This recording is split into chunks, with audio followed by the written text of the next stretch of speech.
We live. Let's get it in. Contract, yeah.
Let's get it, man.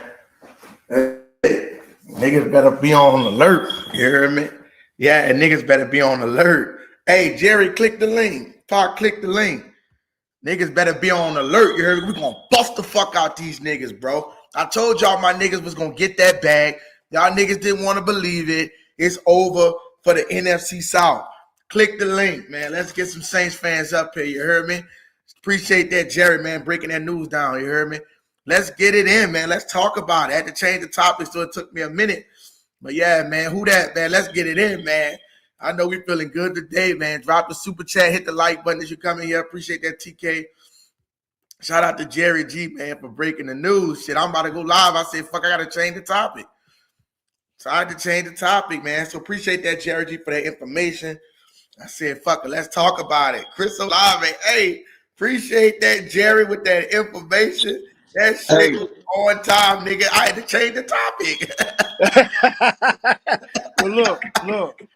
What happened was because I was just getting back from running errands and stuff, and then I got an alert from shout out to Dog Jackson of the Come On In Saints Network channel, saying that Adam Schefter reported that Chris Olave and the New Orleans Saints agreed to terms. Y'all, oh my God, y'all hear this shit, bro? When I saw, I was like, what? I said, say what? Right. I said, let's go. When you seen that shit, I'm looking at Onk in the chat. He was saying, agreeing to something. I'm trying to see what he was talking about. He said, at Jerry. And I looked up, and he was like, Chris Olave hit the stuff. I'm like, what the fuck? I'm trying to scatter around. I got my topic. I'm like, fuck training camp right now. We've been talking about this motherfucking deal. Man, that's crazy. I told y'all that fucking shit was gonna happen. I've been telling y'all, brother. Look, hey, J-Pop, I was right there with you, bro. Yeah, bro. Come on, be real, man. I was saying that the deal was going to get done. Way before $20 rocket. Let's get it, Say Dot. Back in the building. Appreciate that, Say Dot. $20. Let's get that money flowing in. I know y'all fucking happy. Yeah. Let's get it popping here. Appreciate that. Say that.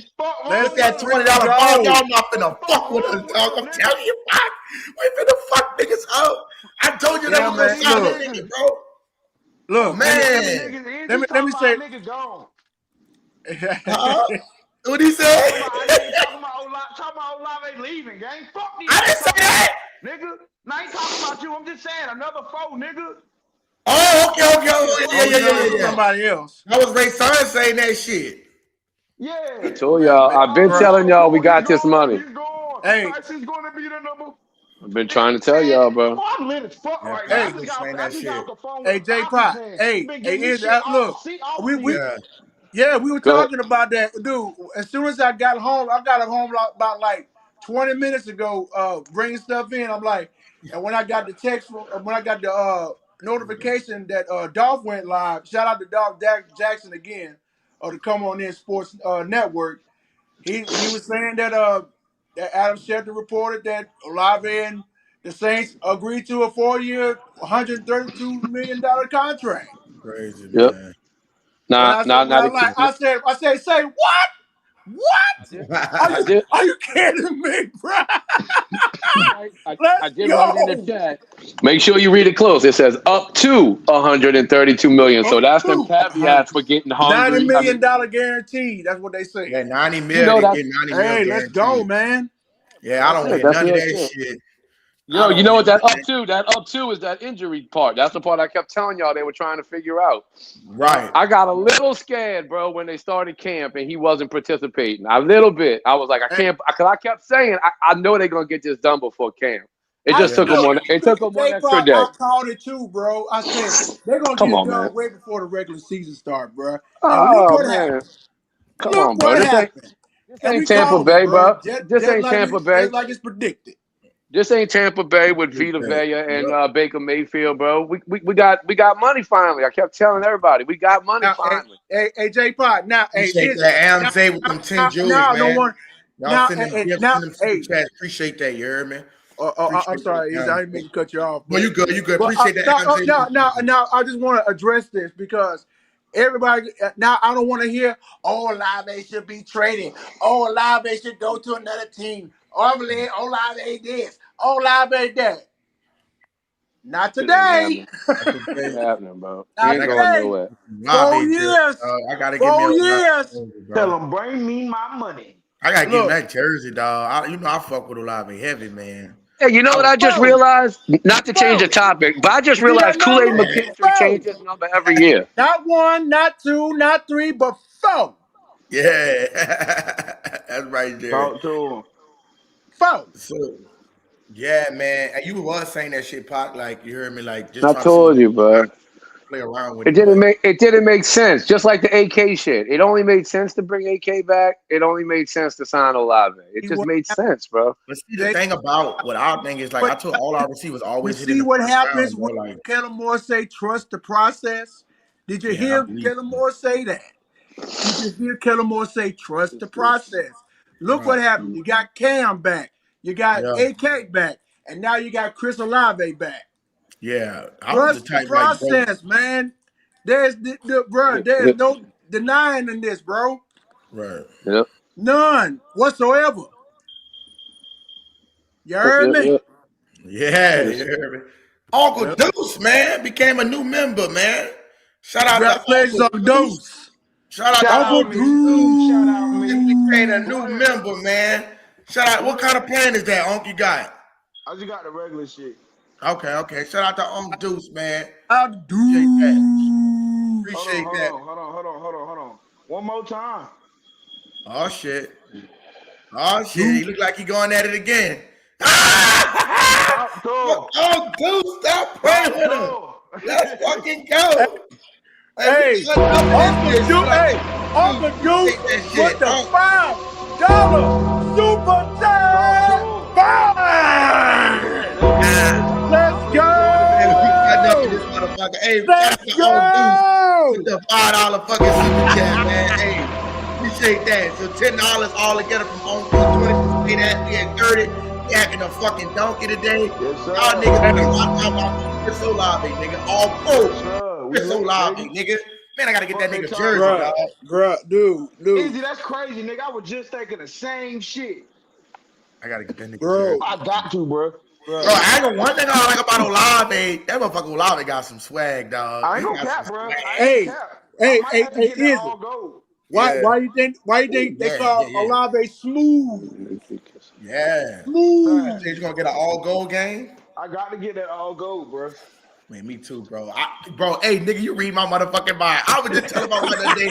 I was really telling my wife I'm gonna get the gold Olave one. Man, let's go, one. His shit cold, gang. This shit is cold. That nigga got football swag too, dog. Because I was just looking at it, and I was like, man, I hope they get Olave. Because I was like, yeah, you got all these other pieces. We talked about Olave gonna make that shit gel, bro. Yeah. Like burning at him being a burner to take the top off of defense, and you got all these different weapons, bro. You need a wide receiver too in these days games, anyways, bro. Like, it was Ray Sign that said that shit.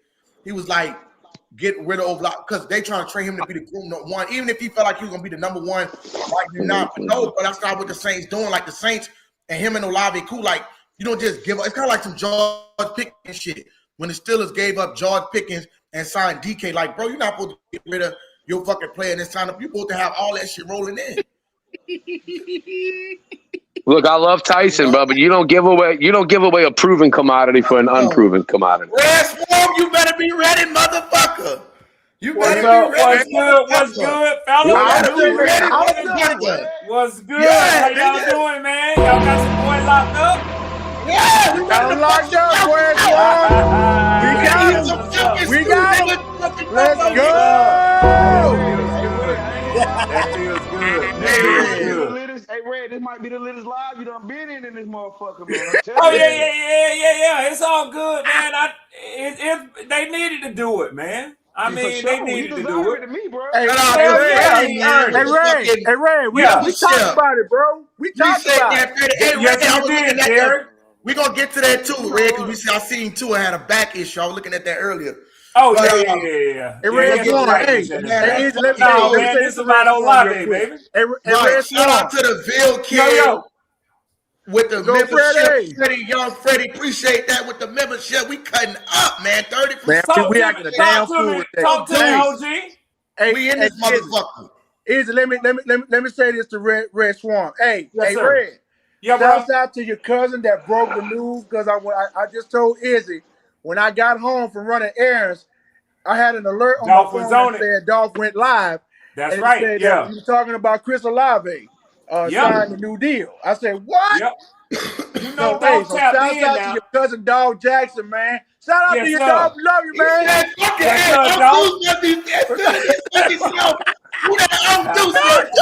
more time, nigga. You say one more time. We had this. Hey, fuck it. Uncle said, fuck it. One more time for the who that one more time. Y'all hit the super appreciate that. Hit the cash out, gang. Stop playing with my nigga Izzy, bro. God damn it, we got Olave for another 4 Yeah, minutes. bro. We feeling good, y'all. We feeling good. It's the perfect time to get that money rolling here. Hey, God damn it. now we can tell the NFL to go straight to hell because Chris move Olave is not going nowhere. Tell him up yours. Chris staying, baby. He's staying. That shit, Jared. Fuck is they talking about? I just got off the phone with a fucking Falcons fan, bro. He mad as hell. There's no disrespect. No. It's all good, bro. But that nigga said, that nigga said, always on the phone with that fucking Falcons fan, dog. He said, I can't get too mad because the motherfucker deserve it. But fuck, man.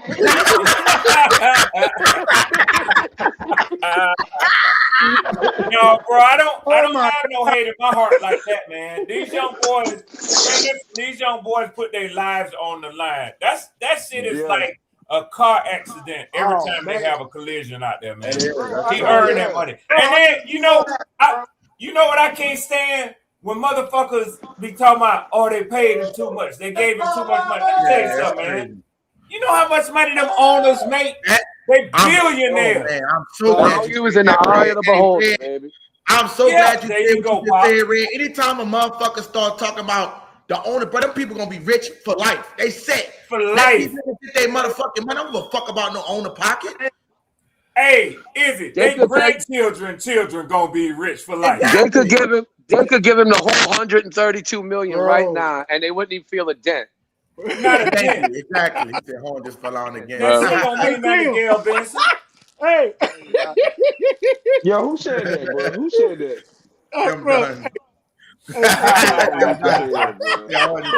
Hey, Tim Brown, I love what you said, bro. I love what you said, Tim.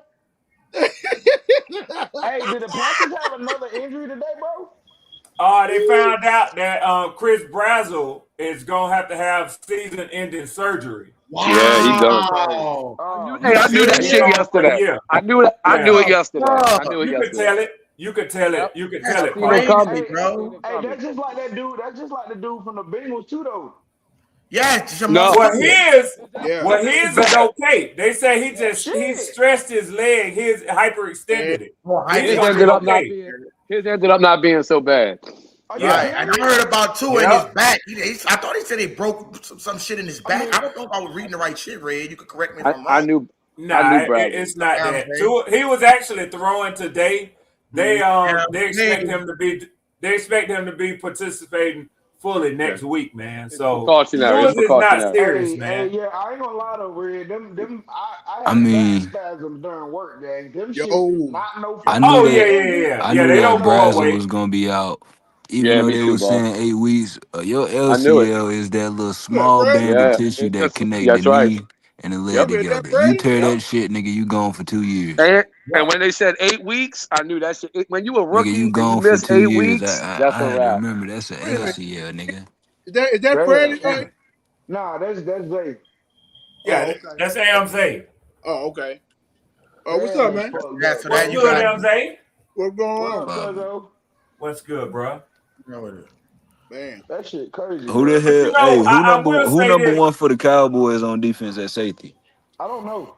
He just tore his Achilles. Caleb Downs. He tore his Achilles? That's He not just down. tore his Achilles Oh yeah, you at did send me practice. that shit. Caleb Downs. He was backpedaling. He was trying to plant and got down, go What the stop the fuck? play, and he stepped Niggas wrong in and tore his whole Achilles, his left Are Achilles. they on grass? That can't be Caleb Downs. No. He got dreads. He control had safety. myself, bro. I can't control myself, bro. Is it PJ? Is it Lock? Is it PJ Lock? Maybe. Let me see. I'll pull up. I'll go to our labs real quick. Yeah, I'm lit too, man. I seen that. Look, I'm doing the topic as that nigga Jerry text me. I see, I seen you reply to that. What you said. Locks. He's like, what the Whoever fuck? Lock is. I'm like, what the fuck? Okay. PJ Lock. PJ Lock. And then I looked up and I see he turned out. I said, fuck that. I changed the topic. Because I was saying, Chris Olave might not even look like Chris Olave on that bitch. I said, fuck it. Give me the thumbnail, nigga. Got that real money. PJ Lock He just tore his Achilles after coming back real from talk. hyperextended knee. Real talk. When I got home, when I looked and say Olave reached an agreement, I was like, wait a minute, let me see what's going on over here. Yeah. And boom. Bro, I was sitting here reading an article about how they almost done. About Mickey Loomis talking about, we working things out. And when I got to the bottom of the article, they got all the links for other shit. And I'm reading the links at the bottom, and it was like Saints sign Olave. I'm like, what the fuck? I just read an article about how I've been reading like today where a lot of people like Josina Anderson and them, they was tweeting out all day that the discussions have really heated up, that they felt like something was imminent and it would be happening real soon, man. But I didn't think today though. I was like, damn. But I figured it was soon, bro. When training camp started and everybody was talking about he's sitting on the side for all the team drills, I'm like, Chris doing the right thing. Yeah, they call it a hold in. Go ahead and get out the way so everybody can move on, bro. Yeah, he's showing up. Hey, you know what? You know what? In my mind, I think Mickey Loomis saying, well, hold on now. I like it, Jerry. I like Big Q. I can't even go ahead and say Chris Olave because that's a great wide receiver, And I told y'all he was going to get a little less than Drake London. That's what Mickey was saying. Yeah. I told y'all that. Jerry. Oh, you know what Mickey said, Jerry?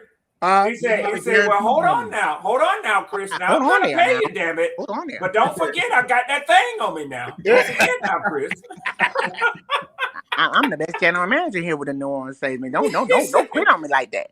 Yeah, I'm going to give you your money now. I'm going to give you your money. That would be saying that, bro. Damn, get that shit going. I'm gonna give you your money now, but don't forget I got that thing on me now. Hey, man. Hey, you just gotta be patient, Just hold on. Hold on there. It's pretty close, bro. London got 4 years, 141. He got 4 years, 133. I mean, fuck. What about the guaranteed money? Hey, they right there. I think London got like 100 and Chris got 90, something like that. Yeah, to be honest, we understand why what happened though, because like you said with the injury, so he probably like it's like shit. It's a good deal anyway. Absolutely, injury history, so like it's not like the Saints to try to be unfair. Like we know the Saints paid their receiver. They paid Michael Thomas when he wanted it. They paid I don't know about Marcus Colston, but they paid their players. They always take care of their players. You know what I'm saying? So yep, I really knew that shit was gonna happen, but But Man, yeah, half as soon as you number went live, I said, I got a hop on. I got a hop on. Man, I'm glad you did because I had that training camp. I'm like, fuck training camp. Put that shit on the back burner. We can talk about this Well, motherfucking. we can talk about training camp and day 2 later during. Yeah. We is. But this is the news of the day. This He is said, breaking news for the day. Oh hey, look what Doc told you. Doc said, "Izzy take that wrench from Jerry for the day. Jerry ain't going to tolerate no BS today." No, hey Doc. He coming in here. Look, I tried to warn you. They're gonna be hearing that. I said, hey, Doc, you right. It ain't tolerating no BS today, man. That's it. That shit done completely sailed, baby. Let him live today, Jerry. Let him live today, Jerry. Let him live today. You feeling good? Let him live today. Cause they gonna come in and talking their shit, and they gotta explain their fucking self. Yeah.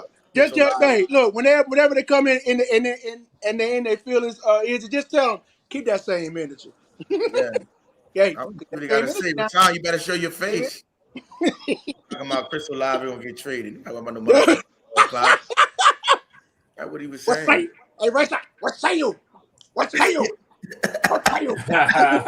Once again, everybody, do not get too excited. The season has not even started yet.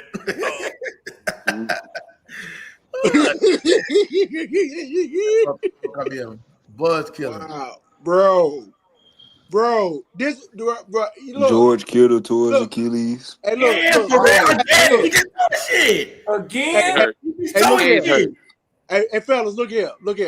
Yeah, I know. Hey, look, prayers to Brian Brizzy, wishing you a speedy recovery. Man, Wednesday, it was a different day, but today, after Olave got signed for 4 years, it changed the whole atmosphere, bro. Okay. It's like it's just like black and gold skies right now, bro. That's what I'm saying.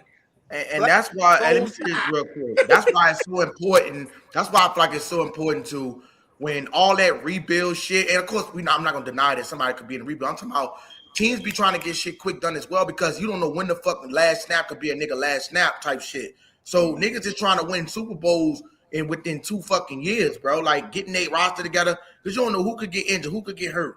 You know, niggas not trying to take no chances of 7 years and then somebody getting injured. Like that's a fact. Like you said, Chris, shit, that's crazy, bro.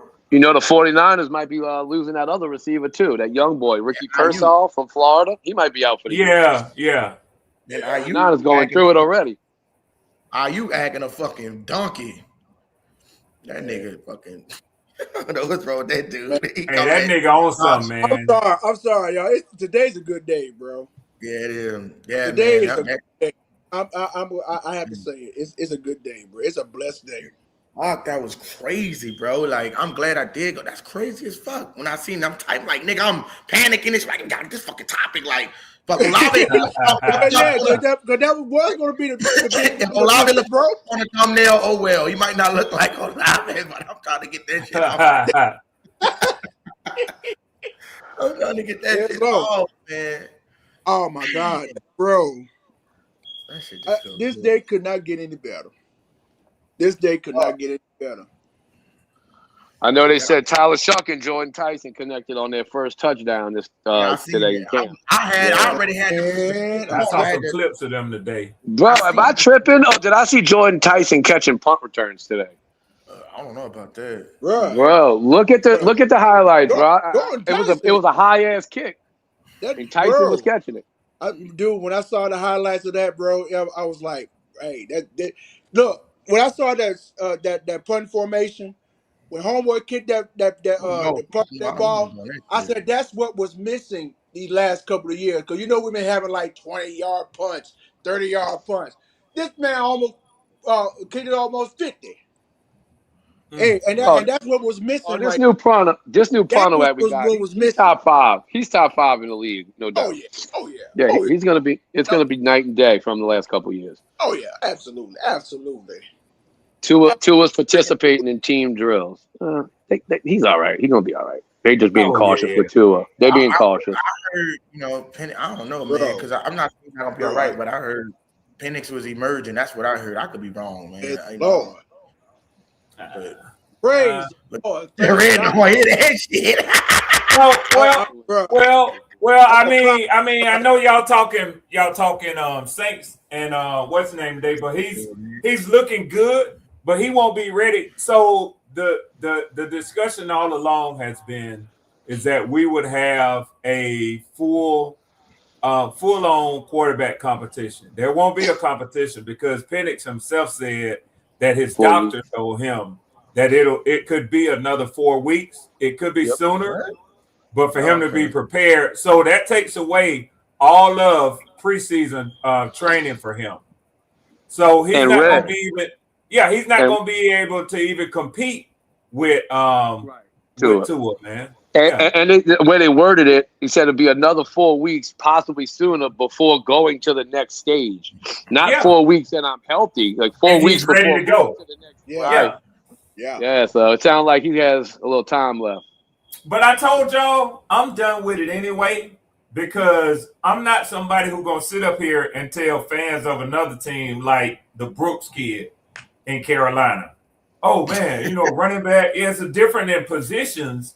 But still, it's 2 times, and now for Penix, 3 times?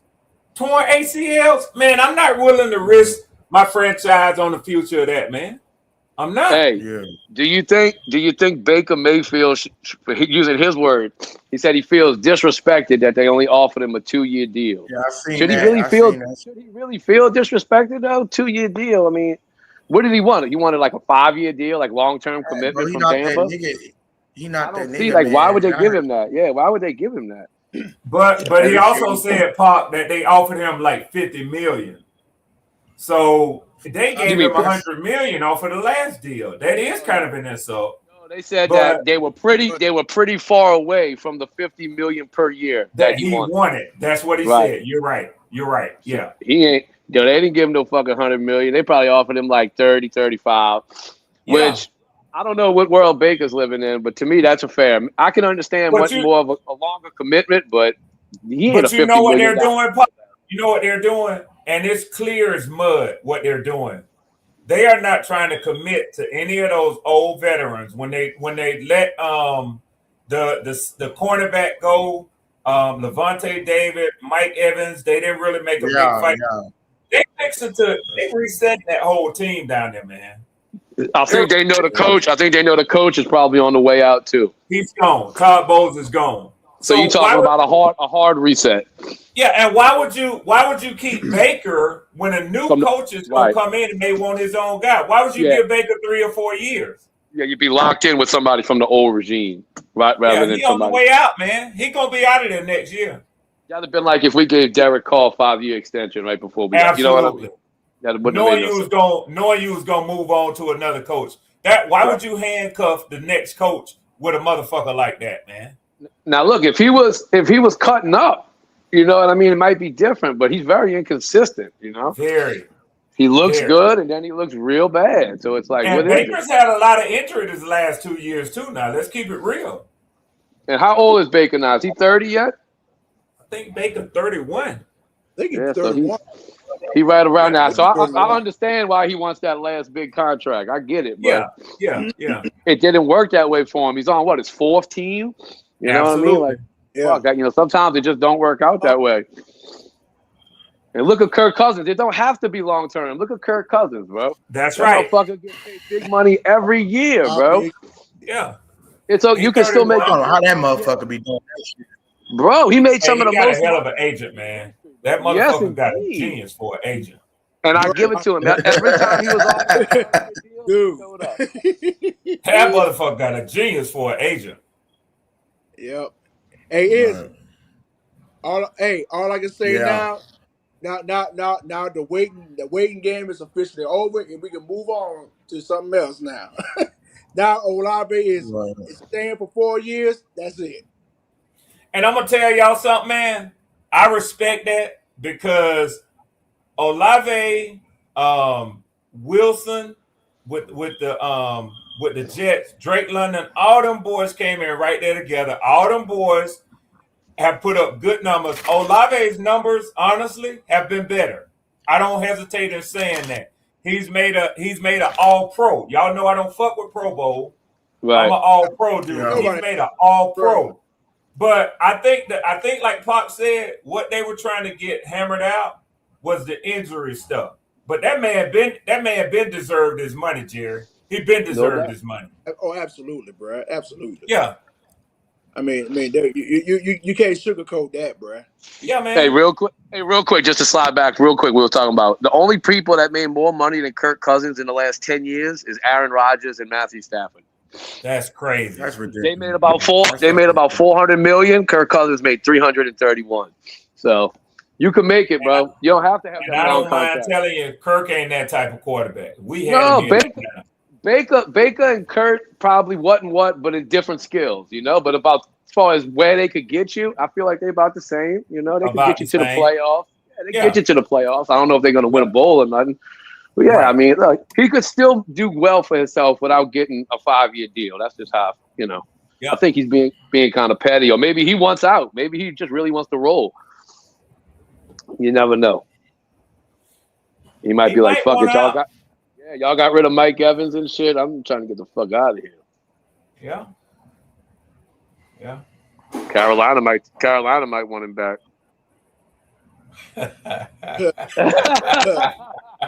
Oh, shit! Don't start that shit, Pop. Don't start that shit. Hey, Baker might leave next year. You know, Bryce might not work out. Might set up perfectly. Yeah, Canales will still be there. I'm saying that's still his boy. I'm just saying. Maybe over here. Once again, I know everybody is excited about the deal, but let's please pump our brakes. Yesterday he was saying the same shit about how we're not gonna have no money next year.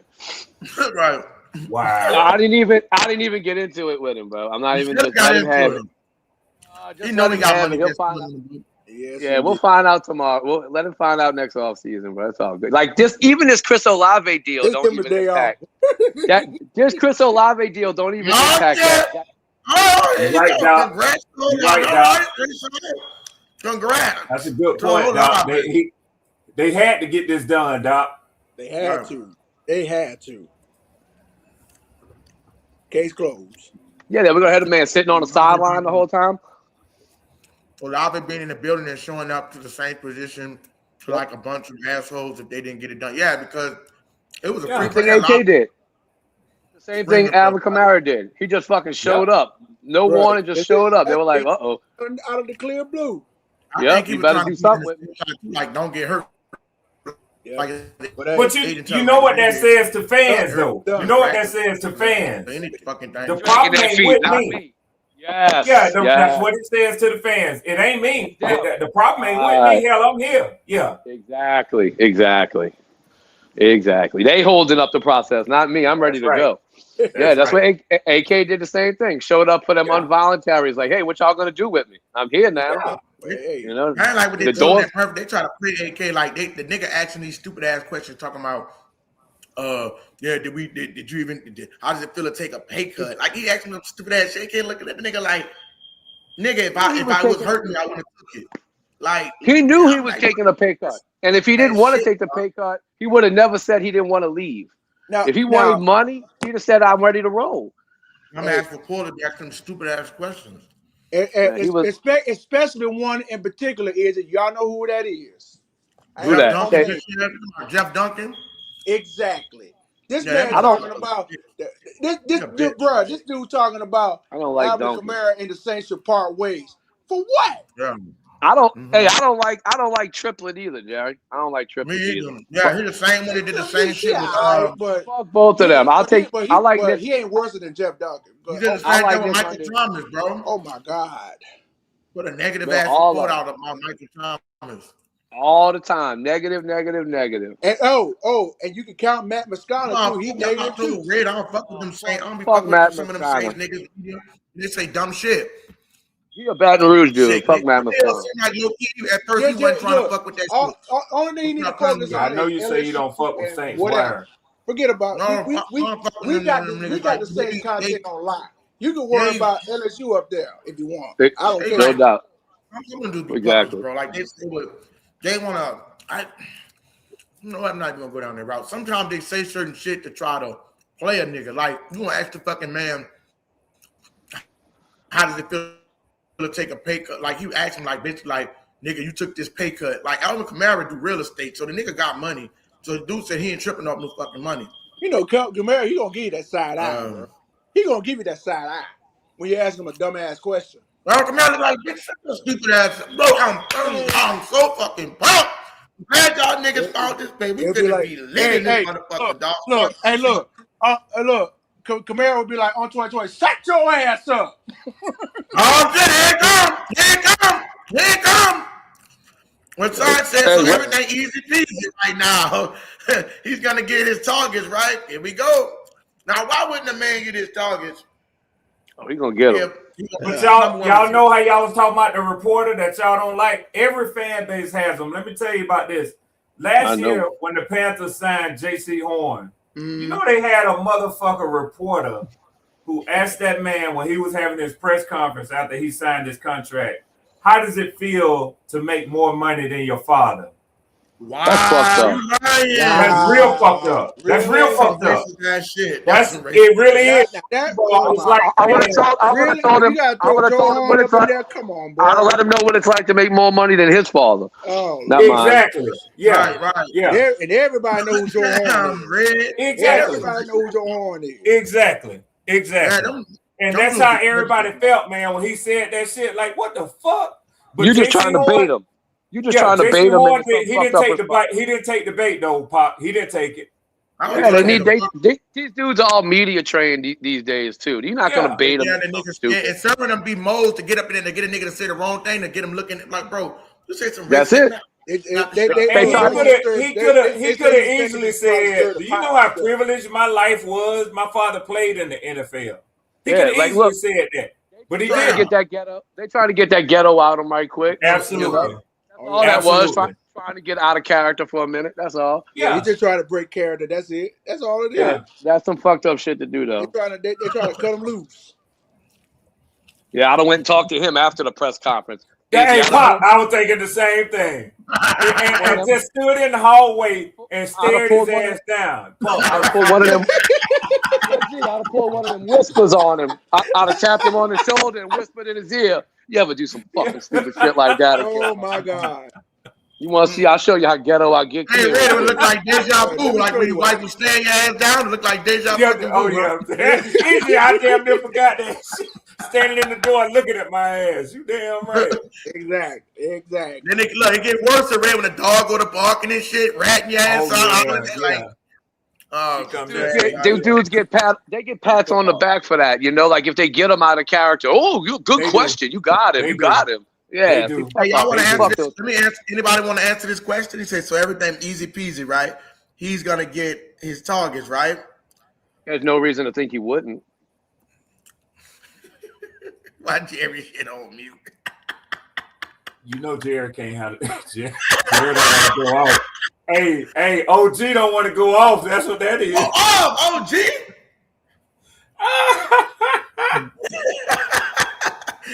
Jerry said he ain't falling for the bait. They trying to pull the ghetto out of him. Ain't nothing wrong with that shit. Nothing can't stop a nigga today, bro. Nigga got signed. Oh no, Jerry say today he ain't going for none of that bullshit.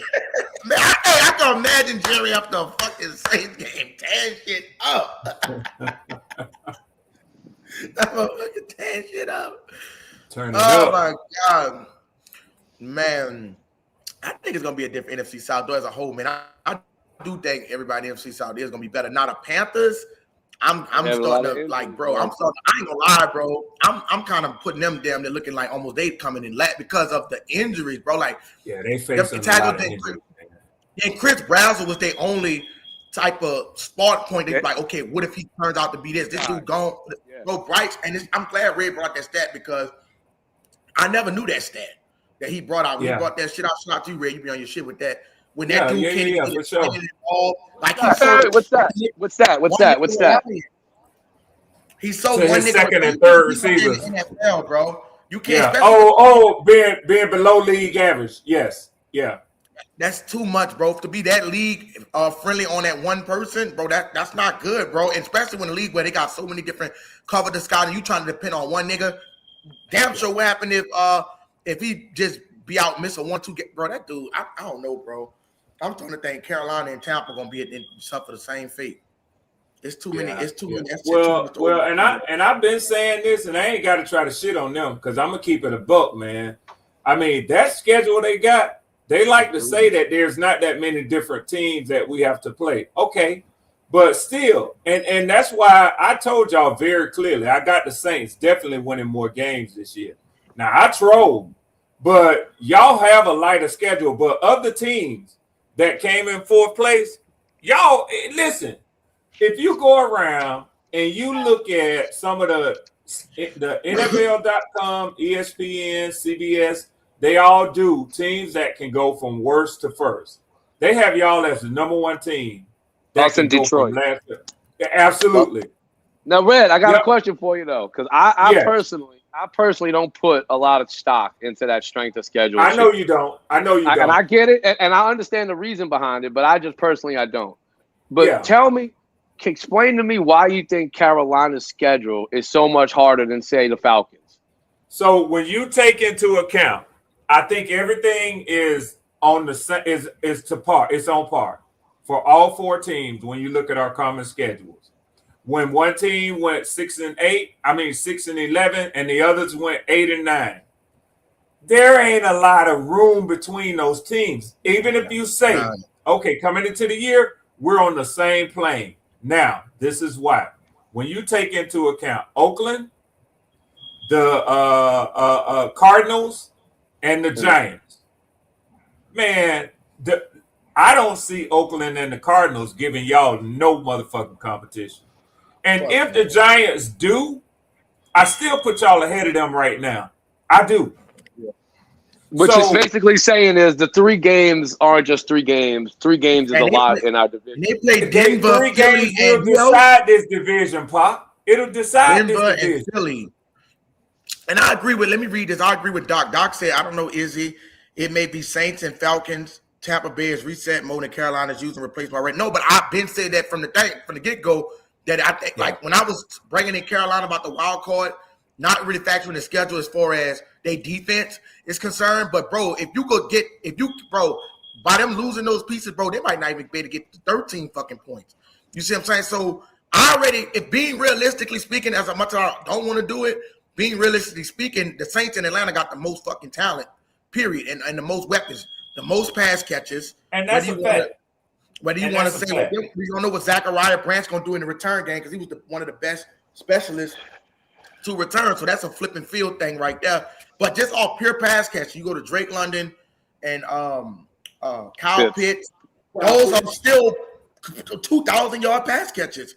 Damn near 900 if you don't get hurt. Same with us. Jawan Jennings, 800 yards. Then you add Tyson and Olave. But you add Factor and Bijan, which is you still got to count him as a receiver because he take 800 yards as another receiver. So y'all still got Kamara and ETN. I mean, you ain't throwing no shade at nobody when you telling the truth, man. Nah, bro. You're not. I just gotta be honest. What I see, bro. Like that's why I said, like, if there's anybody that'll be trailing off, I think it'll be the Falcons. To be honest, I just gotta be real, bro, because they got the most fucking talent. If Tua could put shit together and beat the team, because even if he could beat the team that he's supposed to be, I mean, fuck, if you playing 500 teams and he beat them bitches, he beat them. Yeah, I think for Tampa more than Mayfield, I think if they don't figure out something with Vita Vea, that cripples their defense more than people realize. Dude, Vita Vea does a lot for that defense, bro. Like me personally, if I want to be honest, and like I said, you lost Devontae Davis and the corner. And put the Brum to Atlanta. My bad, is we will put the Brum to Atlanta. But if I just want to be 100% honest, if we play Carolina, it would shock me if we don't sweep Carolina and Tampa Bay. If we split with Atlanta, which I want to sweep them, I'm just being honest. Because the talent, when you look at the talent level, you're supposed to want to sweep us. No, but I mean, it's the Falcons and the Saints. You will be shocked if them dudes could put it together with those least amount. Because like you said, Emeka, not only is he unproven, but they don't have no weapons. Their receiver core weak as fuck. Same thing with with Carolina. The thing with Tampa Bay, though, the thing with Tampa Bay is there's so many unknowns for this simple reason. We don't play them until week 14 and 17. Wow. Are you 14 serious? and 17. Yeah, we play them twice. Yeah, so so much could change, bro. I would love to get them out the way, but it's all good. They might be tanking. They might be tanking by the end too, Pop. Exactly. The shit that I'm talking about. Hey, Izzy, I'll be right back, man. Okay, he said signing Olave does not. I think this was directed toward Rick. I think Red said something like this. Signing Olave does not prove the Saints. Come click the link, Rasan. Come click the link, bro. Signing Olave does not prove the Saints can improve from 6 wins, but it gives the goal more structural support. No, bro, I disagree heavily, J-Pop, with him. Because you saying that it does not improve us, but now he's focused, his mind ready. It does, because if you lose, man, no, bro. If you lose this nigga, dog, J-Pop. I disagree with the first part, but I agree with the second part. But it gives the goal more. But it gives the goal more structural. It gives the goal more structural. No, we can't afford to lose Olave. Like if Olave wasn't there, it would be crucial. But one person doesn't change the win total, But definitely gives us more structural support. Yeah, like other than Shuck, but we deep at receiver. We'd have still been all right throwing the ball, but I certainly would rather have what I'm saying. I'm saying I hear what you're saying. I'm saying is as far as somebody already knows the system already, because a lot of shit could be miscommunication too. Not that the talent won't be there with Bryce. Like I still have the Saints making the playoffs if we didn't have Olave, because somebody might step up in that role. My thing is by him knowing the system and he's a burner, they ain't gonna know what the fuck we gonna do. You double him up, you're gonna get burnt. So I do think it changes the win total as far as maybe not a huge sample size, because I still believe that we got another weapon in the building that could probably put up the same production as an Olave, but as a bona fide threat that already know the system, man, yeah, fucking right. I mean, he's saying 6 wins, bro. Ain't no way in the world you telling me 6 wins is no. Fuck no. Ain't no way the Saints winning one more win. And Park, I don't know if you was on there yesterday, but what I was saying was 7 games, like you said, if it'll be a disappointment to you, right? If the Saints won 7 games, like that's not an improvement. It would be a disappointment. What I was trying to tell you was, in my opinion. So like the win-loss number at the end of the year will not determine if I decide this is a successful season or not. Obviously, it's part of it, but for me, if the young guys take a significant step, like rookies step up, second-year guys get better like they're supposed to, and there's some decent statistics to back all that up, but for whatever reason, it ends up being 8, 9, or whatever, right? I could still say, yeah, the wins ain't what I wanted, but Tyler Shuck having a good year, or Quincy Riley looking like a number one corner, maybe. You know what? That to me would still be like a good year. But let me ask you this, Pac. Then that would be, he said there's no link. Let me put another one. But then, Pac, would you have to factor in that means basically you'll be accounting for a shitty defense then, or sub or whatever that couldn't stop. Yeah, I'm saying either way. Maybe the defense is way better than we think. Maybe Quincy Riley and Kool-Aid become a great tandem, and fucking whatever. And Chase Young goes off this year. But the offense, they're just middle of the road, and we only win 8, 9 games, and we just not, we didn't take the step on offense like we thought, but the defense showed out. I would still be like, damn, that's good. Quincy looked good. Stutzman might be fire. Chase Young might be one of the best sack, guys in the league. I'm not saying they're gonna. I'm just saying if all of that happened, I'd still be like, damn, we had a pretty good season. Like, not maybe overall, but I can look at individual performances I'm still looking for, Yeah, especially the young guys. Especially the young guys, especially the young kids. Because we're so young, bro. Yeah. If these young kids get better, it's a problem for everybody. Because we're so young. We're really just so young. I agree, Pop. Yeah, I see what you're saying. Because I don't think it'll be that much of a difference as far as like you said, a winning season.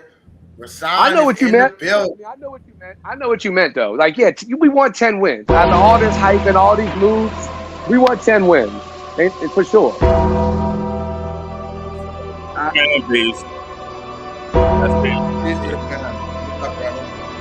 Can y'all hear me? I'm not sure. Yeah, we can hear you. Like I said, y'all strictly speaking from a fan perspective. This is not. I mean, if y'all looked at, I'm saying, bro, I've been saying this for months. Mickey Loomis and Kellen Moore confirmed. Uncle Deuce gonna say, "What you mean, man?"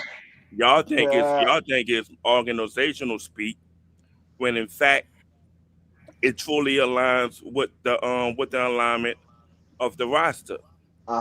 This roster is not contending. It's. I mean, you look at it. I mean, look, Rashawn. Based on previous games, I agree with you.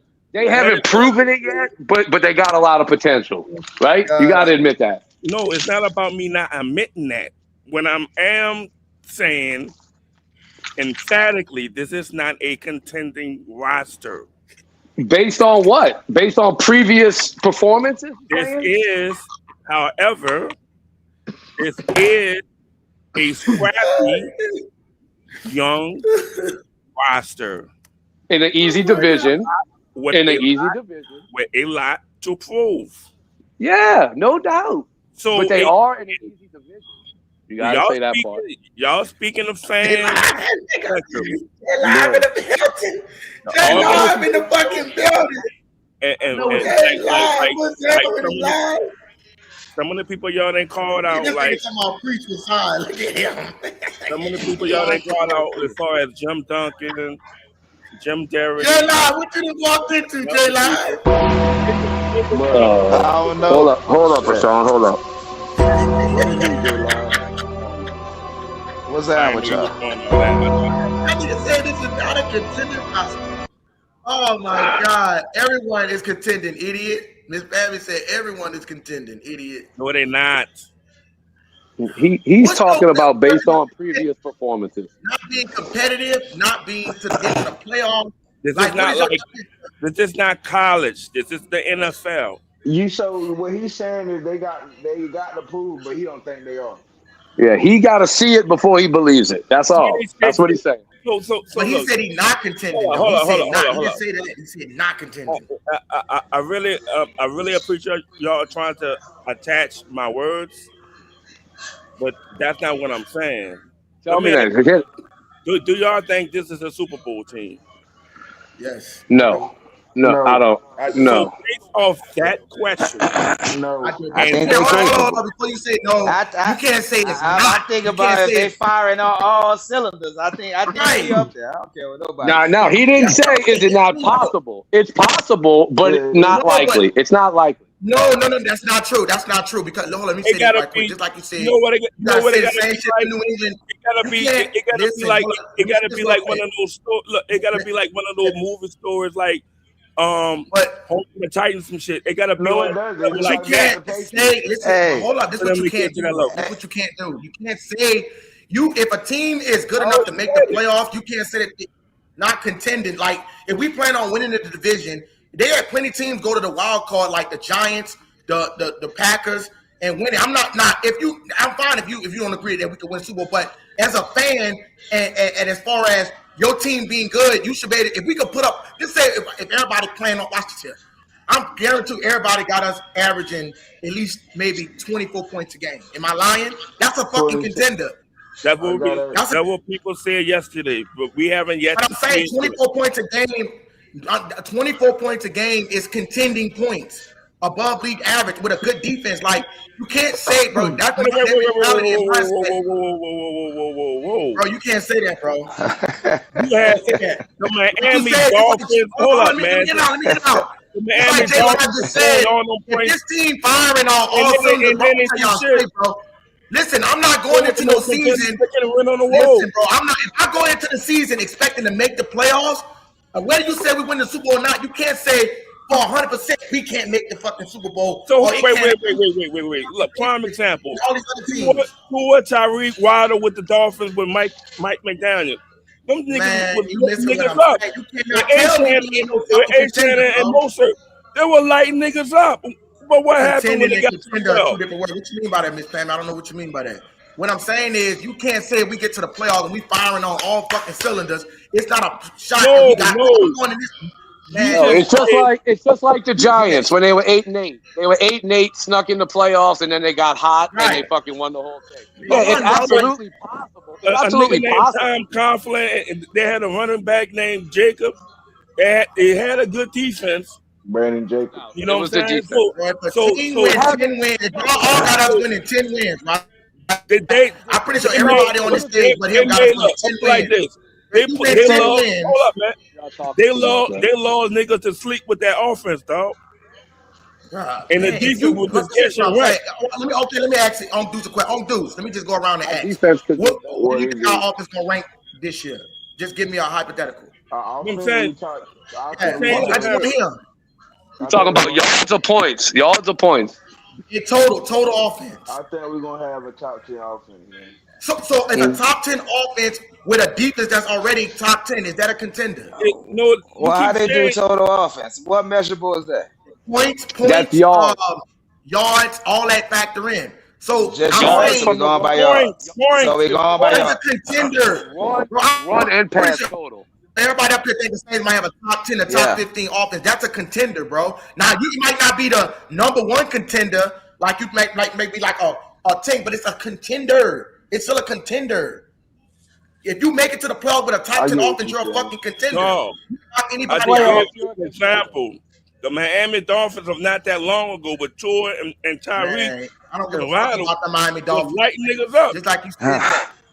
Right? Want to bring another team down when they got to the playoffs, but that's not what I asked. I could see if you want to say Pop. And they were clear from that moment. From that moment, they were clear. Hold on, Russell. I can't hear. They were pretenders. So when what you saying, Uncle Deuce? When the Dolphins made the playoffs, were they not considered contenders? No, they were pretenders. What? The Dolphins? Okay. They got found out to be pretenders. Yeah, number one offense in the league. I'm talking about coming into that shit. Yeah. But I feel like this. They were contenders. During the regular season.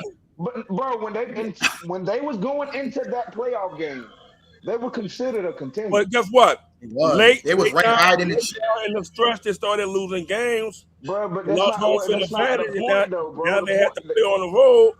They're no longer contenders. No, don't do that. The Dolphins have a better record than the Chiefs. The Chiefs just won a division. A whole lot of asterisks to it, though, bro. Like, you have to do this. If y'all do that, like, come on, bro. Keep it simple.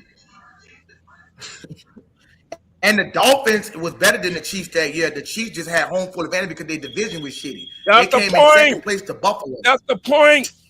That's really the main goal of a Super Bowl contender to get home court. Bro, that's not a Super. Anybody that makes the playoffs, they gotta listen. And listen, no shot to Pittsburgh. Like I said, they didn't have a fuck. We know. Like I said, they didn't have a chance. Anybody that go to playoffs has a chance. But what I'm saying is, if you're a top 10 offense, you're a fucking contender. If you have a top 10 offense in the NFL, you can contend for a Super Bowl. Anybody got an off night? That's a fact. Anybody disagree with that? If you got a top 10 offense, now, I'm not saying that you got to be the favorite. Bro, so going into the playoffs and you have a top 10 offense, people won't consider you a contender for the Super Bowl? How many top? How many top? Hold up. I can't hear him. How many top 10? How many top 10 offenses won the Super Bowl? What's the difference? I don't know. I don't give a damn. That's not what we're talking about. But you don't give a damn, so why are you asking questions? That's not what we're talking about, bro.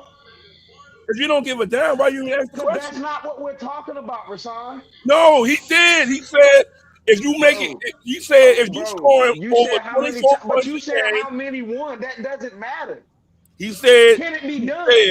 If you score over 24 points a game, you are a contender. But you said how many? It doesn't matter how many, bro. Has it been done? And if it has, then your point is irrelevant.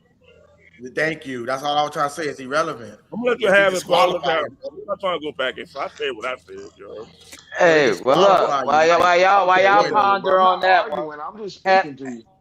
What you were gonna say, J-Lo? Y'all notice I was gonna say, have any of y'all really looked at this damn play that's keep running? It is a man beater. First thing they do is cross, and if you got someone that's in man, Yeah, right? nah, Let's say hell like yeah, bro. around That goal shit Hey, J line, Lob.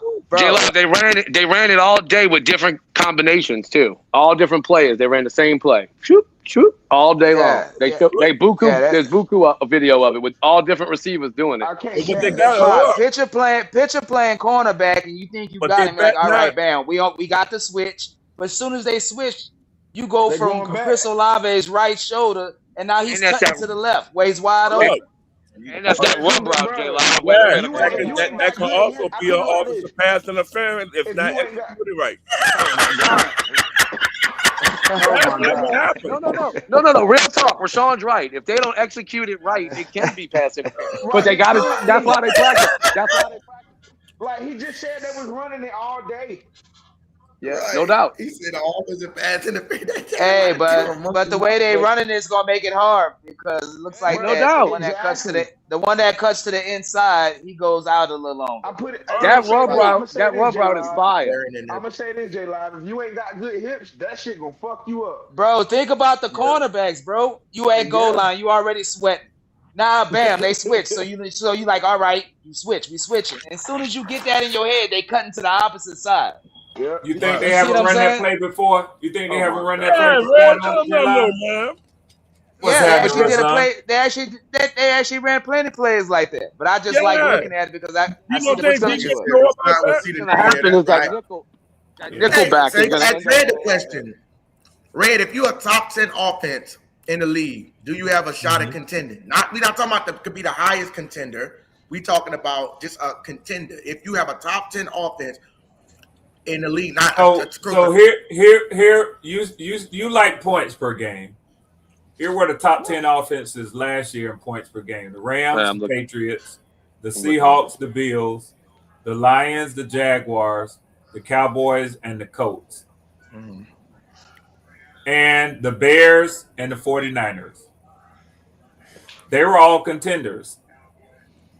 So yeah. Thank you. Right, I'm looking. Well, the Lions didn't make the playoffs. Yeah, that's all we're saying, man. But 9 out of 10, they still won 9 games and had a winning record. That's what I'm saying. We're not saying if you're the highest contender. Talk to me, Rasan. Talk to me. Different levels of higher out to be a pretender. I love it. The Lions. Who else? The Colts. Who else? Let's see. Who else? What? Out of this list, who was found out to be pretenders? The Chargers. Yeah, but they weren't a top 10 offense though. The 49ers didn't look good in the playoffs. Yeah, they were pretenders. Yeah. But my thing is had to be proven, right? Yeah, bro. Yeah, you gotta. You have to show them in the game. You're absolutely right. So, but Rasan, in fairness to Izzy, 9 out of those 10 at the end of the season were absolutely considered contenders for a national title. All right, for the Super Bowl. Just because you can make the playoffs does not mean you're a contender. Nobody. But Rasan, if they make the playoffs, they have differentiated themselves from the teams who cannot contend any further past the regular season. Thank you, man. Thank you. Some teams get walked in. Back then, how you want to call it? Hey, you can look at our own division, Red. We got an easy division, but nobody went in the Super Bowl from here last year. No, but J Live. Just keeping with Izzy's point, nobody in this division had a top. Even the division winner did not have a top 10 offense. No. Now we can't lose sight of what Izzy is saying. That is a fact. Izzy all simply said is, if you are a top 10 offense, are you going to be a contender? Right. And the evidence, whether you like his point or not, his evidence is very valid. When you look at these 10 teams, 9 of them made the playoffs. Exactly. The Colts didn't, and that's because Daniel Jones tore his ACL. Yeah, they would have been. They were headed there. So But I mean, even if you say, like Izzy said, if you finish with a top 10 deep offense, you got an 80% chance of being in the playoffs, man. Exactly. Appreciate that, Red. Hey, the numbers don't lie, the numbers don't lie. You be listening what you want to. That's why I asked a specific answer. Of course, you might not have a team that might just walk in a cakewalk, but they still, even though they're still in that contention and bracket, if everybody believes that we're gonna have either top 10, two top 15, off the top 13 sub, then you can't sit up here and act like somebody can't get busy for 3 games. We done seen motherfuckers like Eli Manning have a fucking 8-8 record and go to the playoff wild card. Same thing with Aaron Rodgers, win that bitch on the wild card. So, but they had a somebody at that helm quarterback in that shit. But what was their point per game? It wasn't no 21, 8, 24. That shit looks so nice. What team we talking about? I don't know what you just mentioned the Giants with Eli. They wasn't putting up points. I don't know that one. Feel good enough. Their defense. Yeah, look at them Super Bowl. Let's go 14. What year? 14, 17 points, won the Super Bowl. That's not the point I'm trying to make. Whether it's off, no, I'm not. I'm saying on either side of the ball, you can have a defense. Their defense was real good with Michael Strahan, Jason Pierre-Paul, and all them niggas. Absolutely. You said offense. You said offense. No, I'm just making a point, bro. In general, bro. If I want to take the Giants out, we can throw the Packers in there. The Packers had a good offense, but what I'm saying is, that's what you got, and they made it as a fucking wild card, bro. So you can't do that. You can't act. You got to stop acting like the same. At minimum, bro. If I just want that to give a absolute floor, you can say, and I'm sticking with my 15-2, bro. It's no world I can't see the Saints not winning more than 10 games. It's 9 at the not having a winning record. 9-8 at the fucking. If everything shit happened, not trying to say injuries or nothing, but. Bro, there's no way I'm seeing us having a losing record, bro, with all this fucking firepower and a person to put it together. I'm just being honest, bro. I can't even see the Falcons losing that many games, bro. With their offense that they got a good fucking offense. That we just being real. There's a thing called depth. Do you think the Saints got a good depth? Hey, if you heard Chase Young, I don't know if y'all heard Chase Young press conference. No, what you? Come on, that dude was so high on. What depth? At what position? No, overall. Do you think this team has a great depth overall? Yeah, we got one of the best depth in the fucking NFL. Okay, so bro, clearly, look how many. Pardon me, bro. We got plenty of rotation. Clearly, bro. after LeBron, clearly, D line we might. I thought we was after the Brian Percy situation. Yeah, the defensive linemen, as far as the nose tackles and the tackles, whatever. Yeah, I don't think it's that strong, but Chase Young was giving them high praise, man. Okay, so I trust what Chase Young is saying. Okay, but again, that is not a substantial depth. Yeah, because they got bodies, but majority of the players behind Brazil. You might say it would be the weakest at our position. Let me finish my point before you start overreaching my point. What I'm trying to say is literally, Brian Brazil was the anchor. Behind him. What do you mean by anchor? If you let me slow, you'll catch the context clues. The context clues of what I mean by anchor is that he's the player with the most experience, the most snaps. So the people that's behind him now that he's gone, and they got to be the next man up. So was Spencer Rattler, and where did they get him? Is it? Bro, you can't do that. You can't Wait, how long we had Nathan Shepard? Is it? No, for about for about 3 years, huh? It's gonna be had experience in the NFL game, and then he looked like dog shit. This is gonna be his third what? It's got to be his third or fourth year. Yeah, third or fourth. They lack depth as far as experience. The next man up. Fuck that experience shit, dog. This the NFL. Nobody give a fuck about the experience, dog. Because most other teams have backup that actually have game catchy. Majority of the players are coming off of IR. Izzy, real quick to your point about the offense being in the top 10. Six of the top 10 offenses, no matter what metric you use, missed the 4 of them. I'm sorry, 4 of the top 10 offenses missed the playoffs. Detroit, Dallas, Indy, and San Fran. Yeah. And they had bad, and Dallas had the worst offense in the NFL. Red, no. Yes, they Red, did. listen, man. How you can say that had the worst offense? Dallas offense was potent. What you talking about? Dallas, you not listening. I said defense, nigga. Dallas defense was dead last, 32nd. All right. They was giving up 30 fucking. They was giving up. Listen, they were putting up 27. They was giving up 30.1 a game. All right, but Detroit and San Fran played in tough divisions. That's their reason. Detroit and San Fran were in killer divisions, but then you got Dallas and Indy. And look, 2 teams for the division made it: the Packers and the Bears. So hold up. So they made the playoffs. When I'm talking about contenders, they was in the division. When we talking contenders at that level, it gotta be a top tier. It gotta be a top tier hierarchy. Y'all should have defined. Not gotta be no top tier hierarchy, bro. Hey, the only teams that were really bad on offense was Pittsburgh, Philly, and Carolina, and they made the playoffs. Yeah, they struggled to get in.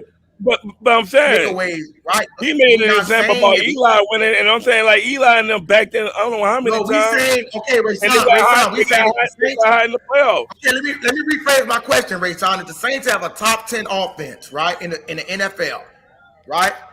Can they be and they keep the same? The defense stay the same, be top 10, right? That don't make you a contender. That don't make you a contender. I just clearly state that. Where J-Live? J-Live, you got something, bro? I got different definitions of contender. Y'all need to define contender. And then have contender. Contender is contender. Okay. Let me define it. Contender is if you in that bracket, like just like he's like the Lions, where you putting up points on a consistent basis. Unless you have a horrible historically bad defense, it'll push you out. Like if you got like the worst ranked defense, but if you middle of the pack defensive wise and you got a top 10 offense, you're a fucking contender. And we already got to prove that we a good defense. So we get to be a top 10 offense. I'm asking, do y'all think we could, just like J-Line said, if we hitting on all cylinders, we can make fucking noise? Don't act like we can't make noise, bro. Everybody talking about this. So that's your point. So that's your premise. Can I state my premise? Go ahead, bro. My premise. If you go back in time and it's clear as day, contending teams. You ever heard of this saying from the great John Madden? Defense wins championships. Did we not see the New England Patriots, regardless if it was a Spygate or not, how they knocked off the greatest show on turf? Have we seen offenses that like the Kansas City Chiefs not last year? A couple years ago. I told you this shit already, bro. They got to play the Philadelphia Eagles, and the Eagles mollywopped because of the defense. Bro, we a good defense though, bro. We a top 10 defense, so I don't see which way. Look, you're not allowing me to state my premise. Go ahead, bro. Go ahead. Your premise was highly offensive driven, and I'm trying to tell you that that's only. Like you can literally count on one hand historically of like offenses that did that and had a balanced defense. That era over with, bro. Like he just said, Jack Hunter. That's throwing 10, 14 points. That era is over with. Why are you allowing the chat to interrupt my premise? I don't do that. He said resign definition of a contender is Super Bowl appearance that year. He heard your premise. This was a male. Okay. All right, go ahead, bro. Go ahead. You told me yours. You give me the opportunity to finish. You said this whole conversation is a malpractice. See, you allowing the chat to interrupt my premise. Go ahead, bro. Go ahead. I'm clearly trying to say is, yes, you can literally count on one hand of super duper offenses made a difference in the Super Bowl, but not all the time because that shit slowed down in the playoff. When you in the playoffs, the name of the game is stops, defense, like the Minnesota Vikings. I just saw a story about the Minnesota Vikings with Randall Cunningham and Chris Carter and them. They were killing niggas. But when they played the fucking Falcons, they lost to the Falcons. And they allowed Martin Aslan to kick the game-winning field goal. That was a shocker. Because see, during that time, I had the same mindset as you. I'm saying Randall Cunningham and them throwing, man, these niggas was putting up points at that time. 560-something points. Cunningham had close to literally close to 5K. Reed was eating. Randy was eating. Chris Carter was eating. Yeah, even the nigga Smith, the running back. We all thought they was unstoppable. But when they played the Falcons, they taught me a valuable lesson that day.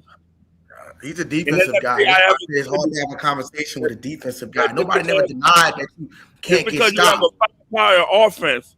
Just because you have a top 10. Okay, watch this. Who had the best defense in the league last year? The number one. It wasn't Seattle. It was Houston. Seattle. It depends what metric, but Seattle, Houston, Denver. What metric you going by? But Houston, overall, but Houston. No, I'm going by his logic. Houston led the league in holding niggas to 17 points a game. They led the NFL. So I'm talking about just stopping the nigga. I'm not talking about just the metric. Seattle was number one. When I'm talking about just the metric of stopping the nigga. And the Texans got knocked out because they had no fucking offense. So you can't. I'm not denying. See, this is the thing, Pop. He thinks I'm denying the defensive side. I'm not. But all I'm saying is odds have shown that if you got a more potent offense, just mid-tier defense, you can get some. Bro, if you can't put up fucking points, go ask Pittsburgh. When they kept stopping CHR, they can't put up no fucking. Bro, you gotta be able to put up over 14 points a game. So I understand your premise about defense, but what's confusing to me is the defense was already good. Baltimore and Tampa Bay. These niggas say all you need, all already good. The points be good. Watch this. What about with Baltimore? Hold on. What about when Baltimore played Kansas City? Had the number one defense in the league. Did they beat the Chiefs? They was number one. So my thing is this here. The whole point that you're saying, I understand it, but it becomes irrelevant when you're talking to the Saints. They didn't lit them up with 30 points. Hold on, let me ask you. They didn't put 30 points on the board. Ask you a question, Pop. Ask you a question. Pop, you can hear me? I got you. Anybody can hear me? Okay, watch this here. Yeah. So he liked the whole last year's standards, right? As his kryptonite. Oh, the Saints with this, but then he don't do the same thing when it comes down to the defensive side of the ball. He forsakes it. The defense, if you want to hold the same way, watch this. Watch this. Uncle Deuce. On both sides of the ball, right? The Saints thing whether you say they got better or not, they made changes, right? So we're not going to most likely see the same team with a few tweaks. But he liked to hold on to the opposite tweak, which we had Rattler half of the season. But when it comes down to the defense, he disqualifies them. How can you disqualify them? We had a top 10 defense. The Saints is ranked fourth, but listen, his point, Uncle Deuce, his point is he's bragging on the defense like we don't got a motherfucking defense. The Saints was ranked fourth in passing defense, bro. That's what's confusing me because his point would make no sense. Because he thinks we didn't get better on defense, bro. So Ray Side, where you got us ranked at on defense? Where you think we're gonna be ranked? I mean, we lost people. I can't hear it. That's it. I gotta play his music, You ain't got to play it right now, dog. You ain't got to play it right now. And speaking of that, breaking news, I don't know you broke this news. After a good day of practice, Kool-Aid broke his ankle. That's fine. Yeah, he rolled his ankle ain't nothing, bro. They said ain't nothing serious. Yeah, you Pam gonna hop on the link because he all the way wrong. Exactly, Miss Pam. We're gonna be here all the way wrong. But my thing is the defense. You are very masterful of creating the narrative. I get it, man. I get it. Relax. Stop being so disrespectful with all that noise, man. Not on the I get it. I get it. My bad. I get it. This is your show. You control the floor of the. Me and Jay Line go back and forth with each other. Tim Dunn. Hey, Tim Dunn said the Rattler brothers are back together. You said my bad. Like I said, my nigga, man. I go so far back with Jay Line, man. Plus, he my veteran. Me and Jay Line got a lot of things in common as far as like our families, our kids, and all. That's really my brother, y'all. I ain't gonna bullshit. Jay Line is my brother, man. Damn, Red, I'm disappointed. Why, Cindy? Because you claiming J Line. That's some shit right there. No, me and you, we still cousins, but that's my brother right here, man. That nigga, that's my brother, man. We still cousins. That means he your cousin too, Cindy. Oh, that's the other cousin Pete. Huh. Yeah, well, yo, let's talk about your other cousin that's on the stage, Undertaker. Uh-oh. You talking with your uncle? Shout out to Retire, man. I'm fucking Retire. But no, on a serious note, I'm gonna say this, I'm gonna step away. All I'm saying is he would have a point if, first of all, this was 1935, which is not the defense in the league. This is an offensive league. You gotta have to be able to put up points. Ask the Texans how they did when CJ Stroud threw 4 fucking picks. When CJ Stroud, he said Sidney was signing your brother. Hey, if I pop, look, if I pop off. Hey, if I pop off, it means somebody call my phone. Oh, he hopped up with somebody telling me the Rattler brothers. All right, bro. I ain't about to say the Rattler brothers. I don't listen. Ain't about to say that shit. Whoever that is talking about. Watch y'all. All that gonna change in a minute. You get it out. Like I said, the season here. Get it out. Hey, son, if nobody else don't tell you, I'm gonna tell you, man. I appreciate the angle that you add to the show, man. I'm glad you came home, brother. This is where you belong. But the thing is, I do understand my fault not to take y'all too seriously. Yeah. We can't none of us do that. Can't none of us do that, Rasan. I get passion, and sometimes I let the ego get in front of me. We human on that fact, but sometimes it is what it is. But once you understand it and you can name it, that's why I said accountability. Get some super chats, y'all. Yeah. That's why I'm making that the premise of his show. Yeah. Since I've been out, I've been looking out. Y'all been saying accountability. Y'all been saying malpractice. Y'all been saying all my sayings. So clearly I have an impact. But my point was to actually make it strategic and analytical impact. So I'm the Jim Duncan of the show. Yeah, I can take, like I said, I respect it. Look, y'all gonna need like Jeff Duncan for real, dog. Like I said, Stephen A. Smith was the same way when he was covering the fucking Sixers. Wait, you like Jeff Duncan? I respect a nigga like that. Oh my god. Oh, what he do with me? He ain't got no blood he ain't no blood on his hands for me. He just speaking his mind. He said Rasan need to be a Falcons fan. He hate the Saints more than me. Black out. Damn. Look. See, I was taught that sometimes you have to understand your enemy sometimes. You have to read his mind. Understand his mindset, his mind. You know what I'm saying? You got to understand the mindset. You just can't take it for, front value and take it literally. Sometimes you got to understand the psychology of the mindset. Right. If y'all go too emotional and shit, y'all gonna be like, hey. No, bro, we all have a good time here, bro. We miss you. We all have a good time, bro. It's actually trying to understand a man where he's coming from. And once you understand where he's coming from, you know what I'm saying? You can basically understand, to break it up in pieces to be like, okay, I can understand his point, but like really clearly. No, we understand your point. Hold on, let me say this real quick. Rasan probably loved the Dawn Patrol, but will never be contenders the entire era. That's true. That was true because they had all that. The best defense. The Dawn Patrol was the best linebacker core, but they couldn't win a fucking playoff game because they had no fucking offense. That's a fact. So both sides can be right. That's why I say hold up. Do you not think when they lost that playoff game, nigga was upset, throwing shit talking bad about the Saints back during that time. You don't think he was doing that? No, I worked in the morning time too at Third Mountain. Yeah, I worked in the morning time with Third Mountain. That's sometime. No, this will be sometimes be on me. Sometimes I go. Sometimes they don't because pick out. Yeah, I don't know what he talking about. Go ahead. So what you was saying? No, yeah. Like I'm saying, during that time when we first made the playoff and all like that, and we got murked by the Vikings like that, man, we was upset, man. We were like, yeah, man, them niggas lamed out, they sold out. We were saying that, but we got there. You know what I'm saying? Yeah, it was a shitty performance.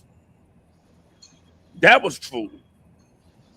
But we was part of the season. But that contradict what you just said because they had a elite defense. It was a good season overall. Just because they didn't win it. But my thing is, you have to have both. You ain't gonna win it all. You ain't gonna win it all. You heard me? But the fact of the matter is, like the winning streaks coming back. You know what I'm saying? Game winning field goals, all that shit was going on like that. Yeah, but that created the mantra of the Saints fan back then. When we was winning Monday night games off of Martin Anderson leg and all that, man, that was monumental. You know what I'm saying? So yeah, see this part, and help me out if you could. I think you live more in the nostalgia era, and that's fine. Like I think what you living more from a nostalgia era. But guess what? It doesn't. The game don't change. It's the players. So I'm saying these teams. Son, that's not the era we in though. We in the offensive league. The game don't change, but the players do. I'm saying those players back then created an atmosphere that gave the fan base hope. You know what I'm saying? Because they actually put out. What era? Okay, now Pop. What era was better, the Drew Brees era or the Dome Patrol era? Hold up. We won a Super Bowl under Drew Brees. Back then, when they was beating the 49ers and the Falcons and all that, nobody was expecting the Saints to do that back then. But it didn't. But where's nobody the Super Bowl from? It's good history, bro. But it didn't get us a Super Bowl like our offense did. Again, the 28th ranked defense. I'm gonna give you a stat whenever y'all finish. Go ahead, babe. Go ahead, real quick. I'm done. In the last 25 years, so from 2000 to 2025, only 6 Super Bowl champions have won it by dominating on the defensive side. Only 6. So the other 19 have been top 10 offenses. I'm just throwing out a stat. The 6 teams that won it with defense was the 2000 Ravens, 2000 Ravens, 02 Bucks, 03 Pats, 08 Steelers, the 15 Denver Broncos, and the 23 Chiefs. Believe it or not, the Chiefs were not in the top 10 in offense. Thank you, Pop. Thank you, Pop. So that contradicts his whole statement about the fan is invalid. It has changed to more offensive. Look at the coaches, Rashawn. All the coaches are defensive. I mean, offensive young minds now. There's only a few. There's only a few defensive, big name coaches, and they all kind of old now. Well, I put like this. They got rid of my team. Andy Reid is the last of the Mohegans. He's an offensive-minded coach. Andy is an offensive-minded coach. And of course, he comes from the 49ers passing system with Bill Walsh. He was in that. He was in the same one with Mike Hogan. He was in that same one with Steve Mariucci. Yep. Still in the same one with John Gruden. He was in the same one with what's this dude's name, man? Damn. Okay, look. Fuck. Steve Bono was a coach for a minute. He was in there. Like that whole 49er shit. Like I could go on and on and on. That family tree. Is like right now, he's the last of the Mohegans. Right now, you seeing the offsprings, like the Shanahans, the Kubiaks, and all that kind of shit. So of course they're offensive driven. Why did they change their mindset? But like I said, the coaches that won it lately, like Philadelphia coach, Sirianni, would you say he more offensive minded or defensive minded? Definitely not offensive minded. The dude that won the Super Bowl this past year, would you say he's offensive minded or defensive minded? Maybe defensive. defensive, but his play caller was Sirianni wasn't calling plays on those sides of the ball. The head coach. We're talking the head coach. Sides. Yeah, I'm saying, but who was his defensive coordinator? He wasn't called his defensive coordinator. So you had offenses. You can't use Sirianni. Let me finish. I'm trying to. I'm saying, listen. I want you to hear what I'm saying. You can't use Sirianni like you use him. Believe me, I heard. Mike Tomlin was calling. Okay. Listen, dog. When the Saints made the Super Bowl, did not the City walking through glass. Did not the Indianapolis coach have the top offense as well? Did he not have two Saints teams in the same playoff with two top offenses? Did they not have? Yeah, when the 49ers, Saints had, when the 49ers.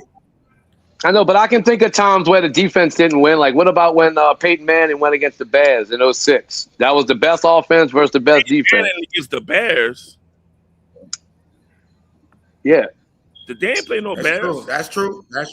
We did. You remember when the Bears beat us? Remember when the Bears beat us in the NFC Championship? Yeah, remember they had Rex Grossman? Yeah, okay.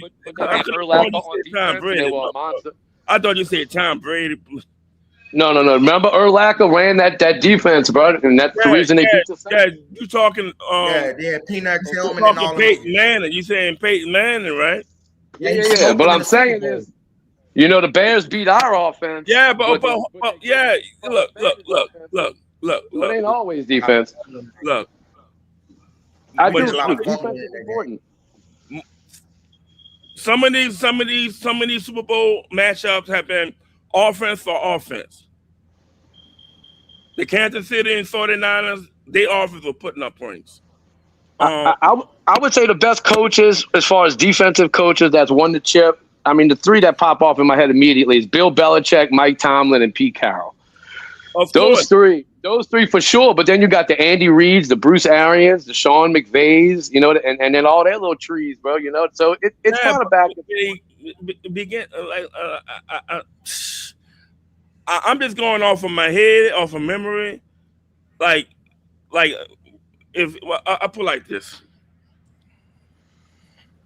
Google is my friend.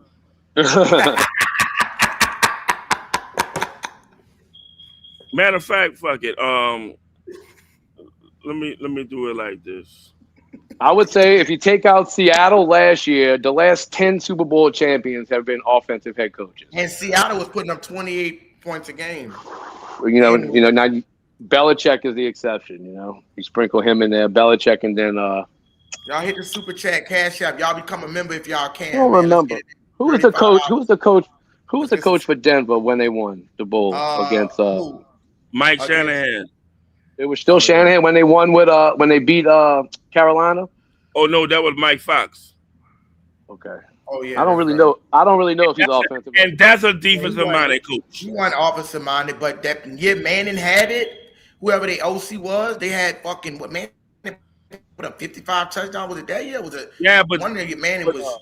The year they won it, it was clearly the defense took over. The defense. Yeah, Denver was ranked 24th on offense and first in defense that year. Carolina had the number one ranked defense too, though. Didn't they? They was top 10. Carolina. I mean, they were probably pretty high in offense. Carolina was ranked on both sides of the ball. I wanted to tell you, Izzy, Seattle was number one in points per game, 17.2, and Houston was 17.4. So pretty fucking close, but it was Seattle. Super close. So wait a minute. Yeah, I mean by a sliver. When they must have lied in the playoff when they played Pittsburgh, because that's what they said. Yeah, .2. They must have got it wrong. Still super close. Based off the metric, you would say they have the best defense because of the points per game. No, that's just what Izzy was going off of for defense. He was looking at points per game given up rather than just yards given up. I mean, it just depends what you look at because they separate them. They don't combine them, obviously. Total. When someone says total offense, they usually talking about yardage. They talking about passing. Izzy's learning. That's why. Good job, Izzy. That's probably what it was. It probably was something like that. Yards per game. RTP, like what's up, bro? What's going on? I have created a metric, right? For as defensive stats. What's up, RTP? Team defense. What it do? What it Hey, do? Izzy. So Hey, in Izzy, I'm regards gonna pop back to on a team little bit, bro. defense, All right, I'll catch you later, brother. y'all accounting strictly? Hold up, let me lower my thing.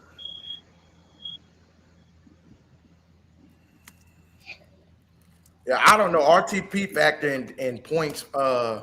He used a metric that he factor in points instead of yards per game. But I mean, so are y'all going wouldn't- only just? So y'all just going only by team defense, right? They're doing it by points per game, team defense. Yeah.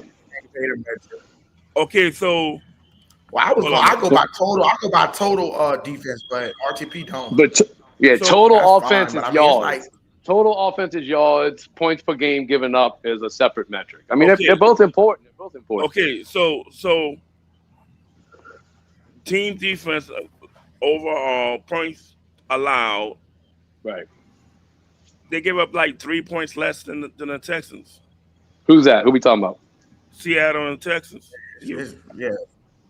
Well, I saw like Seattle equivalent almost in every. They're almost. But Seattle allowed 292. Texas had a better secondary. 295. The Texans had a better secondary. The Texans had a better total secondary. points That's probably what I was getting confused on. That's a whole possession. Had a better secondary. But check this out. Average right? points per game. Average Check this points out. per game. Seattle allowed less points by 3. But That's a whole possession. But they gave up more yards than the Texans by like over 100 yards. Yeah, right. See, that's what I was looking at. Pac. I was looking at. Yeah. I was looking Not at. only that. They were factoring yards per game. That's what I was looking at. Yeah. Seattle defense allowed most first downs, 291. Texas only allowed 276 first downs. Yeah, Seattle's more bend don't break, my like point. RTP would say. Bend don't break. Seattle allowed 375 completions. Texans allowed 319 completions. Seattle gave up 3,297 passing yards. Houston allowed 3,100 yards. They gave up the same amount of passing touchdowns, 20-20. They gave up around the same amount of interceptions. Seattle had 18. Let's also remember Seattle played in probably the toughest division in the league last year. That's why I was at J-Pop. You were right. That's why I was talking about J-Pop. When I said that, I'm talking about the secondary. Number 1, Seattle was number 3. Now you're speaking smartness. Whoever said Seattle played a harder side, harder conference. Are we accounting the strength of schedule going into last season? I don't personally, but some people do. Google Houston. Google Texans average points opponents or Texans opponents average points. 17.4. It was 17.4, right? That's what their average opponent scored. I believe the Texans was 17.4 and Seattle was 17.2. No, not their defense giving up on average. I'm saying the average that their opponents scored on offense. That is the opponent. Yeah, in other words, points allowed per game was 17.2 and Houston was 17.4. Super close. But do you get what I'm saying though? It's by 3. Like I said, look. No. That's the points. Hold on. That's the points that they average against the Texans. That's not what I'm asking. What I'm asking is the opponents average all the Texans, the schedule that the Texans had, all their opponents, how much did they average together? What? That's a lot of deep diving now. No. Literally, you got to go from team on that. No, you can Google it. RTP, that's what I'm talking about. In other words, the average points per game. He's not asking that. Yeah, I'm not asking giving up. I'm not asking giving up. I'm asking the average points per game the Texans schedule was producing. In other words, all the opponents that the Texans were playing against in that 2025 schedule, how many points did they all average together? My question to you would be, Why is that relevant? Because it'll show how much points that their schedule was averaging versus how many points the Seattle's defense schedule was averaging, and All it you can guys show you do, like a big difference. all you guys do, is tell. Look, I see what you're saying. I see what you're saying. Look, I never heard of a stat like that. That sounds like your stat, your metric. I mean, it's a deep dive. That's him proving what I said, that Seattle had a little harder schedule than Houston. Exactly. That's all I was saying, was you can look it up like that to see, it was a harder schedule, or it was the same type of schedule. You know what I'm saying? I see what you're saying. I see what you're saying. I don't even have to go into detail. That I could just go, who had the harder, who had the easiest schedule going into. That doesn't give you enough though. Yeah, see, going into, I don't give a shit about going into. At the end, that's different. Because going into, but too much shit changes in the offseason. I don't give a shit about. And if you just do by wins and losses, you're not really saying, well, you don't know why they won that game. It could have been the defense. But if you're going purely off of points they were scoring, you're really digging into, okay, how many points did that defense have to go against that whole season? Help me understand, because I'm really not understanding. Are you trying to accumulate for each individual opponent on their schedule of how many points they scored? Hold on, I'll do it for you.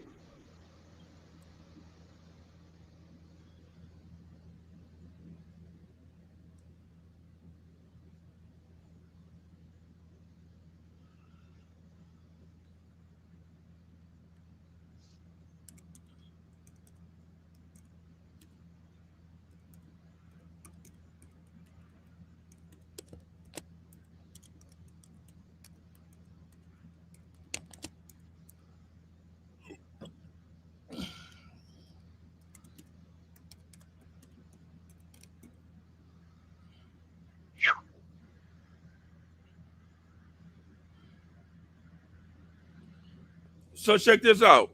Y'all there? Yeah, I'm here. The Seattle Seahawks had the easiest schedule between the two teams. The Seahawks strength of schedule ranked 22nd overall, with their opponents combining for a .474 winning percentage. The Texans had a tougher slate, ranking 18th. So all you got to do is look at that. And I mean, but even despite that, I'm just saying, look, the season is over with. You got to tally. The numbers are in on each level. So it's not like the season is still concluding. The season is over with. Everything been tallied from points, first downs, yards. You don't even have to go into that deep dive. But if you really want to know who had the easiest schedule, it was Seattle. Yeah. So even based off that, see how neck to neck it is? They gave up 3 less points. And just like literally everything else, like almost, it's like literally like a tie, like they tied for first place, but maybe a certain category, you know what I'm saying? One may favor the other. You heard? Yeah, they super close for sure. So if that's what I'm saying, so if you're going by total defense,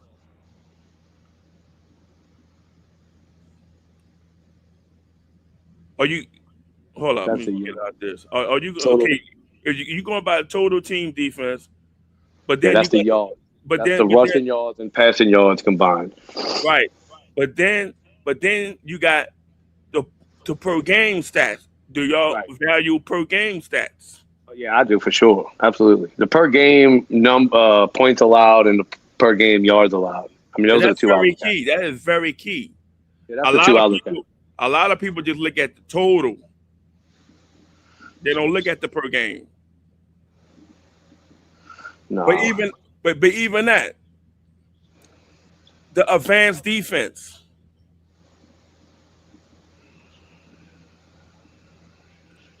Do you take credence to that stat? The team advanced defense.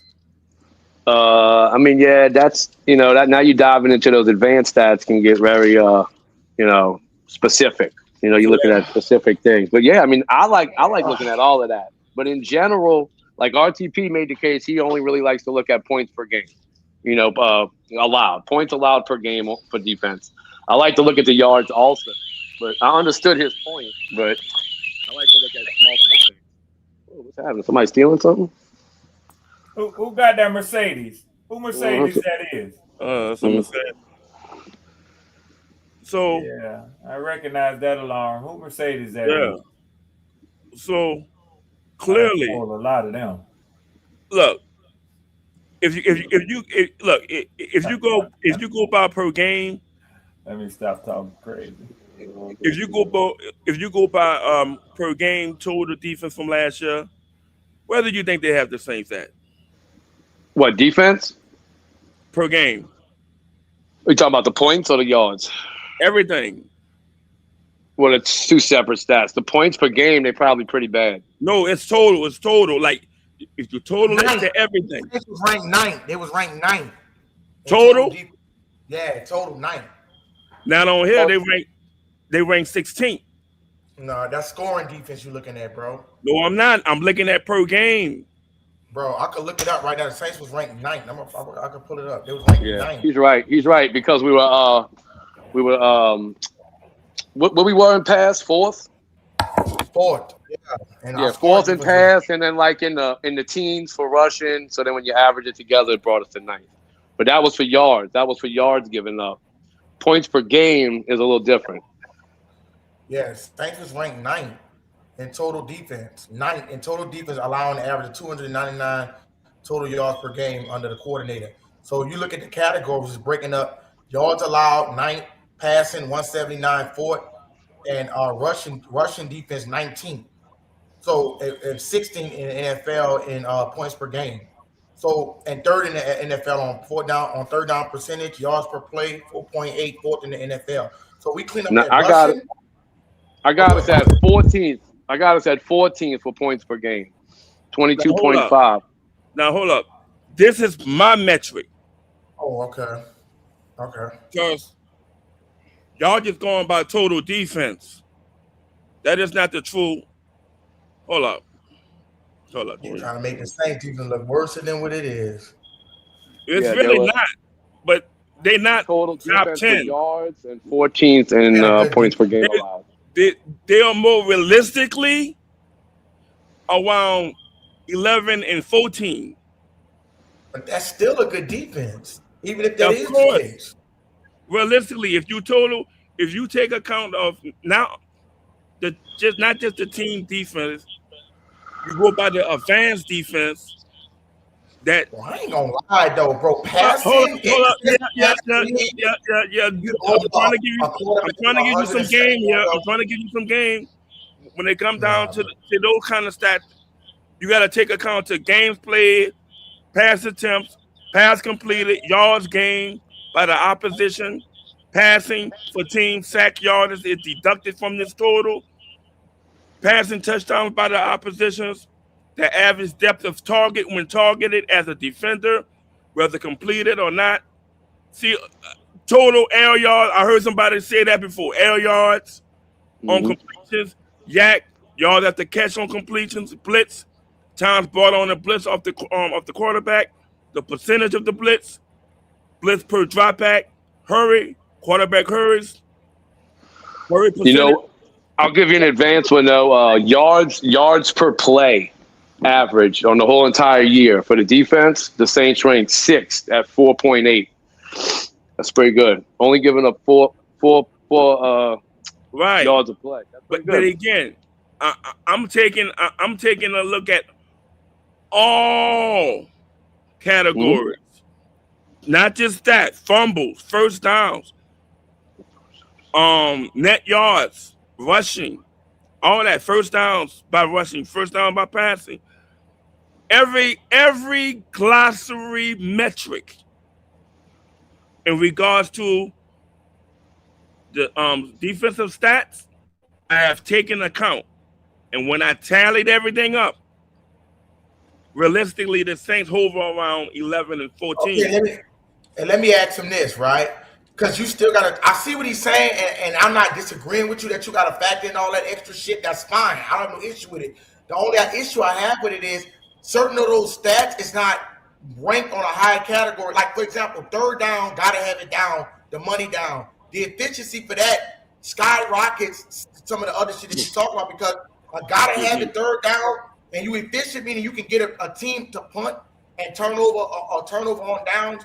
That's more effective than some of the other shit that's minute stats, in my opinion. Third down, second. We're second in the league last year. Second in allowing third down conversions. Yep. That count as a clutch stat. That's a clutch stat. Meaning that team is that's when the team is at their highs on third down, like, oh, I gotta have it, and you stopping the nigga, the money down trumps all that other shit. That's what I'm trying to tell you, bro. The money down trumps that shit, bro. We only allowed 4.3 third down conversions per game. That's better than Seattle. That's better than Seattle, Houston, Denver, all of them. And Tyler Shuck led the league in third down completion percentage. But again, you make it sound like they started there and they stayed consistent throughout the season. They didn't stay consistent throughout the season. They struggled during the first half of the season and they worked their way up to get to that top 9 overall, but realistically, it's 11 to 14. You making it sound like they're gonna start off shutting down niggas like you saying. Hold up. For the Saints to be in the top 10 defense for the first 4-5 games. You telling me they're gonna shut down Detroit? They're gonna shut down Baltimore? They're gonna shut down the Raiders, the Falcons. Yeah, Chase Young gonna shut them down. The Vikings and the Giants. You saying the defense is gonna allow less than 20 points? And those failing to realize is this one thing that you didn't factor in. You also got to take into factor. You didn't answer my question. I'm finished. Let me answer the first thing that you threw out. You threw out a statement, right? But let me show you why it's an error. The statement was that, which I agree to an extent, but it's an error. The statement that you made, you said the Saints start doing that shit towards the end. I do agree with that, right? But the thing that I disagree with is you got to take into account of the higher of a level of efficiency that they had to play throughout those games to get to that top. Because of, like, for example, if you're playing at an average rate and you just been balanced throughout the whole season, right? You didn't give up. You kind of consistent, right? But the Saints had to been playing at an almost ridiculous level to trump those bad numbers, to bring them back down to 2. Meaning they had to be playing at a motherfucking historical type pace to bring them back to that number. Because if they were just playing at average and bad, they would have still ranked had a more of a lower defensive ranking. But them playing at a fucking high clip like that. Now, what you saying that? Now, what if they go into the season playing at a high clip like that? That's why I asked you. You was telling me they're gonna shut down Detroit, Baltimore, Ravens. Raiders, Falcons, Vikings, and Giants. Well, let me ask you this before I give the pot. Let me ask you this: you're not taking into consideration that Chase Young didn't even play the first 5 games. You answer my question. He was out with a calf injury, bro. When Chase Young came back, that's when the shit picked up. Am I lying?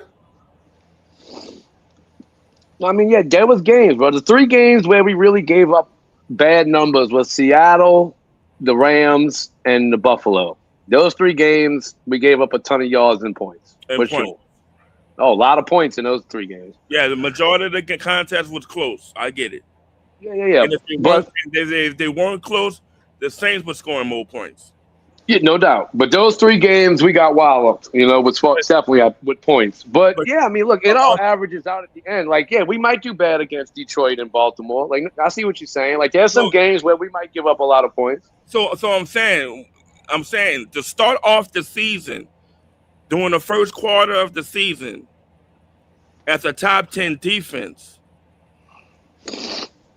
you asking a lot. Yeah, maybe. But over the course of a year, is it asking a lot? No, I just literally. That's why I gave you the first quarter of the season. I got you. But like, look, last season, I just named because the start of the season, the first quarter. If the Saints find a way in the first quarter of the season to start off top 10, that'd be impressive. That means they kicking ass and taking names. Like at the end of last season, we ended up like top 5. If you want to do the last quarter of last season, where obviously the schedule got a little easier, we only gave up 17. And guess what? What about teams that made it to the playoff like Carolina? Their schedule got tougher than the Saints. Mm-hmm. Tampa Bay schedule got tougher than the Saints.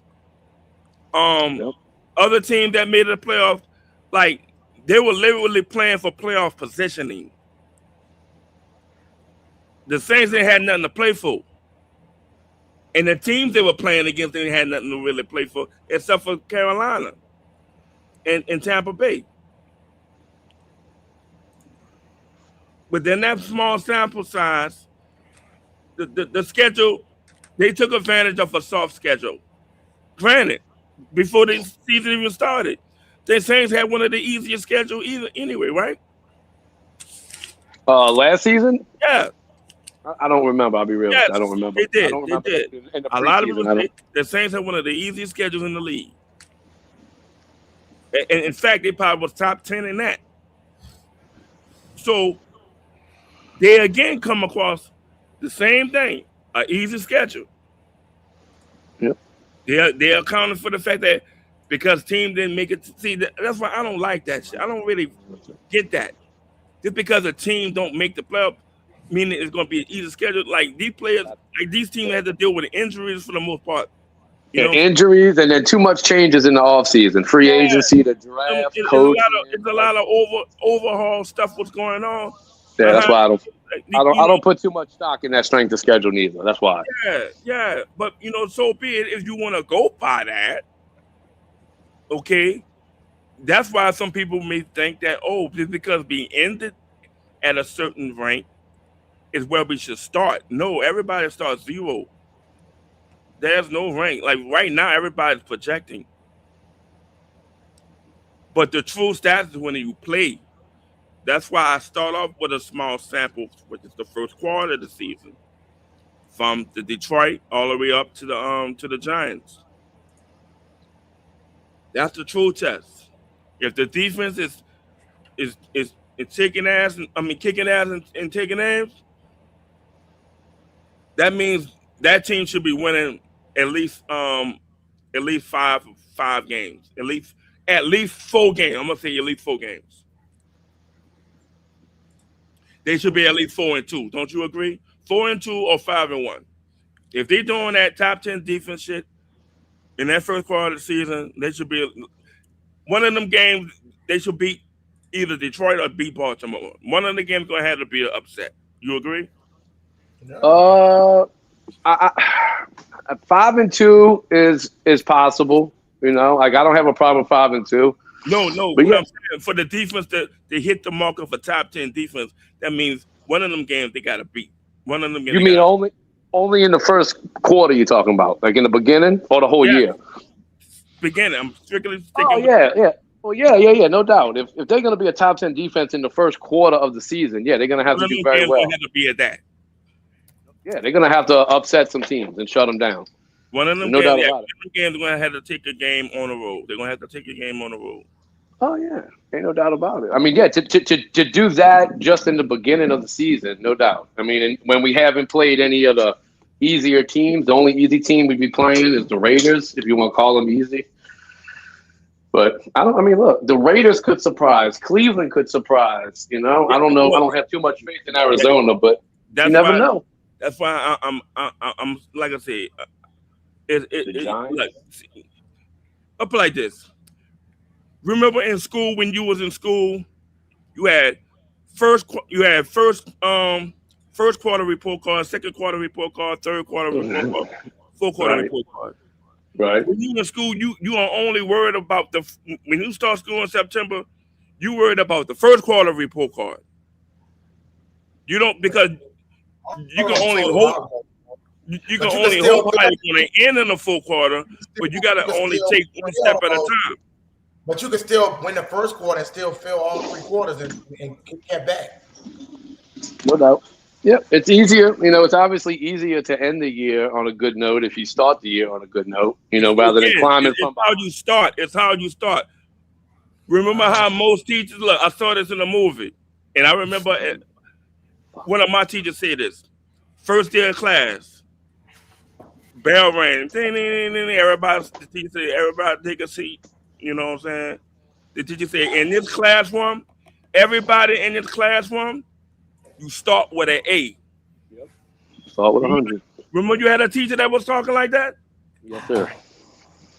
She said it's up to you to keep it. To keep it. Mm-hmm. Maintain. No doubt. Absolutely. I mean, that's the philosophy the Saints team needs to adopt. J-Pop, you don't see teams start peaking till you would know what a team is during mid-season. You would down to see what they is, bro. Like you start off, look at the Colts when they started off high, and they didn't even make the fucking playoffs.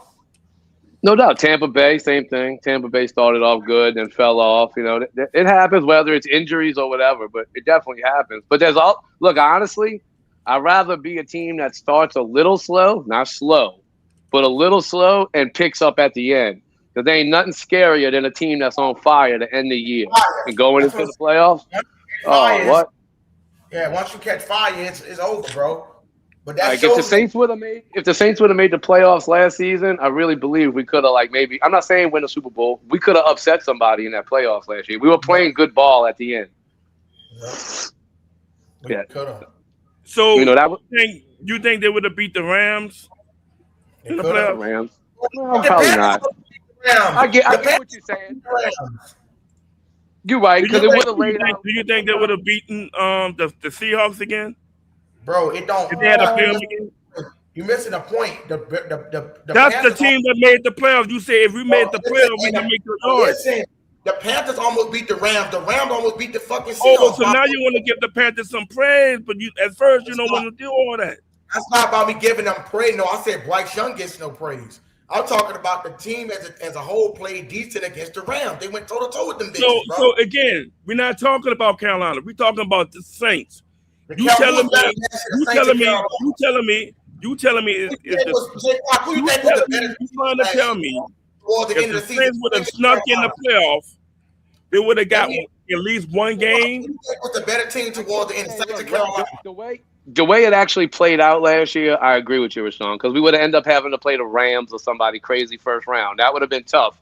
But if we'd have caught Chicago or Green Bay all gonna have to be on the road. No doubt. I'm not saying it would have been easy, but I'm saying the way we was playing, we'd have gave them a game for sure. I think we'd have gave Chicago and Green Bay a game.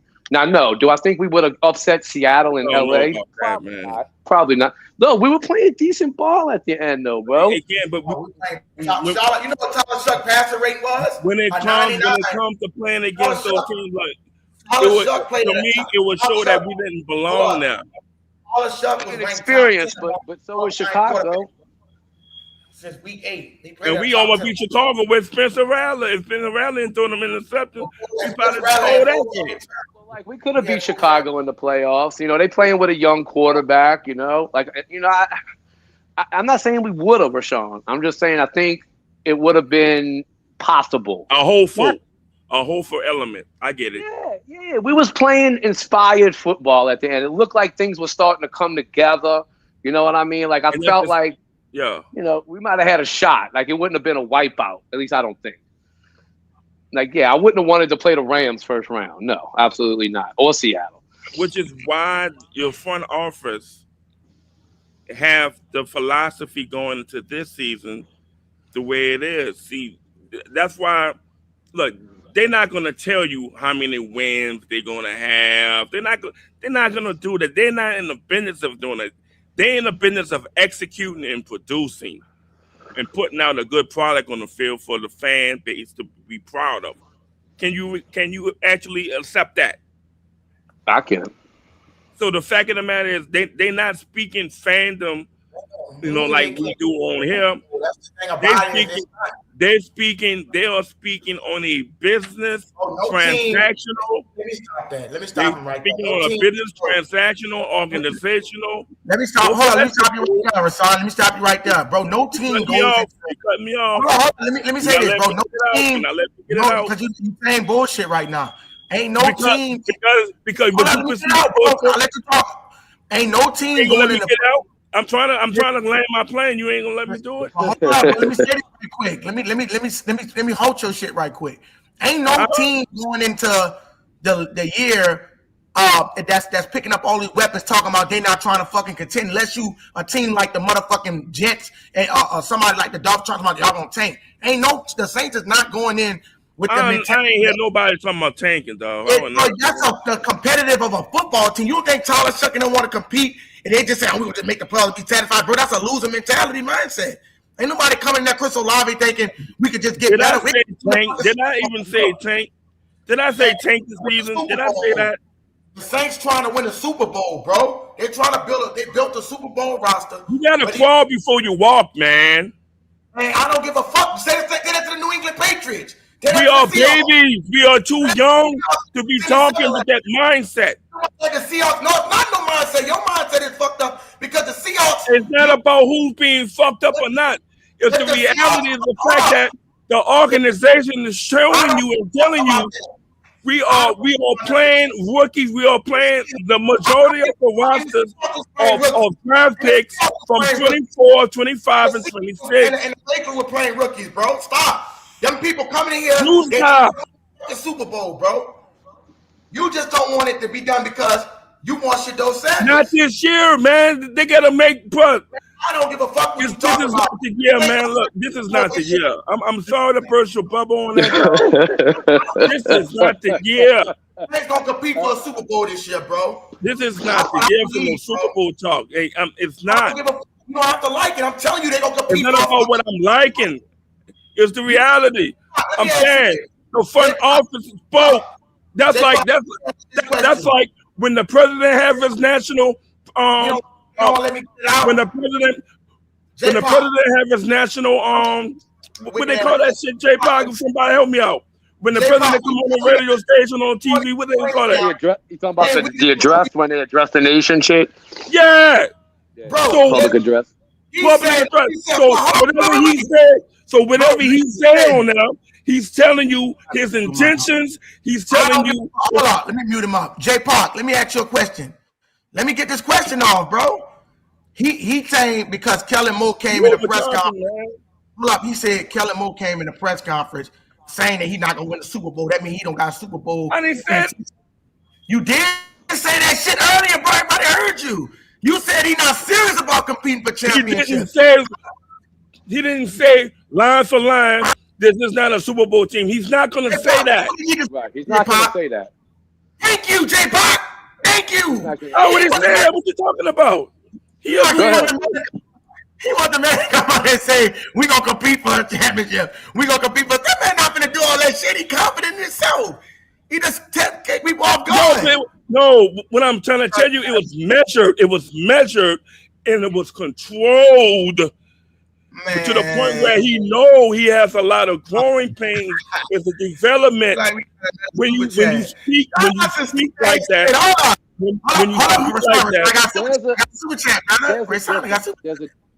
There's a difference.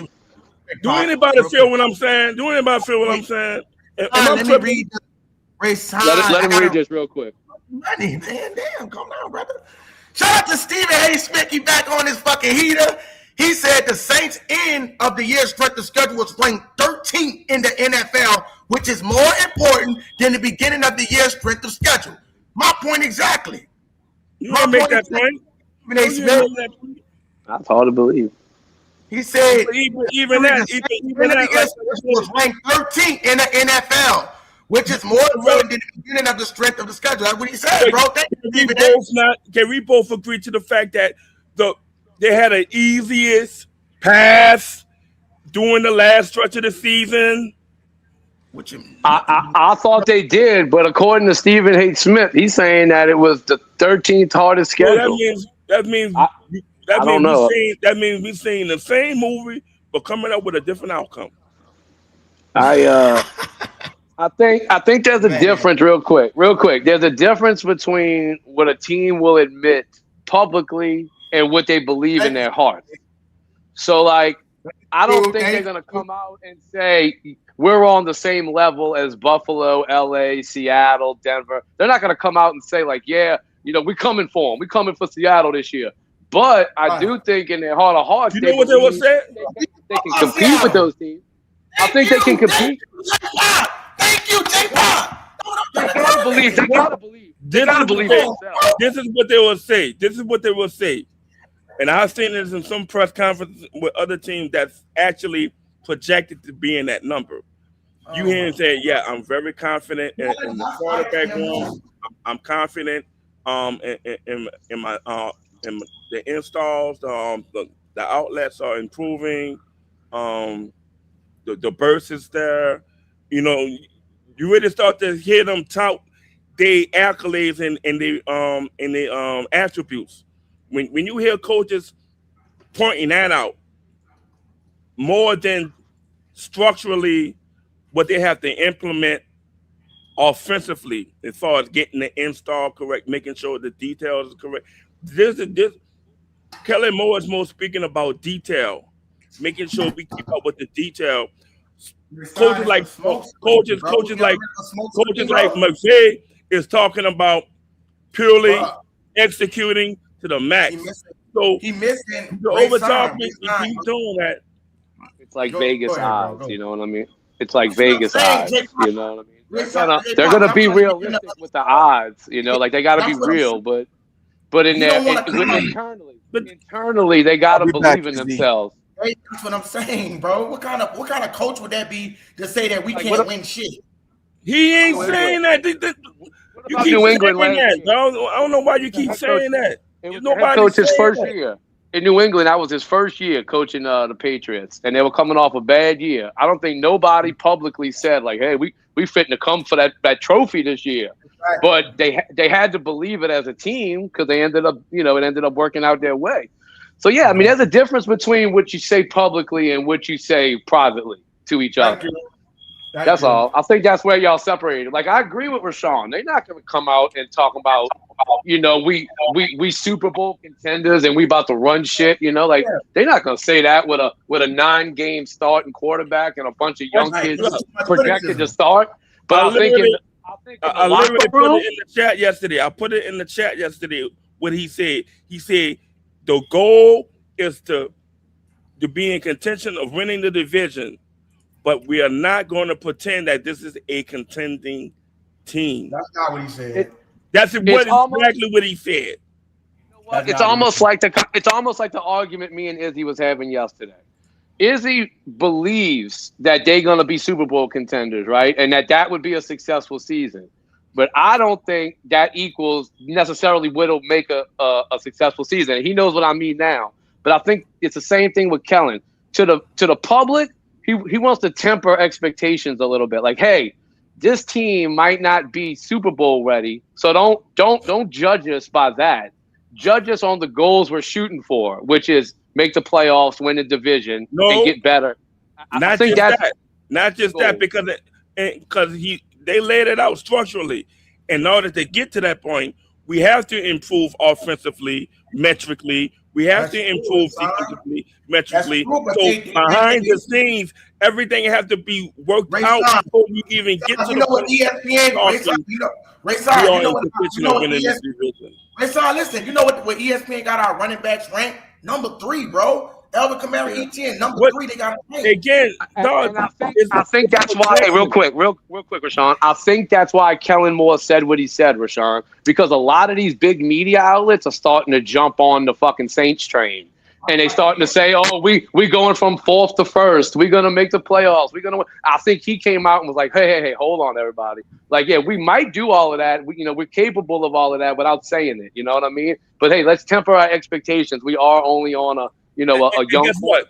Let me ask you, Pop. That's fan bases like me. Hold up. That's fan bases like me and others. Jim Duncan. When we talk like that, and I have been talking like that, I get labeled as a hater. Jeff Duncan a bitch ass nigga.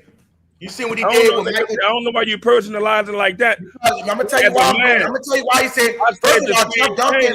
I get called out the same way. No, but listen, I'm gonna tell you why he a bitch ass nigga. He the same nigga that wrote a fucked up article on Michael Thomas and Alvin Kamara. That's his opinion. He got caught, bro. Hold on, he literally got caught lying on Michael Thomas, bro. He a bitch ass nigga. Man, look. Well, fuck what Jeff Duncan say. Fuck that nigga. That's you, bro. Like I said, you know, I can't control that, but. All I'm saying is, I said the same exact thing, and it was labeled as hate. Bro, my thing is, I don't think it's really hate. I think that you just a defensive-minded guy. That's what it is. You a defensive-minded person. Ain't nothing wrong with that. Man, but the way that the league is. No, I am more of a complimentary team. Okay, but see, this is what I don't understand about you, Rayson. I'm complimentary. I'm not heavy-handed on one way. You can't win like that. You got to be complimentary. If we already got a good defense, right? Why in the fuck would we not target offense if we was bottom of the barrel, 18 points per game? Like, our defense, if it's not broke, don't fix it. Like, of course, you could strengthen your defense, but like you said, in those days with the motherfucking Dome Patrol, we didn't win shit. We didn't win a fucking playoff game. Until Drew Brees got there and struck some life into that offense. Now, I'm not saying, let me get it out. I'm not disagreeing with the philosophy that you can't win a defense. Fuck, I ain't lie. Sure. That fucking defense that we had, it was ranked 20th, but we had 39 takeaways. And we had Darren Sharper, Roman Harper. Them niggas was a fucking beast. But the thing about it is the philosophy of you saying that you can, like, I don't understand. The philosophy that I don't understand with you is this here. If we got already a good defense, why would we need to go strengthen another? Just like they knew that Jonas Tanker could play the nickel role because he played it at West Virginia. Why we need to go out and get a Caleb Downs and then our offense can't put up 13 fucking points? We don't got no type of explosion. You see what I'm saying? Like, the offense was shitty last year, bro. The offense was, even with Tyler Shuck, the offense was not good like that. It was better because of Tyler Shuck. But, bro, let me tell you something, bro. If the Saints didn't bring back no pieces, right? Izzy, can you hear me? Yeah. What's up, RTP? I'll be back. I gotta make my Baker video. I'll be back. Oh, okay, bro. All right. Yeah, and look, RTP. Yeah. They doing that boy wrong, bro. I'm about to speak on it right now. I'll talk to you. I disagree. I think Baker ain't worth that shit. But so Pop, you there? Yeah, I'm here. So can you? I want you to explain it to him what I'm trying to get him to understand. What I'm saying is, if it's almost like if you going to the dentist with a fucking tooth and with a motherfucking foot infection. Why are you at the fucking dentist when your foot is infected? You need to be at an emergency room. Like the same thing with the Saints. Why wouldn't he build an offense when he has a defense? The scheme, like I don't know if you got to. So watch it to make it even stronger, right, Rayson? Just listen to what I'm saying. Carolina we could say Carolina got the best cornerbacks in the division, without a doubt. J.C. Horn, Mike Jack, right? But the difference between Carolina defense and our defense is our scheme. We play a lot of zone. We will fit in the zone defense. We don't need a man press corner. You know what I'm saying? We don't know if Mansa Delane would have fit in. We got a certain scheme that we run that make us successful, that have lower people. Like people like, damn, who's Buckets Kool-Aid? Who's these niggas? And they still run a good scheme. Why would we not? You want to go get defense. I understand it, bro. They're gonna try to go get more defense next year because their offense is gonna be the most stronger point this year. I'm telling you, bro. If I got an offense, like I don't think you understand, bro. You want us to win games 13-10, bro. 13-6. That's not the league we in no more, bro. You got to put up points. We got a good defense, Vassan. You talking like if we got a shitty defense. You played to win the game. Pop, do we got a shitty defense? Pop. You played to win the game. Pop, I don't care how many points we got a shitty defense, though, Pop. It could be 3-0 for all that matters. Bro, the Saints defense is good. You can bring out all the metrics you want. The Saints had a good fucking defense last year, bro. You don't have to be the number one defense to win a Super Bowl. You got to be balanced. Like the defense last year, the kind of defense that I would say is like Fugazi, is like Chicago. Because you're like, Chicago had 22 takeovers last year, led the league. No, but 39 had 39 takeaways. 39? Yeah, like 38, 39. Right on the Bears. I'm looking at the differential. You're right. It was 33. It was 33 total. No, they were okay. but their yards per game, they were 29th. They were one of the worst defenses in the league. So did those turnovers hide a bad defense? You know what I mean? I could believe that. But the Saints, their statistics kind of hold up. I ain't gonna lie. I was surprised at the end of the year when I looked at where they ranked because we didn't stop the run that good and seemed like we gave up a lot of big plays sometimes. But I mean, the numbers don't lie. I mean, ninth is ninth, no matter how you slice it. I was surprised. I'll be real. From watching the games and then looking at the stats, I didn't think we would be ninth overall. I'd have put us middle of the pack. Tyrone said, I agree. Izzy, glad my Steelers going offensive minded. Like, you can take it from a Steelers fan. Where that defense got them when they got their ass kicked 30-6. No shots, Tyrone. I'm just saying, like, where they got them when they was in the fourth quarter and they couldn't put up a fucking touchdown and lost 30-6. They was in that game to the fourth quarter. But Aaron Rodgers and them couldn't put up a touchdown because they had nobody to throw the fucking ball to, bro. Especially in the playoff, you got to be able to put up points. Like, defense going to get you so far. A long time. Yeah, it's been a long time since a defensive team has really, like, run roughshod through the league. It's been a minute. And look what Tim Dunn said. Tim Dunn said Cam Jordan, right? Now, we know, Rasan, do you believe in Cam Jordan? He said he thinks we can be content. He believes in Shuck. I heard him say, that's what I'm telling you, bro. These guys are drinking the Kool-Aid. They're eating the shrimp po' boys. Bro, I'm telling you. I'm going to be honest with you, bro. I'm not even lying when I talk. Okay, watch this. Now, Ray, you know what? I'm not going to do it. I'm not going to do it, but I'm going to just let you know, Ray Stein, because I can see in the fucking future, right? Saints going to make the playoffs, bro. Take my word for it, Ray Stein. You know I'm a fucking wizard, right, nigga? So you got that vision like Raven, huh? You got that vision like Raven? I'm telling you. I could not. I will tell you this, Ray Stein. Hold on, let me say it real quick, partner. I will say this, Ray Stein. I will say this, Ray Stein, I will say this, right? Now, I seen the Saints making the playoffs, right? In my crystal ball, I seen it. Now, I'm not going to lie. I didn't want to go further than that. Hey, yo, hold up. Remember back in the day, we had that crazy 8, you shake it up. You remember that? Yep. Yeah. I wish I had that shit right now. I'd be like, the Saints are going to win 15 games. And Unlikely. I check that bitch up, I'll see where they come up with. Hey, I would give you that, Ray Stein. I heard you talking about the retrograde moon and shit, so I can see you tapped in with that shit, bro. Let's go a little deep in that shit, man. You better go to future reading and shit like I be doing. But it's like, look, like they had a lot of mediums predicting Seattle Seahawks win the Super Bowl, bro. They did. You know where you gotta be at? Look, let me tell you like this. We spoke on this. During a retrograde, it's a moment of atonement. That's true. So it's about getting your spirit alignment. It's about making sure you following the cosmic universal law. Hey, that nigga, he's speaking some real now. I agree with that. I don't want to go no further. Like I said, yeah. Hey, I respect that shit. Going by the 42. That's why I say the 42 is you know. I ain't gonna go no further. Yeah. I know. I respect that, Rashawn, though, bro. That's on. But again, that's why that's why I'm bringing up small nuggets of this. And I'm trying to water it down to an extent. So when you hear me say phrases like malpractice, accountability, these are not words that I'm actually stumbling on. You gotta listen clearly. These are words of intent. But I looked in the future already, the intent is to manufacture a more realistic view. No. The reason I can't agree with you, Ray Sean, how you gonna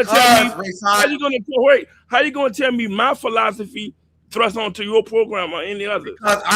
Because I'm not saying your philosophy is wrong. I said I can see in the fucking future, bro. I got that ability, nigga. You're missing the point what I'm trying to say. I'm saying when I'm using certain phrases or the way I'm speaking, is this only from a term of realistic? Yeah. That's what I was gonna say. I'm watering it down. Because I really could go new age and metaphysical. It's not that deep. In the future though, for that trumpet. It's really not that deep. It's really not that deep. It sounds to me like Izzy is coming from a fan's perspective, And Rashawn, I'm not saying you're not a fan. I'm just saying you seem like you coming from it from like a better's perspective. Like where the odds let me ask you this question. No, I don't. You ain't gotta believe me. Hey, I don't subscribe to no fantasy shit. You ain't gotta believe me. I can see the future. I don't Whether you want to believe it or not. And I see I've seen it in the crystal ball that the Saints making the play. I'm telling you what I see. Now, do I want to go further than that? Fuck no, because I don't want to be disappointed. How about this? This is why if you listen to what I'm saying instead of you like mismatching it, that's why I'm saying take one game at a time. I can't. That's so Let me tell you why I can't. No, listen, it's the reason I'm telling you. Listen, I'm gonna say it, I'm gonna leave it at that because I don't want to get too deep into another subject. All I'm telling you is you can believe it at me or not. I got the ability to look in the playoff future, and I seen the Saints making the playoffs. Now, when it was asked to me, could they win the Super Bowl? I said, stop it. I'm not going no further than that because I don't want to be disappointed. I'd rather get to that point and see what happens. But they will make the playoffs.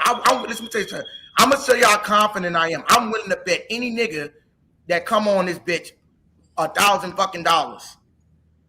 Any nigga that the Saints gonna make the playoffs. That's how confident I am in my ability. Yeah, again. Let's see, with the retrograde, bro, and any other things like that, you can't start, having 1 foot in one ground and then another. You got to stand 10 toes down. Let me ask you this question, bro. I'm just gonna say this real quick. Do you realize before the season started that they had certain mediums that was predicting that the Seahawks and the Knicks was gonna win it, and they won that bitch?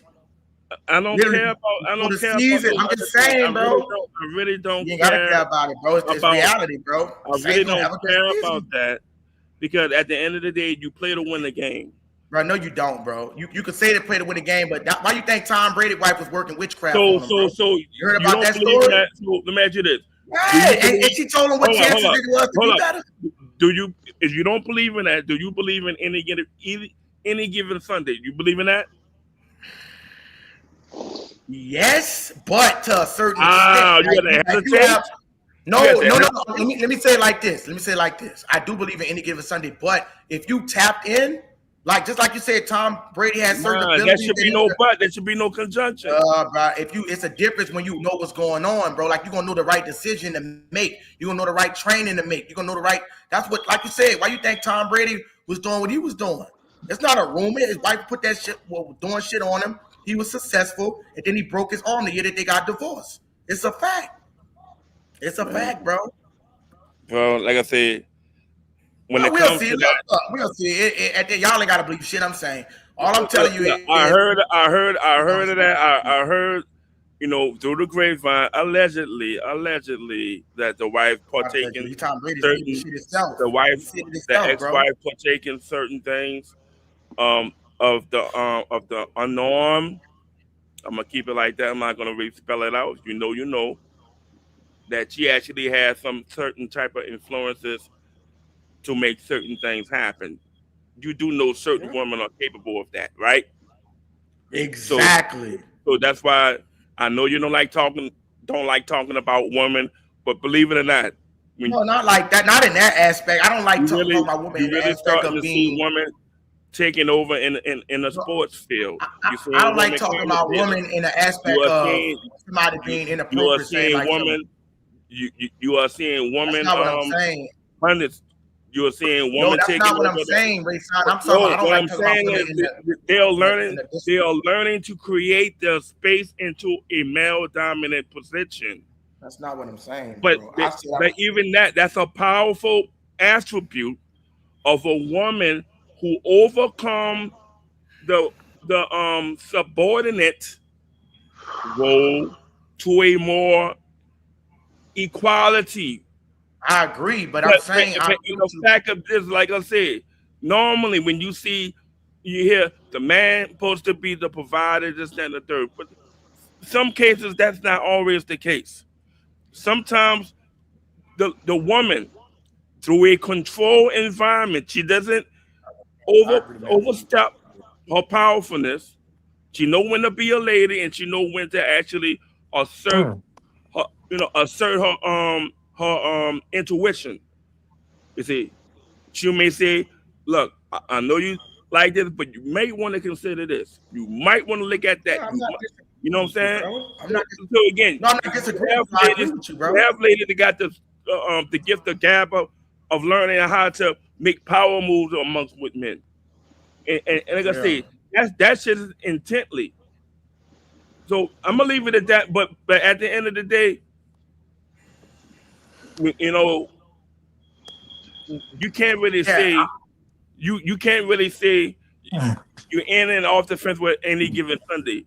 Any given Sunday applies to when it comes to football. That has always been the aspect of the guy. Football could be manipulated on a level. Because you got to understand this: the game of football is a give and take, push and pull, extractment. That's for us to do.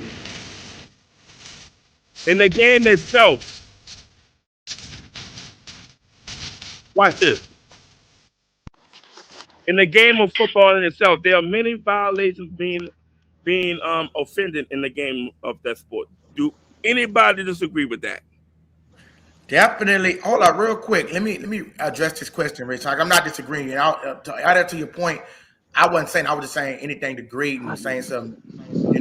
Grading is different. So let me read this right quick. Matt Goon said, "Definitely overpaid Chris, but we have a terrible article." I'm confused. What you mean overpaid? 30? He got what? 32 million? How did I overpay? And our linebacking corp is terrible. Now, let me tell y'all something about Pete Warner, bro. He's been just like I am. He's talking about Mickey Lawrence making a decision to pay him no money like that. He said, "Hey, thanks, nervous possible Lawrence." I don't think it was an overpay. 32 million to me is not an overpay. No, okay. We said we gave him too much money. How are they gonna count against us for the books? Next you year, gotta pay him. You gotta pay him. You gotta pay him what the market is dictating. That's just how it goes. It don't matter what we think is worth. About what Drake London got and all them got. Yeah, he was an All-Pro last season, and Drake London got what he got. Plus, there was other receivers. It has to be comparable, or it just does. That's just how it works, unfortunately. 20, bro. You can't pay no Chris. Let me ask you this. Come on, bro. You can't pay this dude no 20 million, bro. When they got niggas where like Christian Watkins. Given that Chris Olave cracked the top 100 players, where would you rank him? Where would you rank him in the wide receiver hierarchy? Hold on. Before I rank him, before I let Pac give his answer, let me just address his comment. He said, "Why not pay him 20 million a year, bro?" Christian Watson for the Packers is getting 27 million. He a number fucking 3. So hold on, and let me ask you a second question. You said Chris is a number 2 in every one book. Even if he is a 2, he's a high 2. Hold up. Not only that, DK Metcalf getting 33 fucking million. Is he a number 2 or is he a number 1? DK is a fucking number 2. And not only DK, but like you said, Drake London just got 33 million, and he's not even the best pass catcher on the team. I guess Kyle Pitts had more better numbers than him. So I'm gonna give you an example. Jacoby Myers makes 20 million a year. That's more like third tier shit. Jerry Jeudy makes 19.5. Come on, bro. Now he's really taking money. Come on, bro. Because that nigga supposed to be out the league. Who said Chris Olave is number 2? Yeah, Jerry Jeudy. Matt Goon. You might have to click the link, brother. He said Chris Olave is the number 2, bro. No. But look, Izzy. Remember when we drafted Brandon Cooks? We made him the number 1 wide receiver, but clearly he was too undersized to be a number 1 receiver. That's why we drafted. That's why we drafted Michael Thomas. That's why we drafted Michael Thomas a few years after that. So let me ask you a question. Are you talking about just from a X and Y Z position, like from a wide receiver 1? Naturally, Olave is a Z. Yeah. Okay, I see what you're saying. Yeah, I agree. Yeah. That's why that will make him a number 2. But that's not what he's saying. I don't think that's what he means. That's the number 2. The Z is the 2. The X is the 1. But based on production, he's our 1. So it just depends how you look at it. Okay. Steve Largent, he clearly wasn't no number one receiver, but he had mad catches. led the league for a long Wes time. Welker was getting all the catches for the Patriots, but clearly he wasn't no number one receiver. Steve Smith was number one. Saints ain't gonna pay that. New Orleans not gonna pay that man all that money for to be a number 2 receiver. He's a number 1. I don't. Go ahead, Pac. My bad, Pac. Go ahead. My fault, Pac. No. He's right. Like, just because you're the most productive, don't make you the quote unquote number 1. Wide receiver, but it makes you the number 1 in production. Like fuck, the number 1 could be a fucking tight end. To be honest, it just depends on the team. Yeah. So it just depends how you look at it. What Rashawn is saying is the prototypical wide receiver is 6'3" and up. And is a possession style receiver, not a burner like Olave is down the field. Like Michael Thomas. What I mean? Michael Thomas. Yeah, I see what you're saying. Yeah, no doubt. Michael Thomas don't got no speed, but he got the hands. That's not necessarily to make them a number Marcus 1. Marcus Colston. You could be that type of receiver. And look where we got Marcus Colston. Clearly, let me ask you this: who the better talent between Marcus Colston and Michael Thomas? Thomas. Off the rep, you ain't even got to hesitate, right? Yeah. No, it's not close. But who had the better production? Colston. Well, Mike Thomas had that great year, undoubtedly. But I mean, over the course of their career, I mean, it's kind of unfair. But Colston had a better career. Colston would ask for a receiver who paid top money like that. I was Sidney Cox is saying this. Why was Sidney Cox like when you say the production? It don't matter what you like. A Tyreek Hill is not the typical 5'7", and he could get you damn near 2,000 yards. So I think when we talk about number 1, you got to be careful when you marginalize that. But when I view typically number 1, my thing is when I'm speaking from a production standpoint of this guy can put up wide receiver 1 numbers, which we know is an average between 13 to 1,700 now. Anything under 1,300 yards it can be 1,000. You could be a number 1. As a 1,000-yard receiver, and that's a great point. Either Tyreek Hill, he's short as hell, but he was a number 1 on the Chiefs. And he was number 1 on the Dolphins. So it don't matter what your size is. But again, Andy Reid offense because you want to go by size. Hold on, you want to go by size? What about Valet? We can say he'll number 1 then. That's okay. We going by size. No. He's talking about like prototypical size for the position on the prototypical size. Yeah, but I'm saying in other words, you're right. He would fit in the wide spot. Yeah, but he have limitations. He would have limitations. He's not talented enough to be the Y. He's not, you know what I mean? But he does have talent to be an X. Sorry, the X. My bad. But I'm just saying the guy, the big guy. What I'm saying, Pop. I'm saying. All y'all, everybody have a great point. Even so, everybody. I'm not disagreeing with none of y'all. But I'm saying New Orleans not gonna pay that type of money for no number 2. No, he's worth every dollar he got. Yeah. That's not debatable, bro. After the year he had, don't get me wrong. I agree with all what y'all saying. I'm just saying. I'm just trying to get a little point into. That's all. I don't get. Now look, Jerry Rice wasn't a prototypical number 1. I mean, he was 6'2", but he wasn't 6'4", 6'5". But again, you have to understand. I know you're gonna say just this. You have to understand how he fits in their offense. West Coast offense, they spread it around. Everybody eats. I agree. I agree with you. How you gonna take credit for I broke the news? Where is he? Got paid. Where is he strategically positioned on the offense? When he gets things set, how is he positioned? More than likely, Jerry Rice is going against Jerry Rice game for game is going against top-notch cornerbacks. Can we not say that? Jerry Rice was going against the Deion. Jerry Rice was going against the Ty Law. Jerry Rice was going against all them boys. But you know what you see now a lot too, Rashawn? You'll see the number 1 receiver line up in the slot just to create a mismatch. Right. You know what I mean? So they move around. They don't necessarily got to stay in one spot. Yeah, right. They'll move around.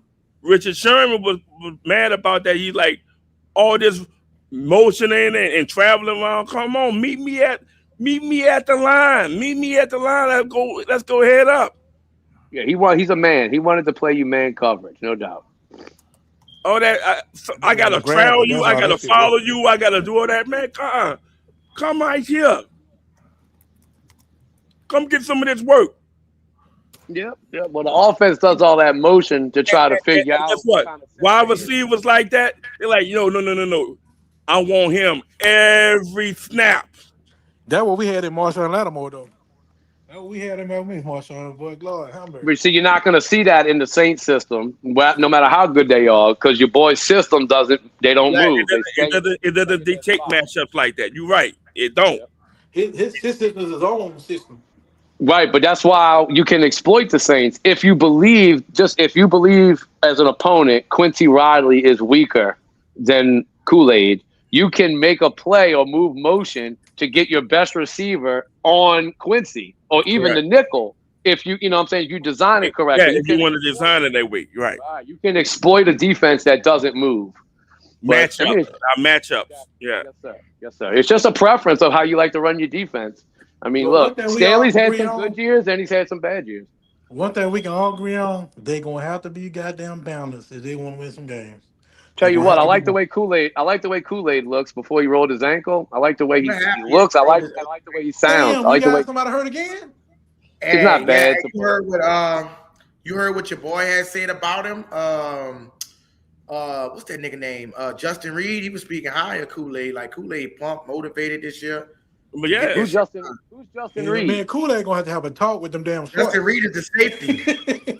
Justin Reed is the safety. Oh, my bad, bro. I was like Justin Reed. What the fuck is that? You heard me. Safety. You know.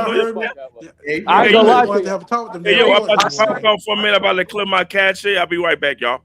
All right, bro. Real talk. I straight blanked on fucking Justin Reed for a minute. I was like, Justin Reed. When I think about Wednesday when Brazil was out for the season, earlier, I screamed and yelled, and I was sick. Let me get this off my chest real quick. Oh, go ahead. Let me get this off my chest. All right.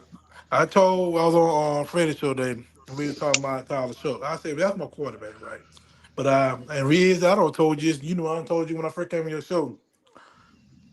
I'm gonna rock with whoever's behind that center, no matter it's Rattler, no matter it's Chuck, no matter Wilson, whoever. I'm gonna rock with whoever behind that center. Rattler get the I want to see him play against the team. I want to see how he gonna perform against the team he haven't played against yet. And if he do good with them, like the Lions and the Ravens, shit like that. If he walk over, man, if he win them 2 games right there, bro, he don't want me. Yeah. He don't want me, bro. Man, you see, I just look at it different, bro. Because look, Tyler Shuck could be awesome, and Kellen Moore could have a bad game plan. You know what I mean? And it might be a little more on Kellen than it is on Tyler. Like, you don't really know, bro. Like, sometimes you'll look at a quarterback and he'll throw a bad route, but you don't really know what the coach told him. He might have said, look, when you see this coverage, go that way. You know what I mean? And if the quarterback does that shit, then who's it on? Is it on the quarterback or the coach? What I'm saying about is how he's even a mistake on the coach's part or his part, how he responds to that shit. The reason that I look at it differently though, Sydney, right now, like if it was Drew Brees or like an established veteran quarterback, I'm with you, because then I feel like they got the cachet, they got the power to do what the fuck they want, pre-snap, whatever.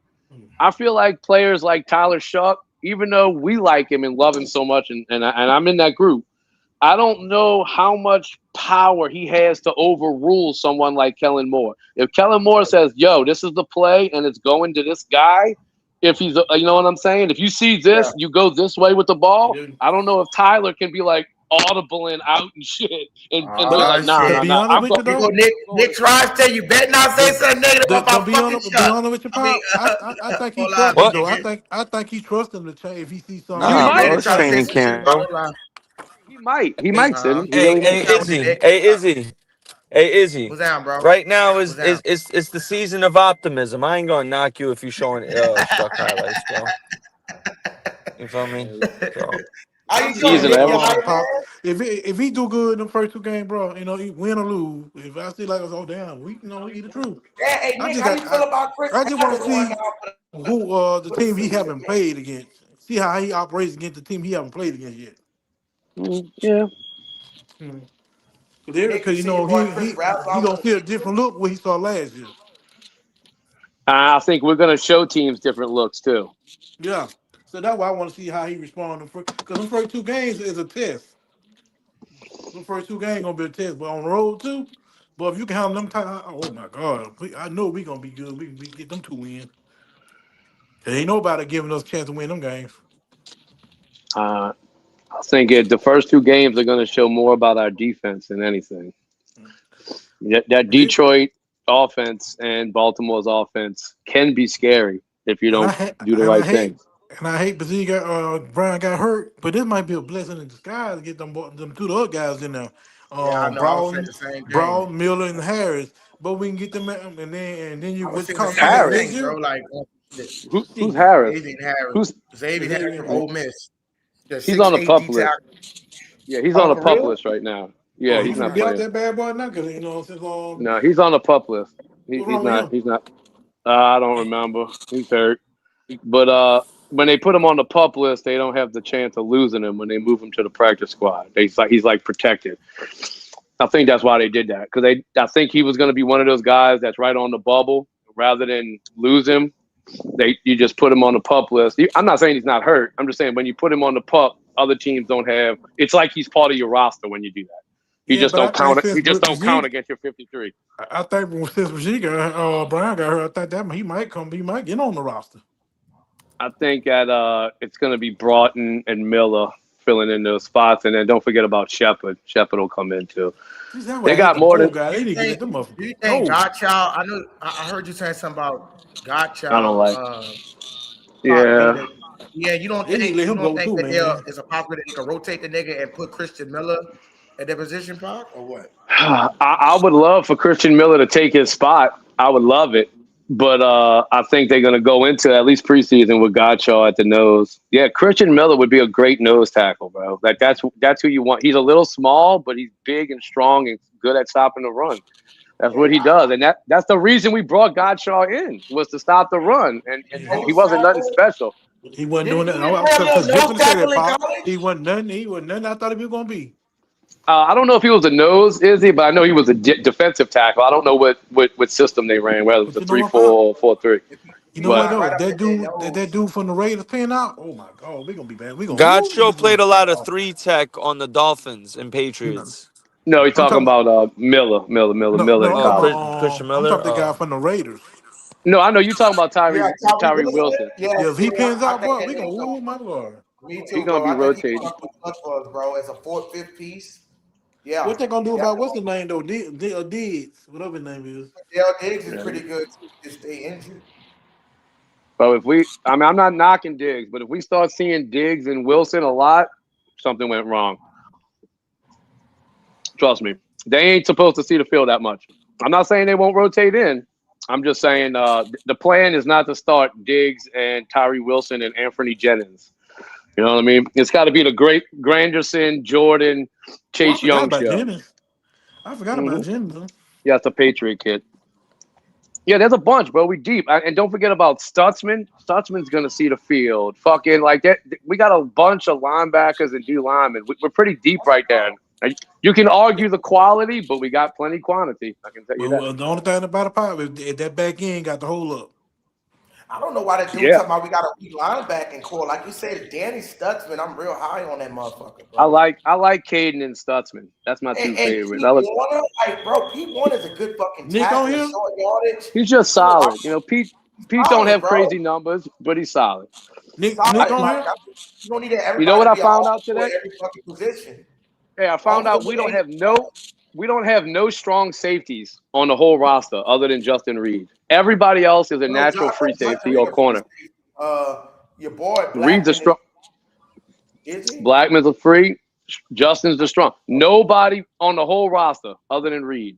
Because I was looking at it, I'm like, everybody's a goddamn fucking free safety. What about Lorenzo Styles? So Jordan Howard was a free safety. They got him as second string, I guess, because. So they got Styles. They got Styles lining up as backup behind Senka. Nickel. Oh. Mm-hmm. Now he's a natural free safety though. Howden's a natural free safety. I'm not saying they can't. Who's that corner they brought on? Playing college. He didn't play Nickel. Emerson. He's a cornerback. He's also Emerson. No, it's another corner they brought on. They got rid of Bishop and brought another corner. Talking about What about Jadavius Price? Yo, y'all signed Martin Emerson? Yeah, he's Yeah, from garbage. Cleveland. Oh fuck, he's good, bro. He was from the Browns. I remember him. He's actually pretty. He's pretty solid. He's our tallest player in the secondary, Oh, he 6'2". pretty No, good. it, Everybody it I don't else was know. is I've another been looking guy. at the Browns, nigga. And I think Browns is I like seen the on first. thing. It was another guy they had released Bishop you and they talking brought about in Mike Reed. You talking about Mike Reed. yeah. What he He like? missed it. They cut He's it. a practice They squad cut it. guy from the Panthers. They cut it, bro. They cut that Oh, nigga, okay. bro. Damn, hey, how They you feel just about Chris Basil, Nick going down, dog, for the season? It's unfortunate. He wasn't probably gonna play. I mean, a lot of Panther fans were super high on him. It was XL's job to lose. I think XL was gonna be the guy anyway. I mean, it sucks. Obviously, Scorton, now him. sucks. It It's does it's suck. unfortunate, but What up, Nick? next man up. Next man up. Next man You, up. th- Someone else you, got to pop off. you think Horn might step up? No, I'm saying someone else got to pop off. Someone got to pick up Jimmy Horn. I Yeah, was so just telling them I'm like a young guy like that goes down, a veteran like David Moore becomes more valuable. I think he definitely true. makes the roster. I forget about him. I forget about them. I'm just thinking about Horn and XL. And there's Yeah, and somebody else. we picked up John Mechie, who was Bryce's guy in college. Yeah, I I ain't like too- Mechie, bro. I liked him yeah, in New. It's hard to judge him on the Jets, though, bro. yeah, exactly. Who So the hell was the I do quarterback? exactly. I kind of like Mechie. I'm not saying he's a fucking world beater or nothing, but he's Yeah, decent. He's Oh, we'll decent see depth. what Benton a happens. beast, man. Him and Bright had that connection, but they're a beast. Don't start that Alabama shit, Sydney. Hey, I can't do no more when you start that LSU shit. Fuck LSU, man. I'm like, hey, Pac. I'm like you, dog. LSU ain't doing good. Fuck them niggas, man. Yeah, I could jump off the LSU Oh train, no, no he's saying that problem. shit now, but he wasn't saying that shit last night. GR3 got it there last night. I'm not a yeah, Yeah. but All right, hold up, my wife's calling. Hold on. Yeah. I'm telling. Let me ask y'all this real quick. Do you think that, like, everybody agree that Chris Olave was deserving of his money, right? Yes. Yeah, man, deserve his money. So what he rank as far as receiver pay?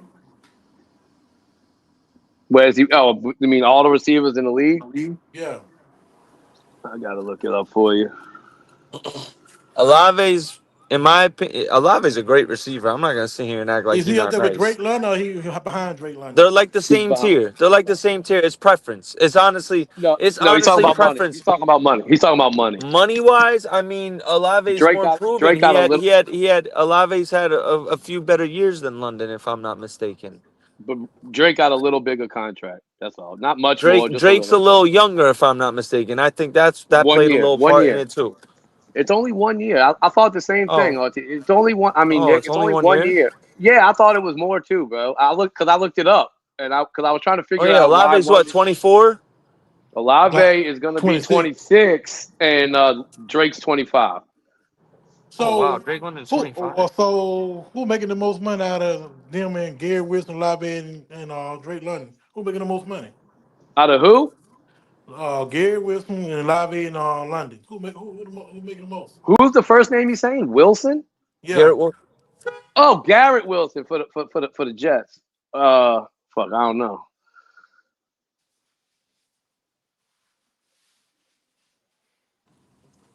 I don't. How much Olave just got? He got it's up to. They haven't broken it down. If you just want to look at average yearly, I believe it's 32. But the way they word it is 4 years up to 132 million with 90 guaranteed. Damn. And I think Drake got 135 million with 100 Nah, he guaranteed. got 141 worth up to You're right. 150 with 100 million guaranteed. So 35 was the year it was the yearly thing. It was So 35 he per got a year little more than Olave. and 10 million more guaranteed. Yeah, he doesn't have the injury history like Olave does either, though. I feel like they should have gave him a little more though. I know, but That's it's why he good didn't that get paid that much because of the yeah, injury history, because of the concussion history. yeah. Like you don't think the team brings that shit up? Like, hey, look, you had a better year than Drake London, maybe, but you got a different history than Drake London, also. Look, the team looks for any reason to lower that pay Fair or unfair, they're gonna bring it up. See, he ain't mad. He good with it. That's why he They the signed. same tier though. If you ask me, Yeah, London no or doubt. Olave, it's literally preference. Do you want the No bigger, doubt. more physical receiver, or do you want the speedy, better route Yep, runner guy? I agree. Same tier for sure. Yeah. I'd say Olave in the whole league without really diving in and looking. I got Olave like top 12. Somewhere around 10, 11, 12, 9, 10, 11, 12, something right around there. He's in the 12. He's in the 12 to 15 range for me. 10 to Yeah, I 15 mean, range. and I feel like that's still like around the same tier, right? Like 10 to 12, 10 to Yeah. 15. That's It's about the that same it's tier quality. Like So Nico. listen. bro, he's So he up nice, there. bro. We So can't get it twisted. Like he's fucking nice. He's nice. so he He's still just like not for that blood clot. So he ain't like on I forgot about that too. the what? injury list. The blood clot shit. No, he's cleared the practice. He just What? wasn't Oh, doing the Hey, team so he drills. cleared from middle. What I said I mean, yeah, a I while figured back. right there. Then I I don't think they said, give him the money until he was cleared. Yeah, I yeah, that feel what I you. remember. I said that. Yeah, yeah, that makes sense. I said I think they're gonna Sydney, wait he's till he. ranked. His pay is tied for sixth overall with wide receivers. JSN is first, then Jamar Chase, Drake London, Justin Jefferson, CeeDee Lamb, and then Chris Olave and DK Metcalf make the same, tied for sixth. He's still in good company. Shit, that's good money. That's what I'm saying. They paid him fair money, bro. You know, they paid him fair money. He's making a little bit less than Justin Jefferson. Jefferson makes 35. He makes I 33. always, I'm big on comps. I always looked at Olave as a remixed, better version of Santana Moss. Like he's a That's better a whole version of of a Santana. good. Y'all obviously remember Santana Moss. I love Moss. Yeah, like he's a remixed, better version. Like how Ray Allen's a remixed, better version of Reggie Miller. You know what I'm saying? Hey, Garrett Wilson's making right under Olave. Wilson's making 32.5 a year. Olave makes 33. So, and Wilson's ace overall. So, right behind Chris. I know you had asked about Wilson. So, we're all up there, bro. Bro, are you making over That $30 wide million receiver a market year to play wide crazy. receiver? Yeah, you making over $30 million a year to pay receiver, bro. You That the man, market bro. crazy. Yeah, that market's crazy. It definitely shot up. That is what it is, man. AJ Brown making 32 million is wild. Terry McLaurin, 32.3 million. Seems a little high.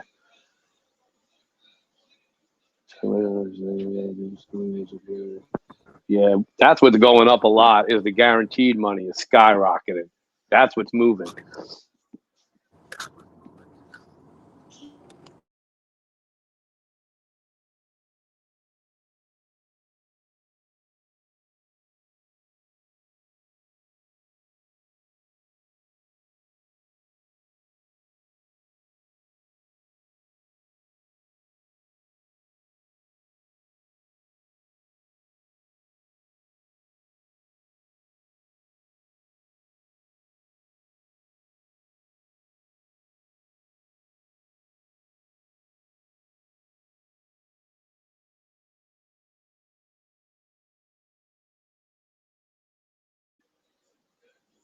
Hello.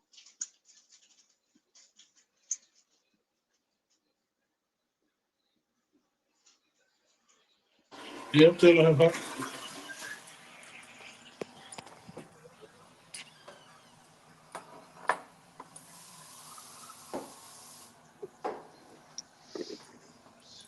Yeah, that's why I'm glad that boy got his money though.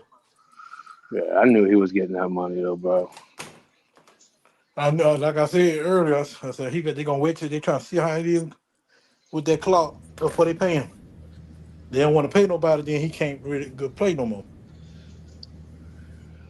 Hey, yo, He can y'all said, hear me? yeah, my bad, Yeah. Rashawn. I was in the back. He said again, wide receiver and outlet not clear. Distinction of No, pivot let me read squad. it right. I said again, wide receiver is an outlet, not the clear distinction of pivot of a squad. What you You mean know by what that? that means? In other words, a receiver is just a small piece of the puzzle. Exactly. Out of all pro. It is not. It is not the all What you and think be about all. that, Sydney? You think that's a major deal or no deal, Sydney? Sydney. On It's what? different. It's major. It's major because we needed to lock him up. But I understand Rashawn's like he doesn't touch the ball every play like a quarterback does, or even like a running back does. You know, but he's still a very important piece on our team. Like we needed him. He is dependent on the quarterback. Quarterback, absolutely. Just like the quarterback's dependent on the O line. And the quarterback really depends on the receivers too, because the quarterback can't make his money without them receivers. That's true. I agree with 100% with Sydney.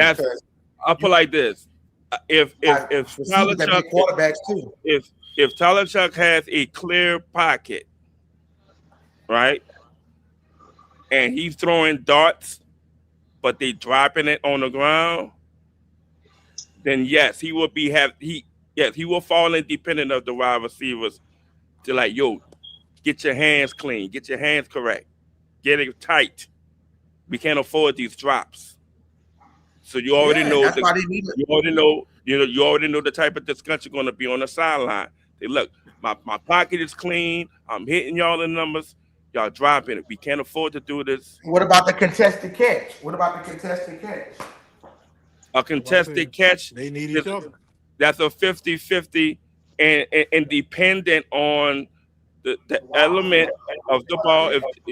Depending on the element of the ball trajectory, if the ball is wobbly, duck, or even sometimes a spiral, but it could be way off target. The wide receiver will be dependent on that for the ball for them to actually make a play. I would rather have an awesome quarterback with average receivers rather than a bunch of awesome receivers with an average quarterback. So I think the quarterback would make a bigger difference. We seen that last year in the last 4-5 games. Yeah. But I do think Olave average receivers. Right, no doubt. I mean, we saw it all for 15 years with Drew Brees. You know what I mean? He really never had no. Yeah, if you want to go that fact, Drew Brees. But guess what?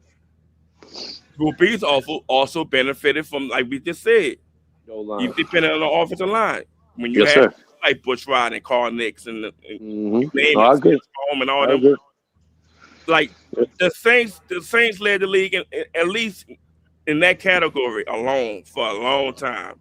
Sacks allowed. Oh yeah, we had a good O line for a long stretch. We kept Drew clean. There's not this type of offensive line. It can get there. They're young. Most of them are young. Yeah, it can get there like we talked about right now. The anchor is Kelvin Banks, clearly. I would love to see us get, in this draft, I really wanted them to get a center, but only because I don't have faith that McCoy can stay healthy. I like him when he plays, but I just don't have faith he can stay healthy. I think if the Saints had a awesome center, I really would like our O-line then a lot. But see, since they decided to go with wide receiver, now you are forced to do it with the veteran. Yep. And guess what? If they get a high pick next year, in other words, if they win more than my projected victories, if they win 10 games, if they win 10 or 11 games, and they make the playoffs, they sneak in to get the playoffs, and they may not even sneak in. They may miss about a game. No matter what, we know right now the team was in the right direction. So let me ask you a question, Rayson. You go get the center. You go get the centerpiece for the replacement of McCoy. You know what? You know what I would say? Because I still want defense first round. Yeah. No, I wouldn't pick a center in the first round. I'd like to see us address center. Exactly. That's what I'm really trying to say. Thanks for correcting. Yeah. Cornerback and center are my two needs that I see just without really diving in it. I'd like to see the secondary get a little better, or at least more deeper. And I'd like to see the O-line get a new center and right guard. Man, what's up with these dudes drawing? They can't draw the floor of the league. Look how they draw that shit. It's right behind them. I mean, all they need is a damn copy. They just copy the bitch. They got that shit looking like a damn Nick, you still bird. on They her, man? got that shit looking like a bird or an airplane, some shit. Nick's trying to stay still on her? Who that is? Dope. No, that's Lance. That's Lance now. I thought Lance was a different number. I didn't know he was 18. Damn, what the kind of shit is that? Like, he draw like a first grader. What the fuck is that? Bro, did you know that Kool-Aid changed his number every year he's been here?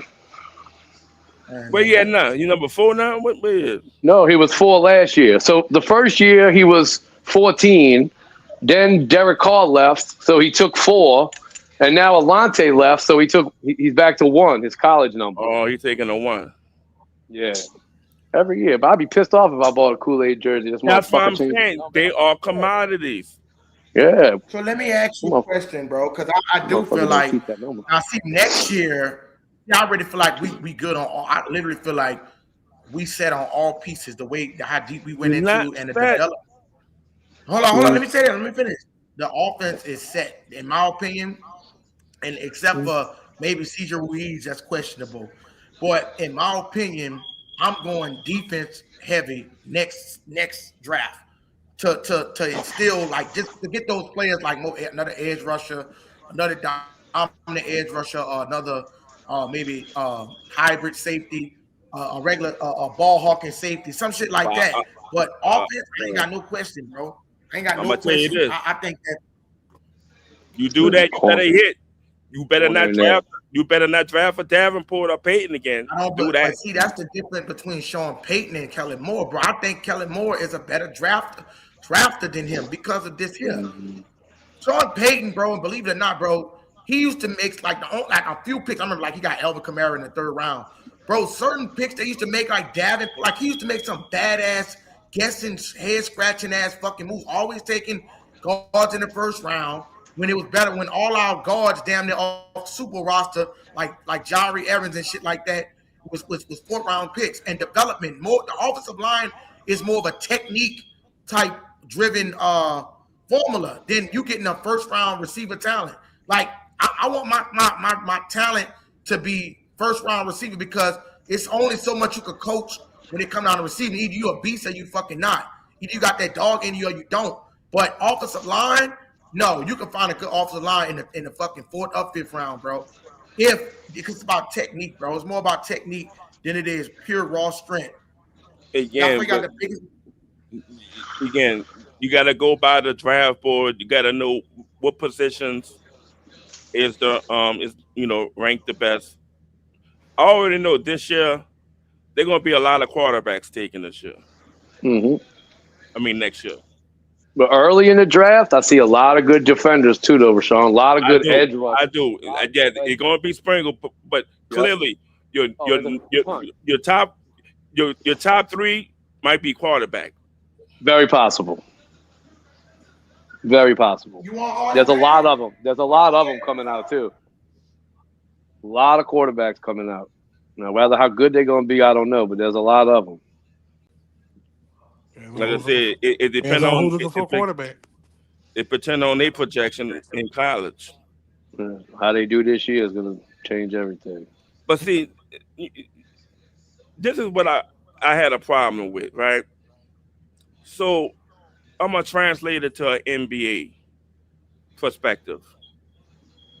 Remember back then when the NBA opened the floodgates and allowing high schoolers to enter the draft? Remember that? Sure do. Kevin Garnett, all that shit back in the day. Okay. And you would have point guards. Like if Stephon didn't go to Georgia Tech, he would have went straight to the NBA. Penny Hardaway would have went straight to the NBA. Right? All them dudes. But these, like the last 10 years or 15 years, these first rounders, they play 1 year in college or whatnot. I don't trust an 18, 19-year-old point guard to run my basketball squad. I'm sorry. Because he's going to look to score first. Remember when we drafted J.R. Smith? I think he came out of high school, and we brought him in with all the hype, and he ended up being a pretty solid player. Yeah, but when we had him, he was super immature. Immature. I think he said it out his own mouth. He said it out his own mouth in the interview. Like, he just wasn't ready. Who was the first player that got drafted in the NBA in high school? Say that again? Who was the first player that was drafted in the NBA from high school? It might be Darryl Dawkins, huh? Was it Sean Kemp? No, was it Dawkins? It was Dawkins. Yeah. That goes behind. That's a little behind me. I remember. Didn't Kemp come out of high school? Man, hold on, man. Wait, how old are you? 45, right? No, man, I'm 47. I don't remember. I didn't watch. You don't remember? Dawkins, you don't remember Darryl Dawkins with the Sixers? I mean, I know the name from history, no doubt, but I don't remember watching him. Like, when wow, you don't remember him breaking backboards and shit? Like, yeah, from clips though. Like, I don't remember seeing his games. You know, man, like, I really don't. Breaking news, like in the like not literally breaking news, but they would show that in the sports highlight during the 80s. Like, this dude was doing that. Like, man, my uncle had a chocolate thunder poster. He had like 2 of them. Okay, he retired in '89. So yeah, I was 10 when he retired. So I don't know. I mean, yeah, I should have maybe seen some of it, but I was seeing posters back in '82. I know, but I was fucking 3. I don't remember no posters from fucking '82. Fucking he was the first high school player. Am I wrong? Did Sean Kemp come out of high school? Yeah, he did. Yeah, he's the first one off the top of my head that I remember hearing about high school. Really? He's the first one. Yeah, he's the one I thought of off top. But what years did he play? Chat's rolling in, y'all. Super Chat's cash out. He's a little older. Where did he come back on his y'all? Yeah, see, Kemp played from '89 to '03. That's why I remember Kemp. He was coming late like that, Sydney. That boy Kemp, that boy was catching everything, huh? Oh, I love Sean Kemp. I loved him. Bro, I'm talking about before him in the glove, and then that white guy. Man, what was that white dude's name? It was like no other. Detlef Shrimp. Wasn't that his name? Shrimp? Detlef Shrimp. Yeah. Shrimp, Gary Payton, and Sean Kemp. They was a problem. And they had Elliott. They had Elliott. Not Sean Elliott, but they had the other Elliott. The 3-point dude. The dude was always he used to be in the 3-point contest against Larry Bird and them back in the late 80s and all that. It was another Elliott. No, it was an Ellis, not Ellis. Dale Ellis. Boy, that boy was light. Boy, he could shoot the lights out. Boy. Don't forget about Sam Perkins. Yeah, shut up. Sam the man. Sam the man. They had Derrick McKee. Oh, Derrick McKee. Oh, man, come on. Derrick McKee. That boy was so solid. Like, he reminded me of James Worthy. North Carolina. That was basketball. James Worthy at the same game. I know basketball was so much better. Yeah, basketball was so much better back then. It was so much better. Man, look, I saw a video, right, of one of the greatest high school basketball teams in the nation back in the day. Dunbar High School from Baltimore, Maryland. Remember them teams? Yeah. They had Muskie Bowles. They had Darryl Wingate, Reggie Lewis, rest in peace. I like the Reggie Lewis for the Celtics. They had Reggie Lewis, man. That team, boy, that team now, boy. Hey, I'm gonna tell you. You gotta look at it. Man, Muggsy Bowles. Muggsy Bowles was 5'3", 5'2" playing ball. It sounded like somebody said they was a Falcons fan. Hey, I'm gonna tell y'all who was Steph Curry before Steph Curry. Chris Jackson. I was gonna say Chris Jackson. Yeah, Magdu Aruf. LeBron to go. Hey. And one day me and Ray are gonna go. Hey, we're not gonna do it right now, but that'll be late night. LeBron to the Sixers. Yeah, he gonna win that. Hey, man, look. He win that shit. They gotta win it. They gotta win it. This shit. I know. I don't like Philly though, but I mean, fuck it. Thought you were gonna go to Miami. I'm just saying, to me, Miami don't make any sense because who they point guard? Davion Mitchell was okay. Yeah, he just don't have enough right now. I don't think LeBron got the time to wait with him because now you talking about peak LeBron like 2017. Yeah, LeBron and Giannis, he'll go straight back to Miami. He'll go straight to Miami. Yeah. He'll take that off. Donovan Mitchell's in Cleveland, right? Yeah, he's in Cleveland. Yeah. Miami's got what? Giannis. They got Giannis and That's it. That's it. They need they got a good defensive court, Wiggins and them, but I don't think LeBron got time to wait. Like he already got robbed out of 3 championships. And, that's what I'm saying. It makes sense to go with Edgecombe and Maxey. Hey, you see how they lined that shit up though? How they said LeBron signed Kobe like $8 million on that day type shit. I ain't gonna get into that. There they go. People like coming up with these conspiracy shit. Dog. Oh yeah, they're gonna be starting Tim Hardaway Jr. at shooting guard, man. Yeah, man. Yeah. Oh, and guess what? He's wearing his daddy jersey. Yeah, the original crossover. Didn't want to wear that bitch. Now his dad didn't want to wear that bitch. I think that was a little disrespectful. Nah, wait. For the daddy not to have his son to wear his jersey? No, I told that nigga let him wear his jersey. No, at first he said he ain't wearing this shit. I'm like, come on, dude. I can understand why he said that. I can understand why he said that as a father. A lot of pressure. Tim Hardaway wasn't. He was good, but bro, don't make it look like he was like no fucking. Is he? Bro, he innovated the crossover though, bro. He was the first one to really like patent that shit. He was just different. No. Who did it first? Who did it first? Hit me, Rashawn. Come on, I knew you were gonna tell me I was wrong. Who was it? Well, look, let's not. I don't want to Isaiah get away with basketball, y'all. Isaiah Thomas. Until late night. Just know we got a LeBron hater on this. Thomas did crossover. Zeke. I'm not. Hey, look, Isaiah better player. Not even a conversation. But I'm saying Isaiah Thomas was known for his crossover more than Tim Hardaway was. Allen Iverson. Oh yeah, I didn't like that motherfucker, but yeah. Yeah, you know, see when he was playing against the Lakers in the final on one leg and still doing crossover.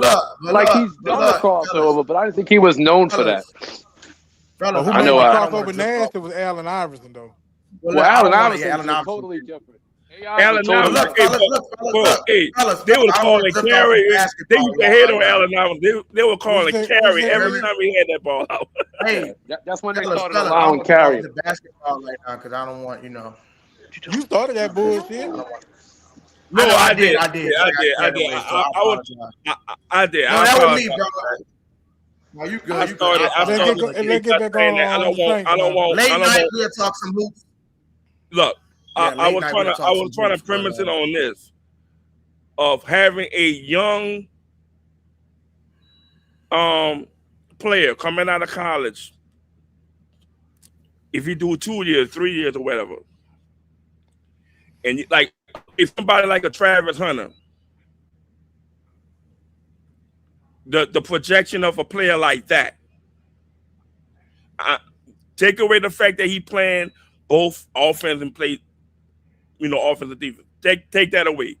I'm just saying merely of that. You mean to tell me you're gonna build your franchise off a draft pick, off a first-round draft pick, like a cornerback or a wide receiver? You're gonna build your team around that,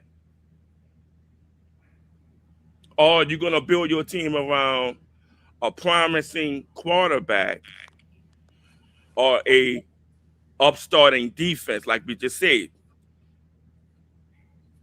What would you do? What for a promising quarterback? It's hard not to build around the most important player that touched the ball on the field, which is the quarterback, in my opinion. I wouldn't have been pissed if we went defense, but the thing about it is, if we trying to, like you said, it's a contend or get relevant defense. Like it's only so much of the defense. Like especially if you have a shitty offense and you keep three and out, that's gonna wear the defense down and make them tired as fuck. Like I think our defense gonna even be better because of and I didn't see nobody in the draft besides maybe a Mansell Delane, which can, if you could put a nigga on an island, that would be fine. The only thing that drifted me away from Mansell Delane, because I wouldn't have been mad if we took him, is the fact he's a man press corner. but we don't play man. 80% of our defense is zone. So we go get a man press corner. That's what made Marshawn Lattimore look washed up in when he went to the Commanders, because he's a man press and he went to zone. That shit could fuck up. Like we don't. Our corners don't need to be elite to be successful. That's why I said it's really useless to get a good. It's not bad to get a good corner, but what I'm saying is you got to pay him top dollar. You can have that good defense. It's really cheaper to have a good defense with players that's not gotta pay this nigga, pay that nigga. Like imagine the Texans, right? They just paid Will Anderson Jr. Imagine when they gotta play Derek Stingley and what's the motherfucking name? I forgot the other fucking corner. Shit, I forgot the nigga name.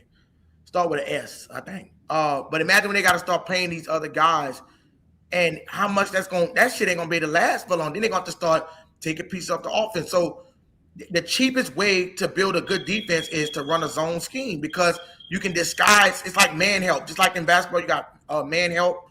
You know what I'm saying? It's like you just covering a specific part of the field. Then you don't have to be a lockdown corner. That's why I say like it just make the most sense.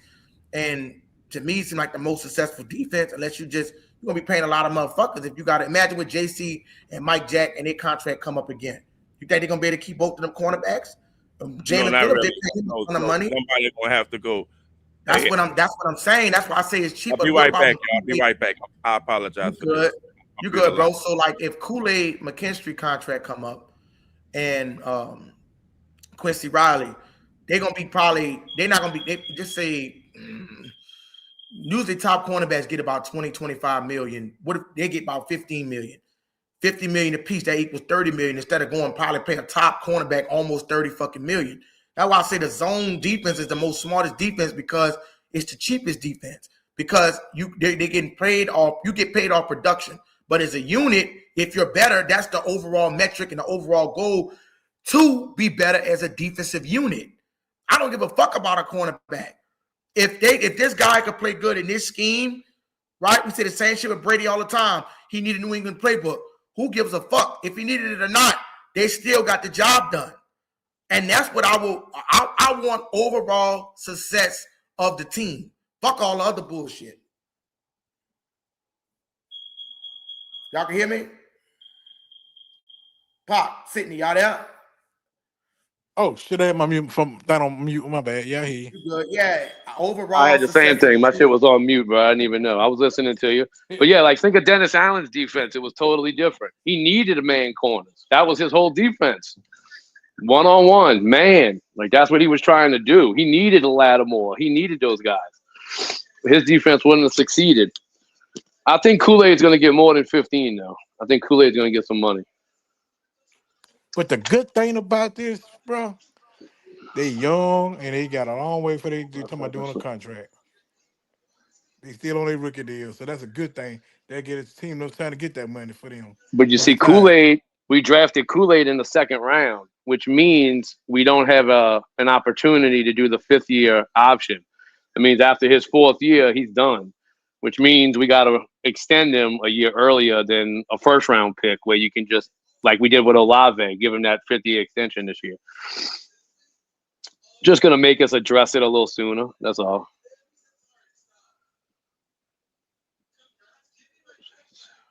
Kool-Aid lost that weight.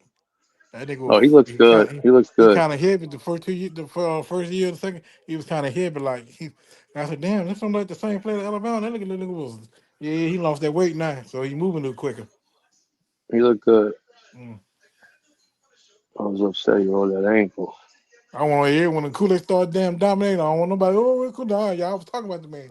I don't want no praying. No, he actually had a good year last year. You just can't look at stats like interceptions and shit like that. But if you look at like PFF grade type statistics, he did well. He did well. When he got beat for the touchdown, Kool-Aid got caught looking in the backfield. He took his eye out as the receiver. That shit was. It happens, bro. Ain't no cornerback perfect. They all get beat sometimes. Yeah. It's just how you bounce back from that shit, though. And it's about when it happens. Can't happen at the wrong time. You know what I mean? But they say you got to have a selective memory after that shit happens. Absolutely. Can't be worried about that shit. It happened. Just don't let it happen again. It happens all the time, man. That's the thing. Everybody has, good offenses and good Man, receivers or good plays, hey, who You can't let you stop know them who all all the on time. here? I don't know. I'm not looking at the screen. I'm walking around. I think it's just me, you, and E's on here. Could be. Well, Tri-State must got out quick. God damn. I think he was doing something else. I don't know. Thought he said he had to do something. I might be thinking of somebody else. Let's Hey, see. Bloody, you listen, boy, get on here. GR3, if you listen, bring your ass on here. Yes, indeed, Lord. Ooh, my damn boy. Ooh, buddy. I don't know what the hell I ate, but I got my stomach hurt like a mother.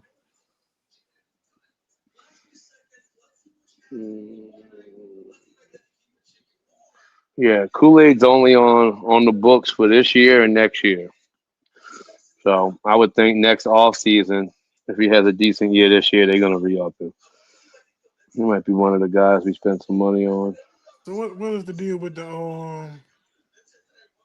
dude from Detroit? What his situation is?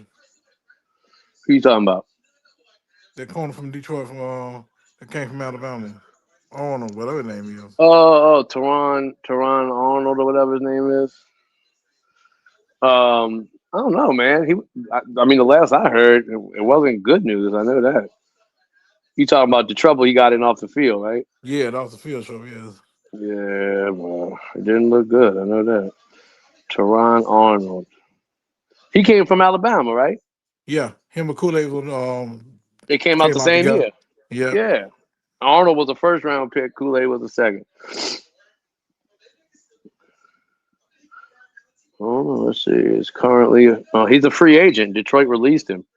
Yeah, but I'm saying I don't know what was going on with his legal trouble. Because if he can get past the legal trouble, then yeah, he might get suspended for a couple of games if he gets signed with another team. X-Line's coordinator could give Teron Arnold a fresh start. What are they talking about? I don't know if he's talking about your boy for the Jets.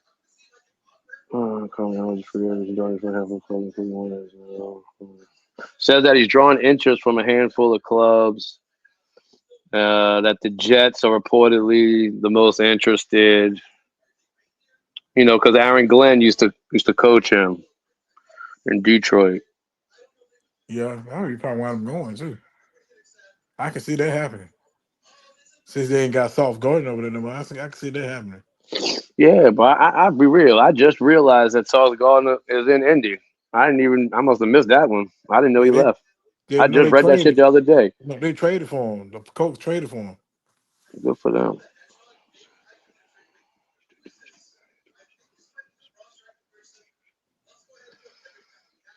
If teams are inquiring about him, they mustn't think he's going to be suspended for that long. They must don't think he gonna be in the legal stuff. Probably just gonna be something Right. minor. Yeah, you know what I'm Like, saying. because if it's something big, teams don't even fuck with you. They don't even want to Yeah. talk to you.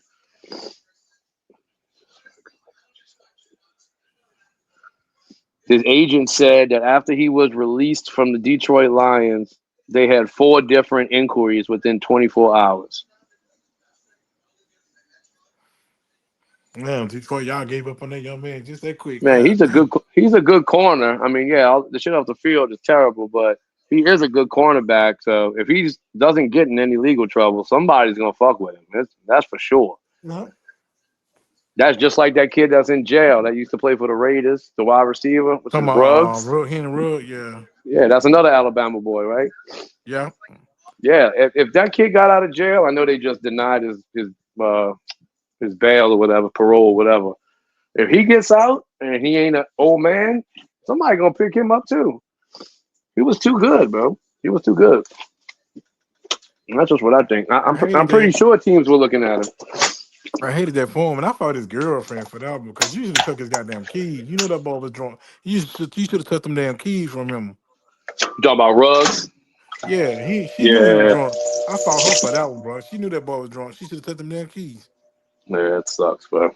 I was seeing some shit. He must have been up for getting out of jail or something recently. He was all excited thinking he was getting out. They straight denied him. You know, they probably going to for your first year. You ain't probably gonna get out on your first time coming up for parole. But I he probably know, get on bro. that second go round. He'll get on that second go. He just got to keep himself in shape. And you know, he's still young. Like you said, he'll probably get an opportunity to try out. Yeah, I hope so, If man. I was him, if I don't get on, I'll try to like be some kind of coach or something. Shit, you know what I'm saying, on the team or some kind of play something. He can't be old, huh? I mean, how old could he even? I mean, he feel like he still got to be under what 28, something like that at the most. Let me see. Let me pull How up long ago something. he was in Alabama, Sydney? Yeah, he came out with Judy and them, man. Well, Jalen, Devontae Smith, all them. All them came out the same year. So what that was like 22? I think so. Hold on, let me find out how old he is real quick. How old is Henry Rugg? Damn, he 27, bro. There you go, 27. Ain't bad. Ain't bad, but if he gets out in another year or so, He still been good though. Yeah, he still got some years on him. He you still got to can remember play. his age might be old, but he ain't gonna have no wear and tear on his legs. Yeah, he still got that produce. He might get him a 3-year, 4-year contract. Why not? Kind of. I know he's not the same as Michael Vick, but it could be the same like situation. Somebody just take a chance on you getting out of jail, and you get like that 1-year deal to prove it, and then if you're good, somebody will give him a contract. You know, and the team like the team like the goddamn Jets might. No, they got too many receivers over there. Let me see. Who probably give him a chance? Probably somebody like the Patriots. Shit, they need good speedy wide receivers. Damn, that boy been in jail 3 years already, bro. So what was his sentence? I don't know. He says he's been in jail since August of 2023. Killed a 20. Damn. Formerly sentenced in Nevada court to a term of 3 to 10 years. So he done did the minimum. I guess that's why he was up for his first chance to leave, Yeah. So I said by next year. Yeah, by next year he should be getting out. If he ain't been doing nothing and getting himself in trouble while he locked up, he'll get they'll release him. I think they did that for the family sake. His next opportunity to be considered for parole is August 2027. Yeah, so I said next year. So I was You got right on the another head. year. Yeah, that's what I said right on the head. I thought they just did that for that girl's family, you know. So I think by next year they ain't gonna be able to deny him in second because that's cold. That'll be I know the young lady lost her life, but right or wrong, you still have rights. You feel what I'm saying? Yep. So the boy They already done moved did. the boy. Yeah, already did going on 4 years in there. So hey, he's still gonna be on parole. He's still gonna be on parole. So, You already know. but the thing about it though, how would that work, Pop? If another team Can't leave the wanted, state? You mean can't get can't what leave I'm the state? saying? So how that He'd shit have to work? get he would have to get, because of his job, he would have to Yeah, get something by the judge letting him know that, he's yeah, going here, he's going there, but he ain't gonna be able to do nothing else. As soon as the game over, he gotta fucking come home. yeah. He's gotta prove it's for work. And they still gotta approve it. They don't have to approve it. But there's been, situations where like if you gotta travel for work, they'll let you travel for work. If I was him, I know he probably still. I wonder if he still got an agent. Shit, I bet so. If I was him, I would tell if I got my age, I would tell him I would set up some kind of thing, bro. Because that's something he need. That's something gonna need to do. He gonna need to set up some. He gonna need to do some kind of volunteer stuff. Or what drunk driving. Mm. He going to show that he's, Clear his image. sorry. Yeah, clearly sorry for even happening. So he gonna have to set up some kind of thing to help him get that. Like what was someone Michael Vick did. Yep. I know what you mean. Clear up his image so people Yeah. get on his side. Mhm. It And looks then he like gonna he's have actually sorry for what he did. yeah, and he gonna have to reach out to Tony Dungy to help him out.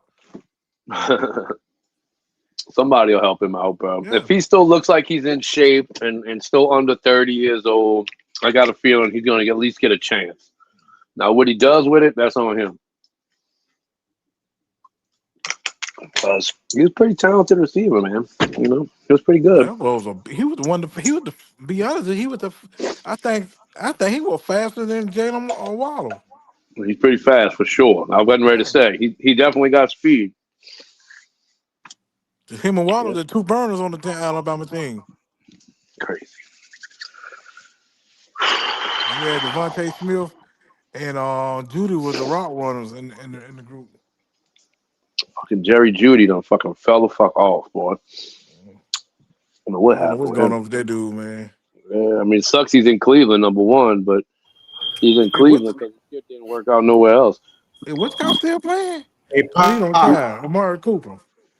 If you make gumbo, bro, put some crawfish tails in that bitch. I get the shit from Bernard's, like already cooked crawfish tails, already pre-cooked.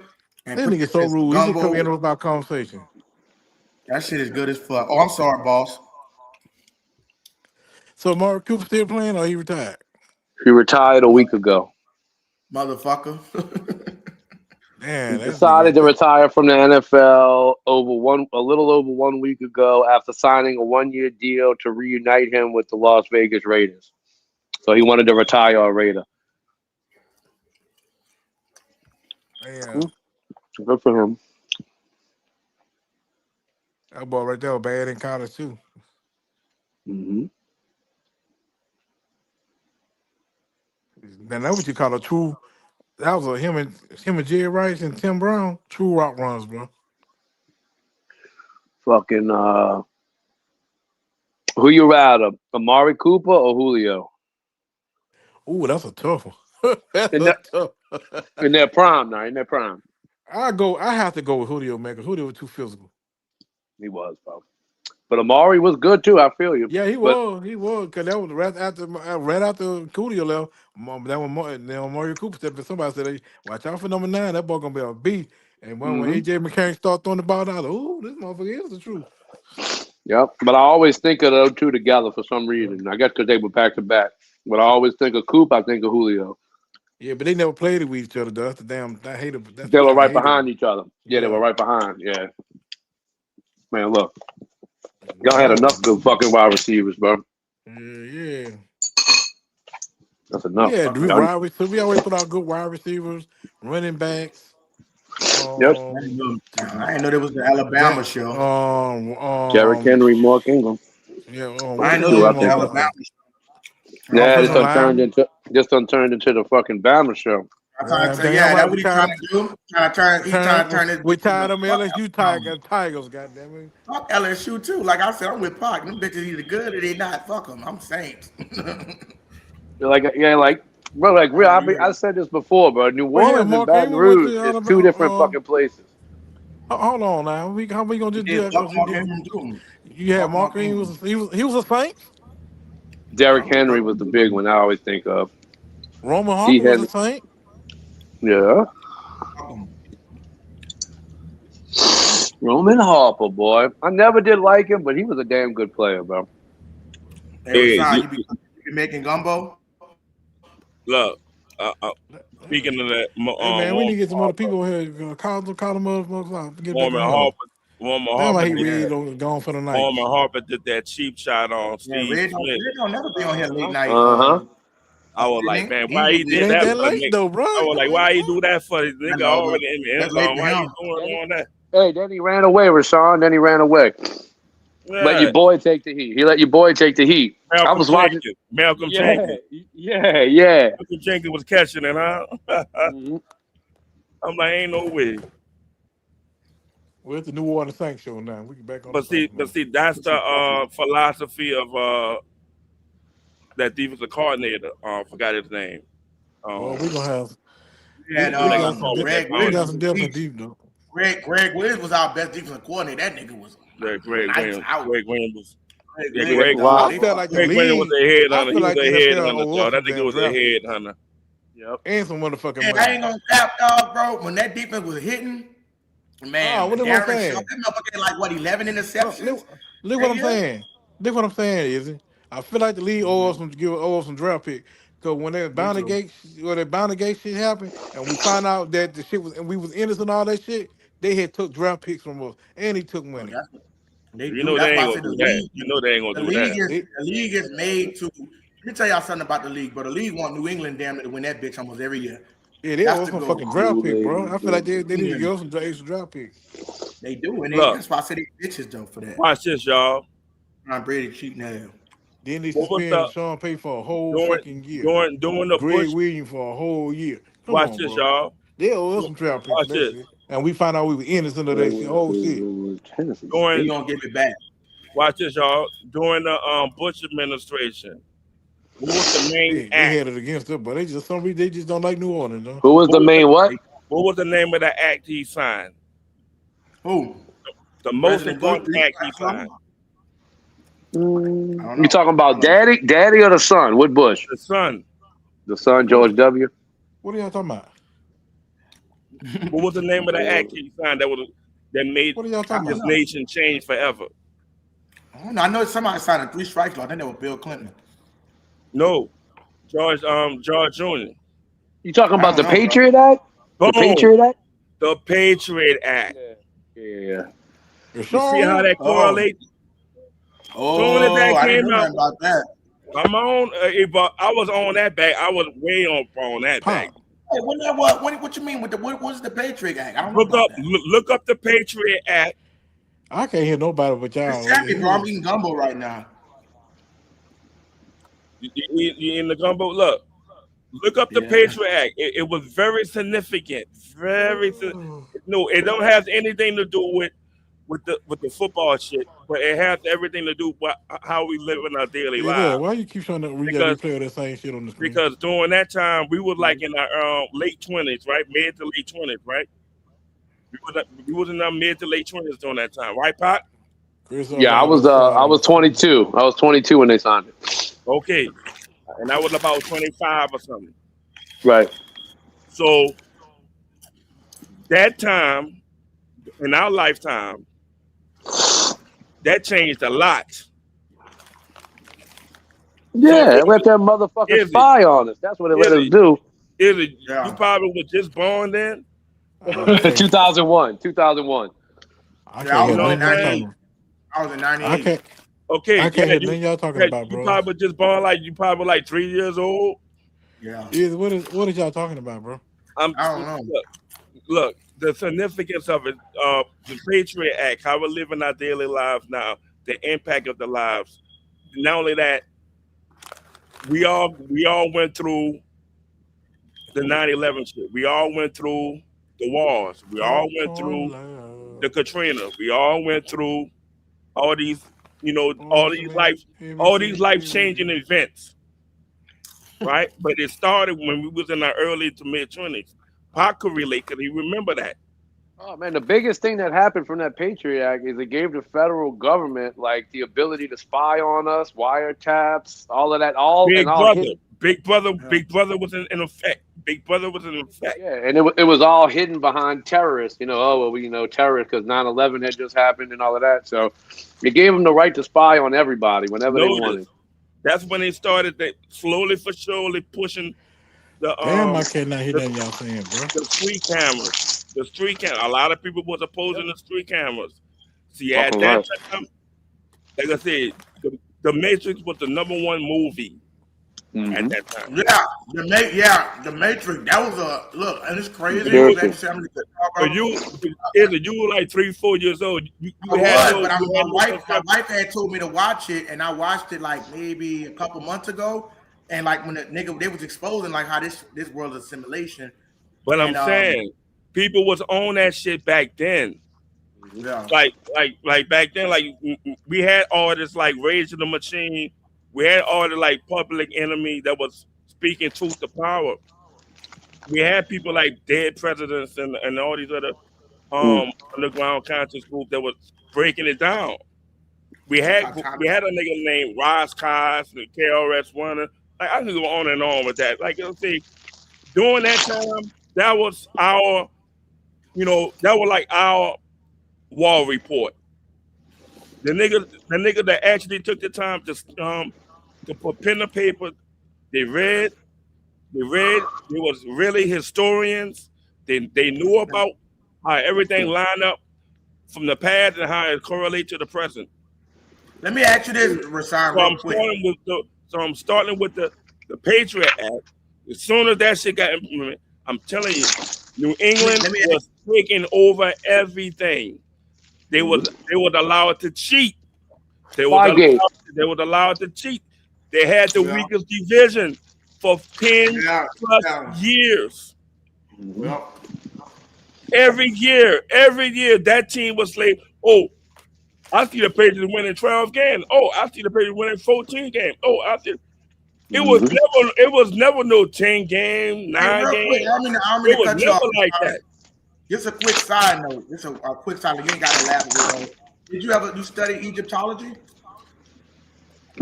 Yeah, man. Look, I told you, man. I ran that down to you already. You got to step the memory game up, man. I didn't brought that up already to you. I didn't go into depth in it, but you know what I'm saying. I didn't want to take away from the platform. I know your name. I know you got an Egyptian. That's an Egyptian name too. Yeah, like I say, I don't want to take that away from the platform. I only made that distinction of the correlation of how the Patriots was running shit. Yeah, and not only that, I brought up the distinction. Remember the movie with Will Smith, The Pursuit of Happiness. Yeah, I remember that movie. I remember that one. Okay, when the Patriots was winning all those games, but they lost in the Super Bowl, they say this team is in the pursuit of greatness. Wow. Around that same time. Now, the book came out before the movie, of course. You always know that. But the book was merely like it was like a list of stories and different outcomes and how they overcame adversity to achieve greatness. Yeah. You heard me? So yeah, that's the mind. So you have to that's plenty of movies like that. I can go on and on. The Firm, Wall Street. J-Pac, you remember watching Wall Street? Yeah, of course. That's a great movie. Like those type of movies is about mindset. You know what I'm saying? The American Psycho. Remember that movie? Mindset. No matter if it's negative or positive. Yeah. It's the mindset. That Wall Street movie came out in like the 80s, I believe, huh? Yeah, like late 80s. But then they had the second one in the 2000s. Yeah, you talking about was that the Wolf of Wall Street though, or that's something different? That's the one with the boy Leo. Tom Cruise, right? Tom Cruise was in there, right? I thought it was Leonardo DiCaprio. No, I might be wrong. But either way, like movies like those type of stars, you have to pay attention to those type of roles because it's about mindset. You know what I'm saying? So when you hear Tom Brady talk, I'm telling you, it's the mindset. It's a skill. You have to develop. You're not born with it. It's a skill of development. So let me ask you this. So why you say that? Well, go ahead. No, go ahead. Finish. No, I'm saying it's a skill of development. You have to read. You have to read about, remember the book, The 48 Laws of Power? Yeah. You got that book? I got the Laws of Ma'at. No. Well, okay. You got the Laws of Ma'at. How many laws are they? I think they 96 confessions. I could be wrong. 90 something. 42. 142 confessions. That's why I say 42. Oh, okay. Oh, all right. Yeah. You're right. But there's a book. Matter of fact, 50 Cent co-signed a book from that and say the 50 Laws of Power. Yeah. All of that is mindset. Yeah. When you hear about when you hear laws like don't what it is, don't follow the same shoes as your father, some shit like that. Yeah. Or never outshine the master. But let me say this real quick, because I'm glad that you said that. You familiar with that? Never outshine the master. Yeah, because I do study That's like neuroscience. That's like Brain, Machiavelli and shit. Right. half of your, half of your, like y'all ever heard of the? I know y'all heard of the placebo effect. You know Yeah. what I'm saying? Just like half of these niggas, they've been giving these niggas sugar pills and telling them it was real medicine. But the mind would trick your body. If your mind trick your body, it shows how powerful your mind is, that your mind can actually create. So your mind under the placebo, people thinking that this worked and they thought that they gave them a drug, but it was their mind that actually started curing the sickness. Because the mind is your brain. See, they teach you that fucking biology in school, but they don't teach you neuroscience dealing with the brain and your third eye and all that other shit that come with it, that your mind can create your own reality. That's kind of like going into what you're saying with the mind and you go into that Horus and all that other shit. But it goes into your mind creating your reality. Some people is what they is because they doubt themselves, they believe this, they believe that. So you go to forming your own the universe, it reflect what you is, not what you think or what you want. That's why I say like certain shit that you do is it could be desperate. Like just say for example, you saying you praying, you doing some shit like, well, I'm a wait for something. You're not supposed to be having a waiting mindset. You're supposed to already act as though if you already got it, so it can send a signal out to the unit. Because the signal. That's how you think Thomas Edison created the light bulb. He created the light bulb because, like you said, the mindset that he had, especially when before you go to sleep, is real powerful. That you don't have no negativity on your mind. Because I don't know if y'all heard of theta wave. Notice when you Theta. see the symbol in cartoons, you'll see the light bulb on the top of the person's head and say, "Oh, I have an idea." Yeah, that means theta wave. You ever heard of theta wave? How your body operates at a certain state before you go to sleep. Check this out. Like literally last night, I went to sleep on a 444. What you lying, nigga? But I was on that 432. I went on the 444. I ain't never heard of the 444. Which one that is? It's out there. I heard of it. I went to 432 and 528. And even though I had a grueling day, but it was a productive day.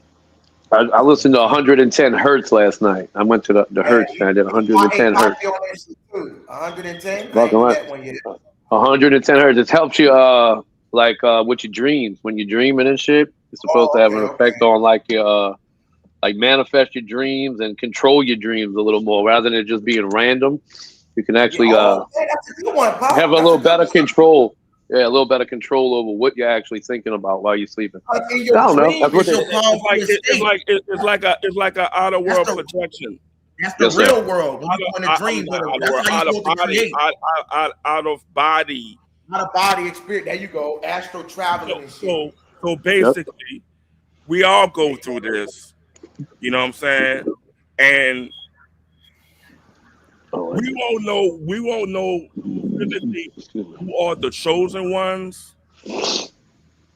Like I'm hearing,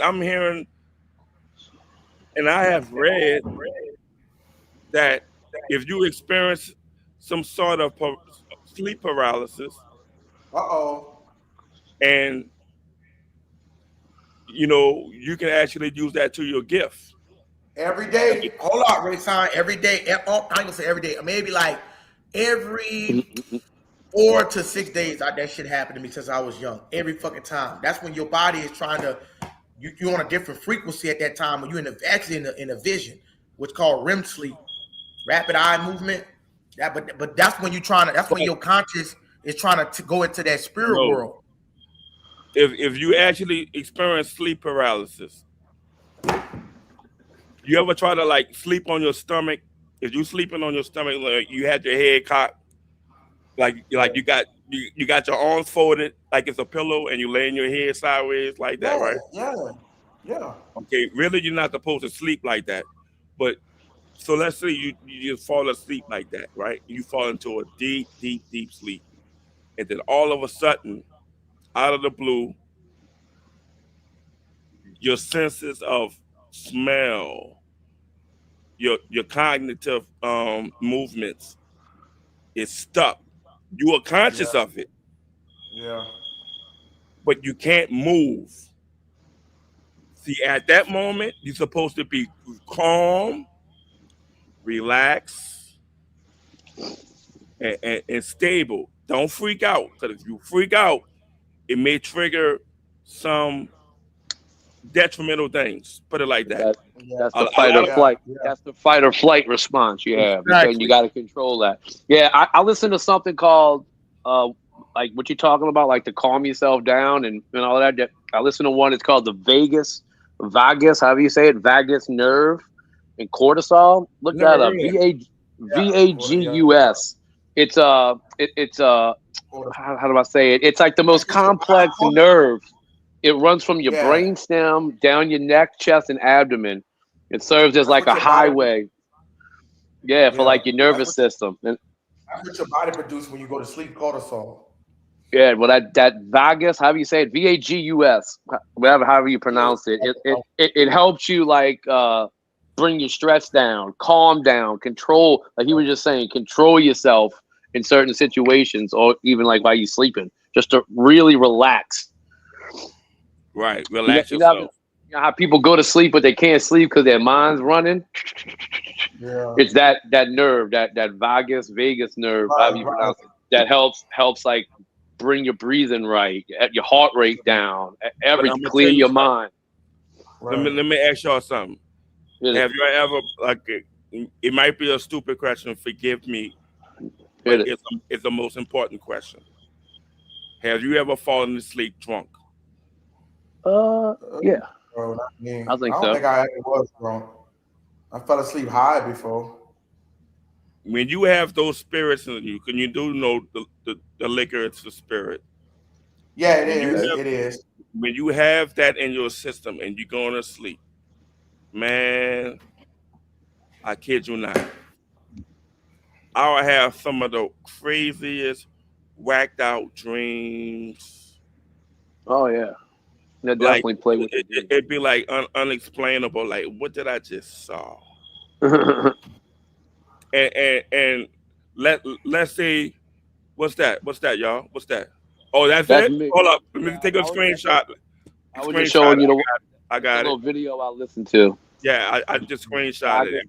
Definitely. Vagus recovery. It's just a noise, you know what I mean? It's a sound or a signal or however you want to describe. You're right. Yeah, I'm a deep dive in that. Yeah, and it's a universal thing. Like, see, the planet is tuned to 432 hertz. Same thing with your body. Like when you put that tuning on, it tunes certain. That's why I say like frequencies. It's like it's crazy. Like the universe, what type of frequency we think you on right now? 432 is the planet frequency. No, right now as we speak. What I'm on? No. Right now, in this podcast, 430. I don't know, man, but I know the planet is at 430. It's much lower. Do you know why it's much lower? With the vibration. Because the vibration is the tonal and the words we express out of our mouth. It is not. It is not nowhere near. It is not nowhere near an alkaline state, such as a pitch, a tone. Yeah. You know what I'm saying? We are nowhere near that. We are nowhere near that. In order for us to actually get down with that, you have to be still and be quiet. Yeah, that's true. That's true. That's why I do that every time. So because we're engaging, we are actually lowering, dumbing down the frequency. But that's to be expected because we are humans. Right? Yep. We are very highly expressive. We're very opinionated. Hey, you really supposed to, I'm gonna put it like this, you really supposed to be talking telepathically, bro. Like telepathically and shit is a state of like you said, that's why they put certain foods out here to lower your vibration.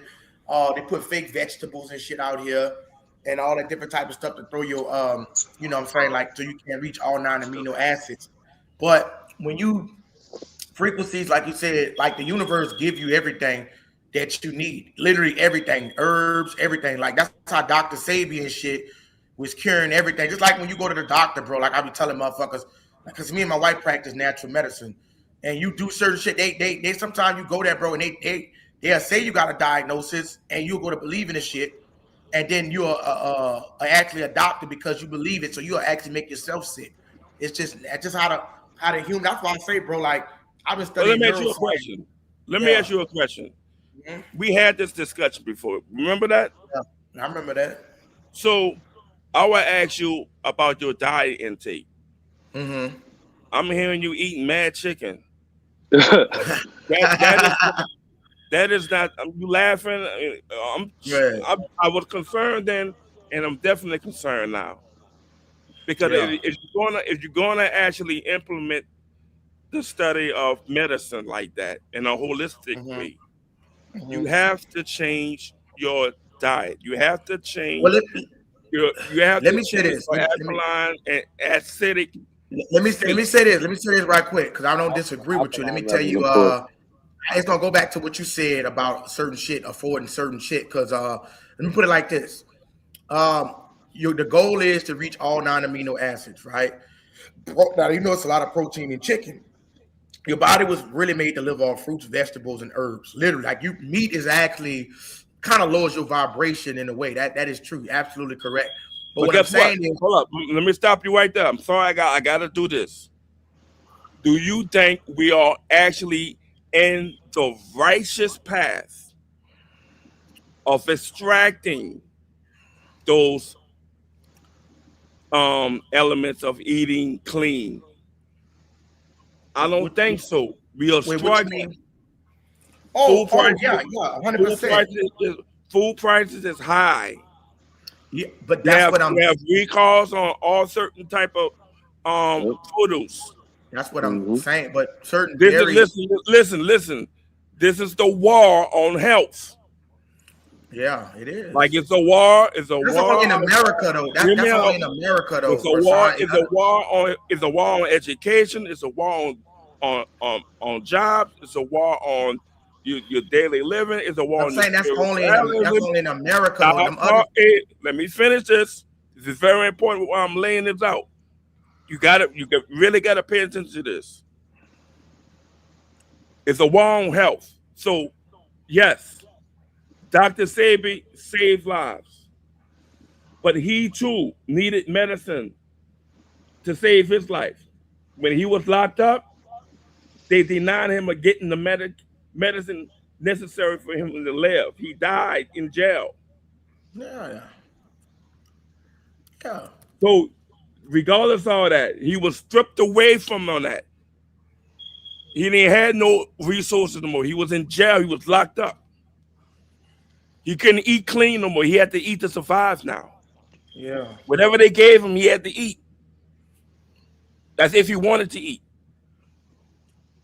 But he really needed the medication. They denied him of getting the medication, which means that he had to rely on the doctors. But they wouldn't even do that. They weren't even looking out for him on that. He died in jail, dog. Let me say this here. So the point I'm trying to say is, we can talk and profess to eat this way. It's a war.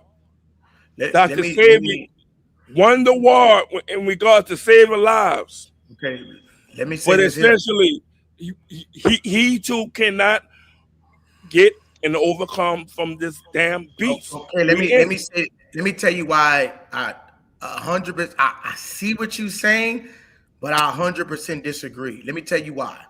Because taking medicine is actually a secondary source. The primary source comes from your brain. Your brain is the primary source of what you perceive and what you like. For example, like I'm not denying this, Doc. I'm saying like I don't know if you ever studied neuroscience before, but the human brain is designed to, like I said, with the placebo. The placebo is a perfect example of what I'm saying as far as when your body take like half of the drugs that's on the pharmacy right now is placebo effects. Same thing with sham surgeries, right? So if you take a medicine, a narcotic that's supposed to heal you, right? If your mind actually thinks and perceives that you're healed, you're automatically going to heal yourself. Your body has an automatic thing to heal yourself without medicine, right? You see what I'm saying? So if Dr. Sabi knew that, it's incomplete. It's incomplete. You know why it's incomplete? I'm gonna tell you why it's incomplete. Football, for example, we just heard football players getting injured and all that kind of shit. They're not vibrating at a frequency, bro.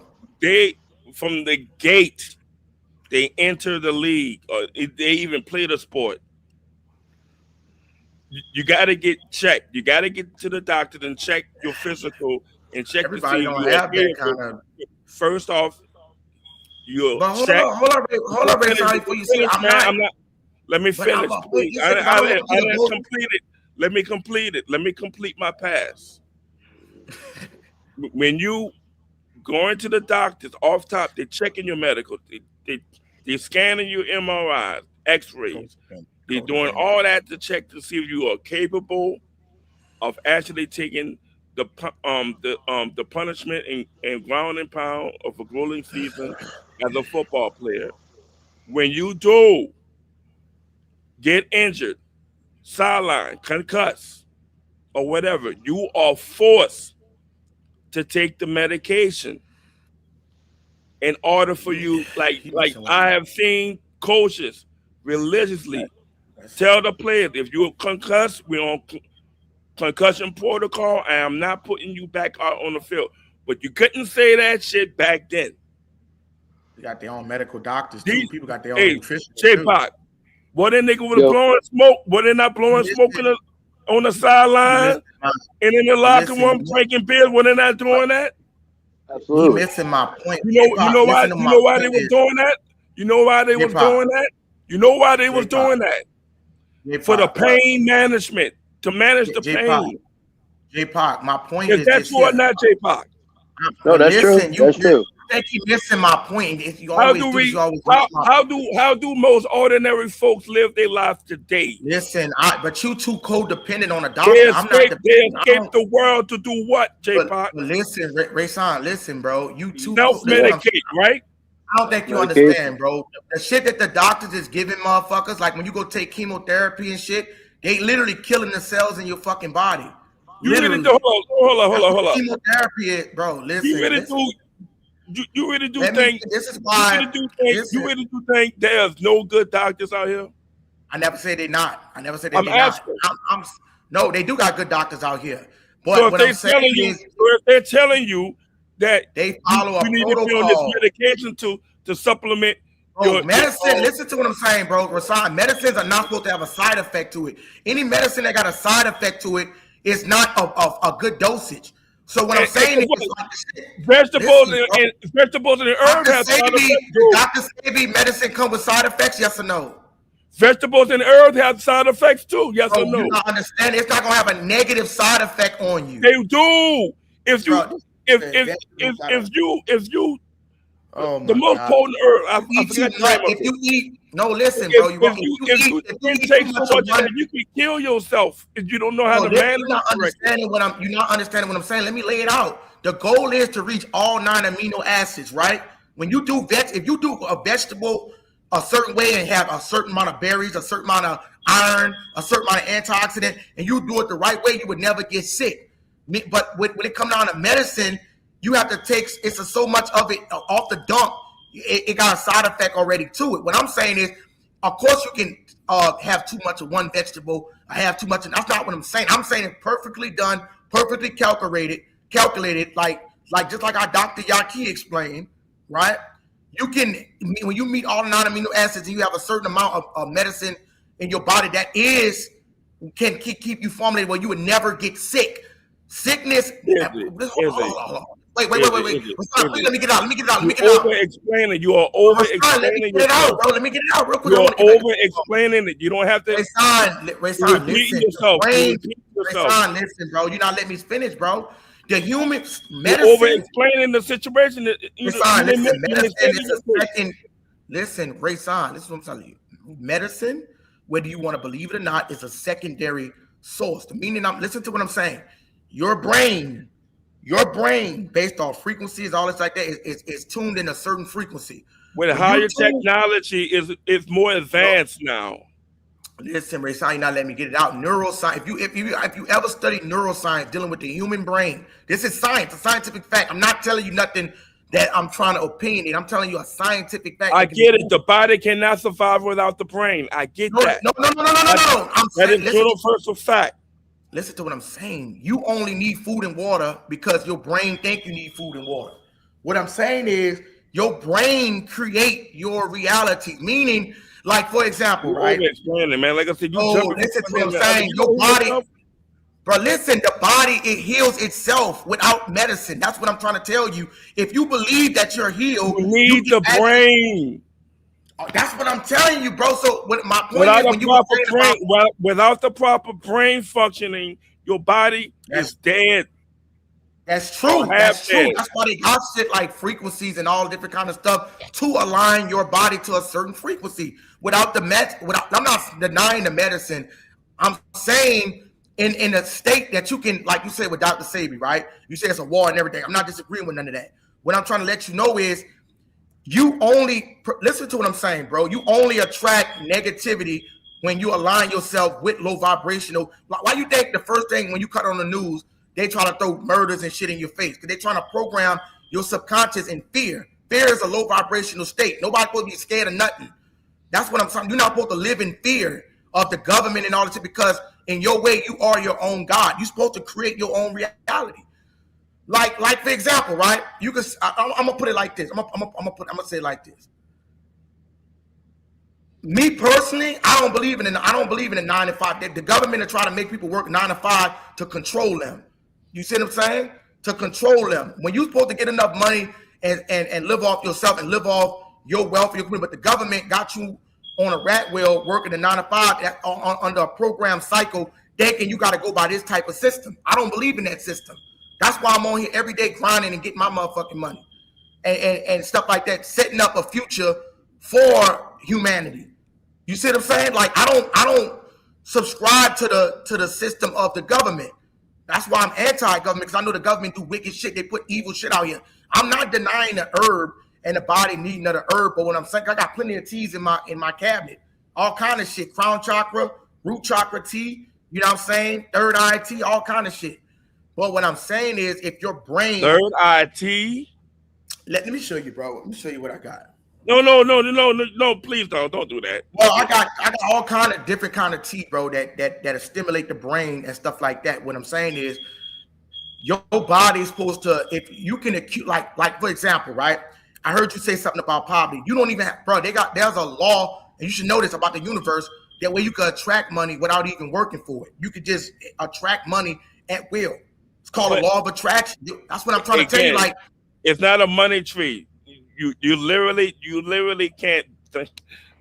Yes, you can. You can't believe that, bro.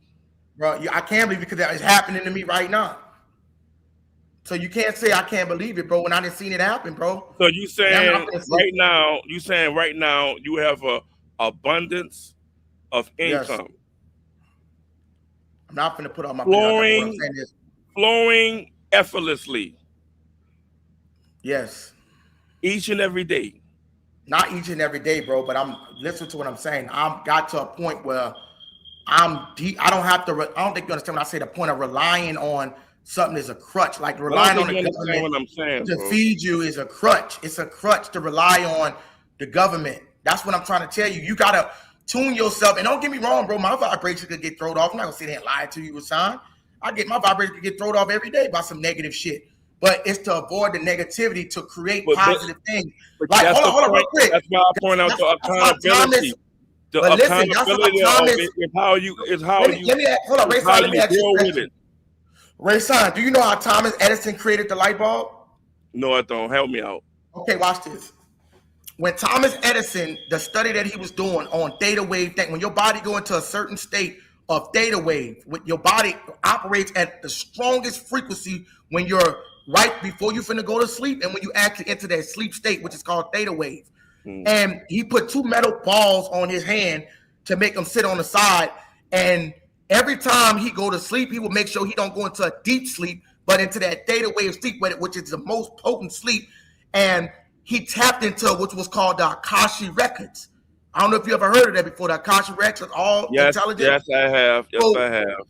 He tapped into that Akashic records and got all the information on, and he kept writing it on a pen and pad on how to become, to create inventions, because all knowing the universe, whether people like it or not, is all knowing, all powerful, the universe.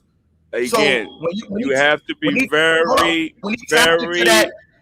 very very careful when you are disseminating that type of information. It's fine with me, bro. I told you I'm protected a long time ago. That's why look, that's why I don't like to actually do this on this platform, because it can get skirted a different way. See, I'm more controlling. In order for us to have the conversation, I'm gonna get we ready have to get to off actually have to do certain, like a book club type of shit. Yeah, or watch a yeah, video, and that's coming, bro. or That's a coming. video club type shit. And from there, from what we gauge and what we see and what we dissect and what we observe. So let me ask you this, then, Ray. I don't want to talk about it. We can talk about it on a level like that. But right now, what we are doing, we just bouncing everything around and hoping it stick. It don't work like that when you are discussing those type of having that. I'm saying, you got somewhere where you could get reached at? I know you don't give out your phone. Never mind, because I know you don't give out your phone number. But but I'm saying, like, in due time, if you can create a channel, and I know you may not be ready for that now, but it used to be this channel. To be honest, if I want to be honest, it used to be that. I used to have that type of channel. Do something like that, but make sure it's controlled. Don't make it be like it's one way. You know what I'm saying? LOL, Chris. Yeah, it's been like that. I used to have that channel, but like I said, that'll be in the future where we get all that stuff situated. All I'm saying, last thing on this, all I was saying is your mind could create your own reality. That's all I was telling you, that you can create a world just like you do when you go to sleep. Why do you think when you go to sleep, like in the Matrix, you have no boundary, no gravity, all that shit exists because you believe it exists. We good, but guess what? I'm gonna tell you something. The main thing I'm trying to get you to see is it's a struggle out here.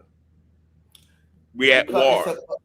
It's a struggle. Hey, Rashawn, tell me if I'm wrong. I feel like what you're saying is not that Izzy is wrong in what he's saying, but the way he's interpreting the information, he needs to be careful. Is that what you're saying? Not only that, he has to make it succinct. Because I don't know if you noticed, he's bouncing stuff around and it's not sticking. He's trying to make his point. It's valid, but he's grabbing from here and there and trying to make it stick when it don't. Because I'm showing you how if you talking about the laws of the universe and science, how that shit I get that, but it's like you mixing chapter 1, 2, 3, 4, 5 all into one. Because it's a lot of information. When it's supposed to be a certain chapter that you because you saying, like I'm saying, I'm gonna just say like I'm gonna leave that. We'll get back to football. The point base that I only disagree with you is you're not supposed to live in fear. I don't give a fuck who watching right now. Who said that? Nobody. See, that's the main point. What you just did. Nobody said about fear. Let me finish. No, I'm gonna tell you why you is living in the point of fear, because when you think you gotta live by a controlled environment, like I gotta go to the doctor, you don't have to do none of that shit. It's all in your brain. I apologize. I know I keep overstepping when I'm doing this. I don't never get sick, bro. You telling me as a human element, fear is not part of a human element? Fear is a low vibrational tactic. I'm not saying that is it not human? Is it not human to have fear? You telling me you have no fear at all? Listen, it is, but your body is half human and half spiritual. Like, you can't deny. Just answer the question. Like, your body is it not human? Is it not human to be? Excuse me. Is it not human to be fearful? We have to be fearful because that's what protects us from danger. No, perceived that's not. danger. No. I'm glad you say that. And what does that ignite? What does that ignite? J-Pop, listen to what I'm saying. What does that ignite, J-Pop? It's a difference. Hold up. J-Pop, listen, it's a difference from being cautious and fearful. That's two different things. You're not supposed to live in the reality of this is what I'm saying. This is why I say we're gonna stop talking about this conversation. I'm gonna read this dude's super chat. J-Pop, just please listen to what I'm trying to get you to understand. I've been listening. So you can't say you believe in one science without the other. So you can't say if all these scientific data is pointing to what I'm saying is true, you can't refute none of the shit I'm saying because it's been proven. Hold up. My thing is this: it's of course you're supposed to be like not let nobody walk in the middle of a train track. That's just common fucking sense.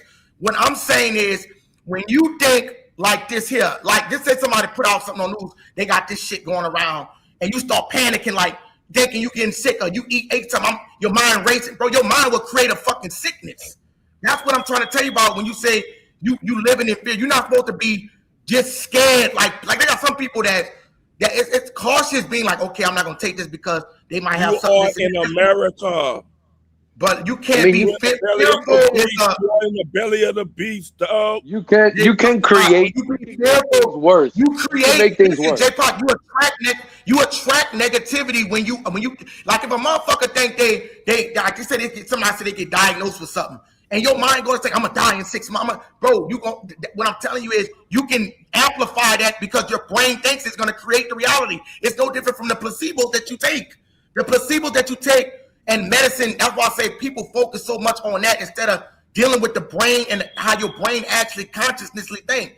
You can create. I agree with most of the stuff you just said. I mean, I pretty much agree with that. Like, I don't go to doctors, and that's one of the main reasons I don't, because I don't want to hear. I don't want to hear about what's wrong with me, because if I hear about it, then that's a wrap. You know what I mean? No. When you hear about it, when you hear about it, and you start thinking it, and you start know because he's doctor heavy. Hold up, me and Jay. You gotta let me get it out, bro. We got to talk about this backstage because we got to change the topic. Just what I'm saying, Jay.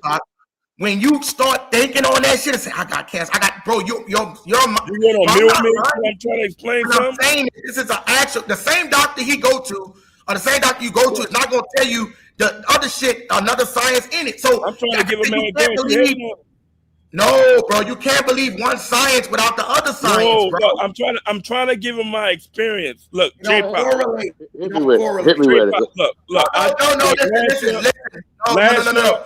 Let me read this. Listen, Rasan, we'll talk about this backstage because we're taking away from football. Let me read. Look, J-Pop, I'm gonna tell you in the back chat, dog. That's all good. Yeah, I can wait. So yeah, because somebody just sent the super chat. Shout out to Doc, man. My bad, Doc. 199 super chat. Olave signed his deal. They want to get back for. We'll talk about that in the back chat. Olave signed his deal. Yeah. Also, in that back chat, Izzy, I put a little YouTube guy I've been listening to the last couple months, bro. He talks about a lot of the same shit. He different on the way he talk about it, but he be tuned into like the frequencies and all of that type shit. He kind of looks and sounds a little odd, but he be saying some real shit. I had wrote in the back. Let me know if you ever listen to any of his. He does like little shorts and shit. Yeah. He does little shorts. Yeah. He does long videos. All I was saying is it overrides it. That's all I was trying to tell me. Override that shit. Your mind override what a doctor say, bro. Thank you, CC. I agree with Izzy on the fear thing. That's what I'm saying. All I'm saying is if you allow yourself to be siphoned by that shit and believe that, then it's gonna create your reality. Your body is made to heal itself from the human brain. That's all I'm telling you. You're not just human, bro. You spiritual too. You come from a spiritual universe. That's all I'm saying, dog. Stop believing everything that the doctors say. The doctor, some of these doctors is set up. They're not gonna teach you that other science that's out there. Neuroscience. That's what I study. I'm not telling you no shit. Yeah, but there's a difference, right? So you tell me if I'm wrong. That's not the same as if I'm walking down a dark alley and I get a little tense and a little nervous because it just looks a little shady. That's normal. You know what I mean, right? Like that's not the same thing you're saying. Watch like if I'm going down a nightmare, if you woke up from a nightmare and sweats, you have fear. Yeah, that's true. But you're not supposed to let that shit. When you wake up out of a nightmare, you're not supposed to sit there and think that's going to be your reality. Because what I'm saying is, it can shape reality. If you, why you think they got niggas that stay at the bottom? It just lets you know if you're not careful, it can get there. If you, in other words, if you don't pay attention to the signs, it can sneak up on you. If you harp on the shit, like if you believe that the doctor like dwell on it, like dwell in it, like if you dwell in it, or some shit, and you go home and say, "Man, I'm gonna die in 6 fucking months." What it means is this: be more focused on being good to yourself and being good to others. I would just keep it as simple as that's true. Yeah, it's just like you said, you just can't harp. I don't go to the doctor. You ain't got no blood in your hand, you ain't got nothing to worry about, right? And it's just me in general. I don't get sick because I don't believe in sickness. If you ain't got no blood in your hand, if you ain't got no enemies, you ain't got nothing to worry about. You get what you give. I know it sounds crazy and hard to vibrate at that kind of state, which it's hard. Listen, bro, I'm not a perfect person. I hope you see my chat on J-Pop. Negative shit happen all the time. I don't try to think it, but sometimes the mind is. You only think negative because what the system created around you to think negative. But your mind is bigger than the system. That's how you got to break the mental chain. Fucking doctor, when you got all the medicines and herbs that can heal you, why the fuck do I need to go to the? And it's not. Watch out, steer it back to football. Is it football negative? Is it football negative? It all depends because it is. It is. Let me tell you why. Let me tell you why. Hold up, let me tell you why. It's a negative environment. Football get a lot of people out of the hood, other than like rap music. No, I'm not. No, you looking at it on the transaction. I'm talking about the state of the game. The state of the game itself is a war. It's like you literally going to war. But watch this here. Now I'm gonna hit him with the same shit. Why you think DeMario Davis never missed a fucking football game in his life? You think that dude believe in injury? He ain't never get injured. It's not about not getting injured. No. It's not about not getting injured. Mario Davis ever missed a football game? J-Pop. J-Pop. Did he miss one? What's up? Who's that? Mario Davis ever miss any game? The nigga never missed a football game in 39 years. But again, same thing with LeBron. Season-ending injury. He don't believe that shit. That's why it don't happen to him. Certain people be in fear. That's why they tear their Achilles, bro. Look, bro. What you put in. The state of the game. What do your body will catch up to you? Think about what you put in you. No, hold up. Now, this is what you're not understanding. Hold up. Let me address that. Now, I don't know if y'all ever heard about transmuting energy, but that's a fact. That is a fact. Hold on. Let me get to that.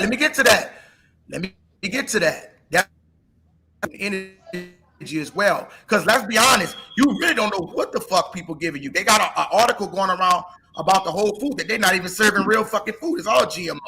So it's like you said, at this point, when you're dealing with people that can manipulate food, because the shit I eat, bro, I say joke around with Popeyes, but even if I don't even eat Popeyes like that. I just be joking around with y'all a lot. And the second of all is Popeyes took all that shit out of their chicken anyways, antibiotics and everything. Now, whether they lying or not, that's on them. But what I'm saying is, the shit that I eat, if I could show you right now, like you said, the shit that I eat with non-GMO, none of that shit in, no colors added. I don't eat none of that shit. I shop at the Whole Foods. I shop at the Sprouts Farmers Market. Now, I would tell you this. I thought we were going back to football. You bringing it back. When it comes down to the meat, I agree with you on that shit, Ray-Son. Like, the human body is really not supposed to be eating meat. Like, it's supposed to be vegetables and shit. But by you not be able to get all your vegetables and shit, you got to have a blend of protein within it. No, man. Because they certain berries that they don't even sell in the United States. Those type of foods do fill the belly for survival. Now, bro, because you can't get access to the berries like that in another third world country. The way it is. Ray-Son, that's only in America, bro. When you go to China, listen. Now they are treating like they're treating America, bro. They are treating. They are treating. Ray-Son, just listen. Bro, that's in America. America the only people that do that shit. It is a novelty. Popeyes is a novelty. KFC is a novelty. Wendy's is a novelty. J-Pop. If you go to these other third world countries, you know they could drink, you know they could eat McDonald's and shit every day out there because they don't have all the GMO product in there. They don't have the bioengineered, the high fructose. You don't know that. You don't even know that's a fact. Have you been in the lab? Have you been in their lab? Have you been in their lab to see that? They eat cleaner. They eat fish. They eat fish for protein instead of poultry. You know, they just eat cleaner shit. So much ingredients practices are legal in foreign. Yeah, like you said, so much ingredients and farming practices are illegal in foreign countries. No, bro, what he's saying is a McDonald's over here is different than over there. A Kellogg's it is. Here is different than over there. They banned all that bullshit. They banned all those ingredients. That's why I'm saying people at war. Even Canada. Canada done banned all that shit. Don't make it look like America. You really isn't American. Coca-Cola here is different in Brazil and other stuff. Yeah, but I don't drink. Now Pepsi, if you look at Pepsi, they just came out with a new soda that got no high fructose corn syrup in there, red 40. So certain artificial no, they don't have all the. This dude, he think I'm playing, dog. No, I said we got it here, not over there. Yeah. No, not in everything. Like, look at this drink that I got from Walmart with no artificial colors, no preservatives, none of that shit. No high fructose corn syrup. You gonna show me Walmart product? That's not your brain. Walmart don't sell all bad shit, bro. No, they got two different type of great value products. Just watch it. I'm gonna show you this. Look, I'm gonna show you the chips I got. And guess what? Not only that, you're drinking it in a damn bottle. Plastic. A plastic bottle. They don't have no BPA lining, bro. They don't have no BPA lining in that bottle. It's a contradiction, man. Look. We at war, man.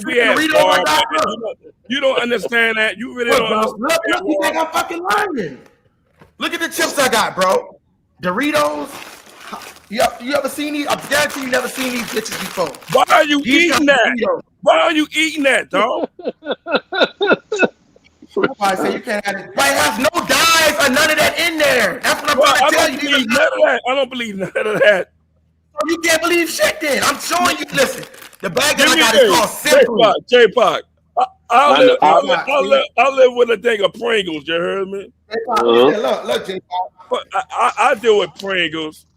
You know what I'm saying? It is with that. I ain't got. They do be clever with them labels sometimes. You know, slick talk. Bro, they know we are helping. Oh, listen, this is a whole different brand of. Listen, you don't understand the play. You don't understand the play, dog. Everybody fucking lying. Then don't shop at Whole Foods. Then these are not. Listen. No, you have to be selective. You have to have a strategy. Listen to what I'm saying. Comes down to your nutrition. The shit they put in Doritos. Everybody has a different system, dog. The shit that they put. The shit that they put in Doritos is red 40. Listen, the shit that cause cancer. Listen, the shit that cause cancer. They got red 40, right? The shit is called red 40. That's the shit that they put in Doritos to give it that cancerous shit in there. This is literally removed out of that. It's the same brand, but it's a healthier. Bro, it literally don't have the shit that caused those. Watch this, J-Pop. Watch this, J-Pop. Look, watch this. If that's the case, why? Well, don't go to Whole Foods because they watch this, J-Pop. Why not get some banana chips? Why not get some plantain chips? Why not get some? You know why?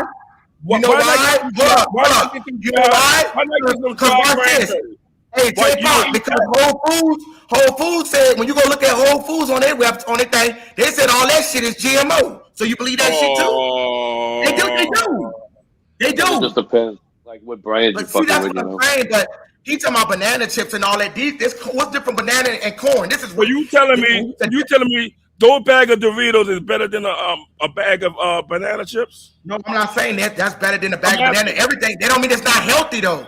They don't mean it's not healthy. I don't think you understand all the what banana chips. You should get the hydrator. J-Pop, what makes things unhealthy is when you add artificial shit to it. If you get corn straight from the fucking ground and make a fucking Dorito, that's how the fuck is the Dorito unhealthy? It's about what you make it with and the ingredients that's attached to it. Red 40, high fructose corn syrup. Nothing is unhealthy about it. They sell cold drinks at fucking Whole Foods. Literally acid cold drinks. But they don't have no BPA line in it, no high fructose corn syrup. So you can't say it that's something healthy if they don't have no artificial shit in it. What makes it unhealthy is when you put artificial ingredients. Banana chips, like organic banana chips, organic, tree nuts, organic. What's healthier? Corn, dried cranberries, mangoes, coconut chips. Oh, you can't eat too many mangoes. You telling me? What about a GMO mango? You telling me you rather a box of those Doritos than that? Okay, watch this. Where you shop at, Rayshawn? No, I'm asking you. You rather eat that Doritos than that? I'm saying you get non-GMO fruit or you get real fruit? Fruit, hey, bro. Fruit is not fruit, bro. Don't do that. No. Fruit is not fruit. No. Fruit is not. Fruit is not. I'm eating. Look, made in the lab, dog. Look, I'll give me a Shaquita banana if I want. I'll give me a thing of a mandarin oranges. I'll give me a real banana.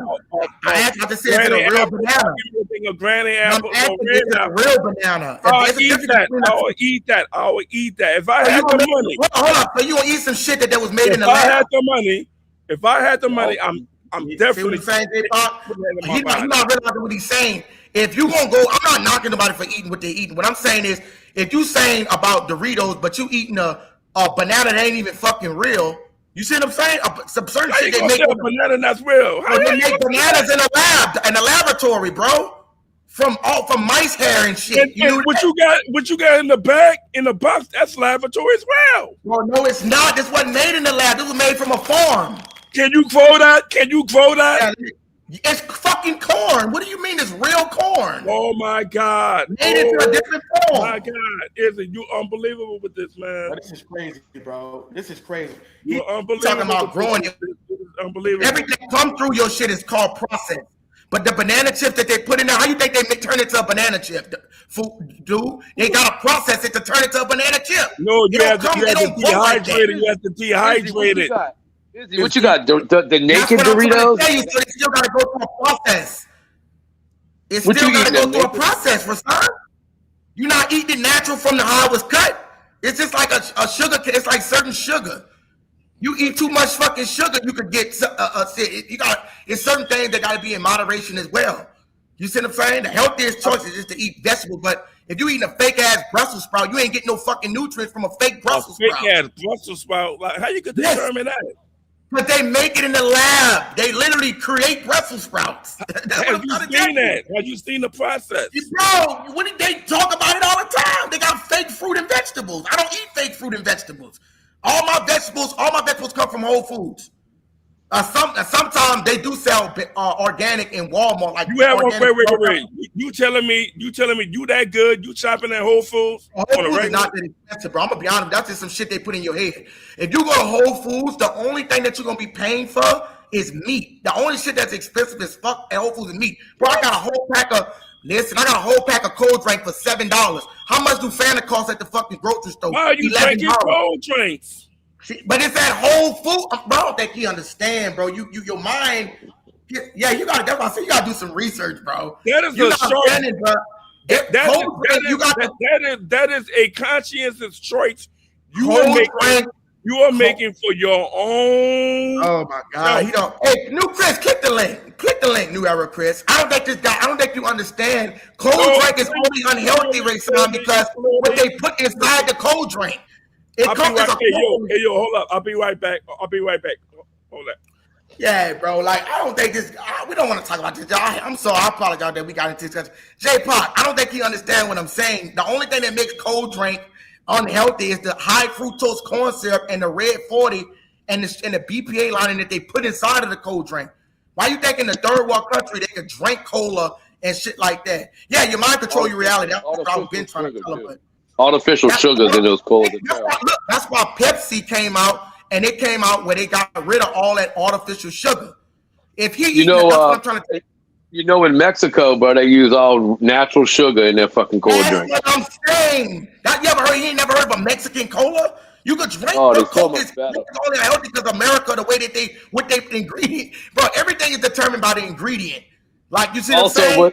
What we do in America that most countries don't also, it's the preservatives. We put we put shit in food to preserve it so it stays good forever. Other places, that's not the case, bro. If you buy shit on a Sunday, you better eat that shit by fucking Tuesday or Wednesday, or you about to throw that shit away. Yeah. You know, here, bro, we could buy a fucking thing of ranch dressing, bro, and keep that shit in your fucking fridge for 2 months, and it's still, you know what I mean? It's still good. All I was trying to tell him, Pop. Other countries, Just that like ain't the you case said, at all. Jack said high fructose corn syrup is poison. Exactly. I stopped eating high fructose corn syrup. That shit is like the fucking worst. That's what he think about. It's a cold drink. It is the worst. No, it's the ingredient. It's the ingredient that they put in the cold drink, bro. Everything is natural. They come from the ground. Nothing natural like Doritos. Doritos is made from tortilla, which is made from corn. How the fuck is corn unhealthy when it's put? It's just because it's all it is dried out corn. Same thing with potato chips, like Lay's. No artificial colors, no added difference. The only difference between those Doritos and regular Doritos is what you said. It's just the dyes. It still has the same amount of calories and shit like that. Like that calories is not unhealthy. But calories are not unhealthy. Calories just determine how big you is, how fat you get. You got to monitor. Right, you got to monitor it, but it doesn't affect not like the dyes and all that other shit does. Like they determine that shit. They got corn, vegetable oil, corn, canola, soybean, sunflower oil, green peppers, all natural flavors, all natural spices, all natural garlic powder, all natural yeast. It's all fucking natural. It's telling you on the bag. They took the color. Now, they took the color out. They took the colors out. No more bright red Doritos. And that's what caused the cancer. In that. That's all I'm trying to tell you. It's not. Yeah. But anyway, it's different between like calorie intake and sodium intake, and then the shit that causes cancer. That is not. Yeah. You just gotta monitor palm oil. Like people say fried chicken. But if you fry chicken in a certain type of oil, like air fry. I can air fry. Like it's the way that you. But like I say, you're not meat like that. All I'm telling him is, bro, it's the ingredients, bro. Stop getting alarmed because you see a bag of fucking potato chips or something that's this. I guarantee if you drink a diet drink, you ever heard of aspartame that they put in Diet Coke and shit? Diet sodas are the worst. They're the worst ones. It's the worst fucking drink. Aspartame is directly connected to cancer. Yeah, bro. I don't. That's what I'm saying. I might eat a lot of shit, bro, but I don't eat all that unhealthy shit like you think. Bro, like I had said this to you before on here, bro. I don't eat probably what most people would call healthy, but it's all about how much. You know what I mean? I don't overdo. Yeah, moderation, bro, is the key, bro. If I decide I want to eat some fucking ice cream, I eat some ice cream. I'm just not going to eat fucking 3 bowls, you know? Yeah, it's about moderation. You know? That's all I'm trying to tell him. Like I said, bro, I hate to get on them long. You got to treat yourself. So I believe in treating yourself occasionally, bro. Hey, appreciate that. 199. He said Olave signed his deal. Appreciate that. Hey, look. Yeah. If you want to get some healthy ice cream, go get Ben and Jerry's. They don't have none of that shit in the ice cream. You get it from Walmart. Ben and Jerry's. They don't have. I know what you're talking about.